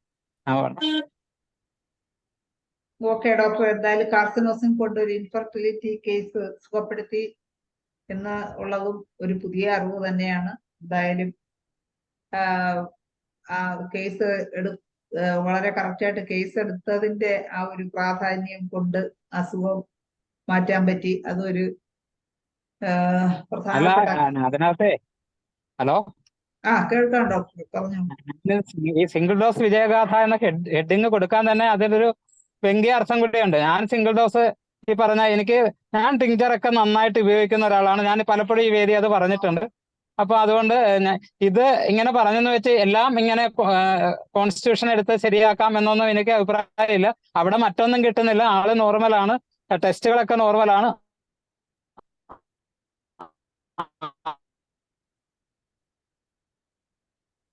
അത് ഇടയ്ക്ക് മുറിഞ്ഞു പോകുന്നുണ്ട് ഡോക്ടറെ, റേഞ്ച് പോകുന്നുണ്ടോ? എന്തായാലും ഡോക്ടർ പറഞ്ഞതിൽ ഒരു തമാശ, ഈ വന്ന പേഷ്യന്റ് കാരണം അവരുടെ കല്യാണം റേഞ്ച് പോയി, അതാണ് അങ്ങനെ കേൾക്കുന്നത്. എന്തായാലും ആ ഒരു കേസ് റേഞ്ച് കുഴപ്പമില്ല ഡോക്ടറെ, ഇത്രയും കിട്ടിയല്ലോ. ഞാൻ പറയാൻ വന്നത്, ഡോക്ടർ പറഞ്ഞല്ലോ ഇവര് കല്യാണം കഴിഞ്ഞ് എന്നാ ചികിത്സക്ക് വരാനുള്ള ഒരു അത്രയും സമയം ആയില്ല, കുറച്ചു നാളെ ആയുള്ളൂ. എങ്കിലും അവര് ചികിത്സക്കായിട്ട് വന്നെന്ന് പറഞ്ഞു. അത് കാര്യമുണ്ട്. കാരണം പണ്ടത്തെ സമയത്ത് കുറെ നേരത്തെയുള്ള കേസായിരുന്നു പറഞ്ഞു. പണ്ടാണെങ്കിൽ കല്യാണം കഴിഞ്ഞാൽ ഉടനെ എല്ലാവരും ചോദിക്കും, കുട്ടികളായില്ലേ, ആയില്ലേ എന്ന് ചോദിക്കും. ഇപ്പോഴത്തെ കാലത്ത് പിന്നെ പെട്ടെന്നൊന്നും ആരും ചോദിക്കില്ല. കാരണം പലരും വർഷങ്ങൾ കഴിഞ്ഞിട്ടൊക്കെ ആയിരിക്കും കുട്ടികൾ വേണമെന്ന് വിചാരിക്കുന്നത് തന്നെ. അതുകൊണ്ട് ആ ചോദ്യത്തിന് അത്ര പ്രസക്തി കുറഞ്ഞു വരുന്ന കാലമാണ് ഇത്. അതുകൊണ്ട് തന്നെ കുറെ നാൾ കഴിഞ്ഞിട്ടായിരിക്കും, 2 വർഷമെങ്കിലും കഴിഞ്ഞിട്ടായിരിക്കും ഇപ്പൊ ഇൻഫെർട്ടിലിറ്റി ചികിത്സയ്ക്ക് വരുന്നത്. പണ്ടങ്ങനെയല്ല, കല്യാണം കഴിഞ്ഞാൽ പിറ്റേ മാസം പോലെ നാട്ടുപുറത്തുള്ളവരെല്ലാം ചോദിക്കാൻ തുടങ്ങും, എന്തെങ്കിലും വിശേഷമുണ്ടോ. അതുകൊണ്ട് നേരത്തെ ട്രീറ്റ്മെന്റിന് എത്തും. ഇപ്പൊ അത് പതുക്കെ എത്തത്തുള്ളൂ. കാരണം പലരും പഠിച്ചുകൊണ്ടിരിക്കുന്നവരായിരിക്കും, അല്ലെങ്കിൽ ജോലി കിട്ടിയിട്ട് മതി എന്ന് വിചാരിക്കുകയായിരിക്കും, അങ്ങനെയൊക്കെയുള്ള പ്രശ്നങ്ങളുള്ളത്. അങ്ങനെ എന്തായാലും നമ്മളെ സമയം ഒന്ന് ഏകദേശം കഴിഞ്ഞു, 10 മണിയായി. ഇൻഫെർട്ടിലിറ്റിയുടെ ഉള്ളിലേക്ക് ഉള്ള പ്രശ്നങ്ങളെ കുറിച്ചുള്ള ചർച്ചയായിരുന്നു. എന്തായാലും അത് വളരെ ഗംഭീരമായി. ഒത്തിരി പേര് അവരവരുടെ ഹരിഹരൻ സാറ്, കുറുപ്പ് സാറ്, ആമുഖം ധനേഷ് ഡോക്ടർ തുടങ്ങി വെച്ചു. പിന്നെ ദേവൻ ഡോക്ടർ പറഞ്ഞു, ഹ്യൂബർട്ട് ഡോക്ടർ പറഞ്ഞു, അങ്ങനെ ജയലളിത ഡോക്ടർ, മറിയാമ്മ ഡോക്ടർ, എല്ലാവരും അവരവരുടെ അഭിപ്രായങ്ങൾ പങ്കുവച്ചു. നമ്മുടെ സമയവും കഴിഞ്ഞു. അഭിപ്രായങ്ങൾ പങ്കുവച്ച ബഹുമാനീയരായ ഡോക്ടേഴ്സിനും ഇന്നത്തെ ഈ പ്ലാറ്റ്ഫോമിൽ ഉണ്ടായിരുന്ന എല്ലാ ബഹുമാനീയരായ ഡോക്ടേഴ്സിനും ഹോമിയോപ്പതി സ്നേഹികൾക്കും, 2 പേരെ പേര് വിട്ടുപോയി, ഡോക്ടർ ദീപ പ്രകാശ്, ഡോക്ടർ മുസ്തഫ, അവർക്കും എല്ലാവർക്കും ഒരിക്കൽ കൂടി നന്ദി പറഞ്ഞുകൊണ്ടും എല്ലാവർക്കും ശുഭരാത്രി നേർന്നുകൊണ്ടും നല്ല ഒരു ദീപാവലി ആശംസിച്ചുകൊണ്ടും ഇന്നത്തെ പ്രോഗ്രാമിന്റെ വൈൻഡപ്പ് ചെയ്യുന്നു. നന്ദി, നമസ്കാരം.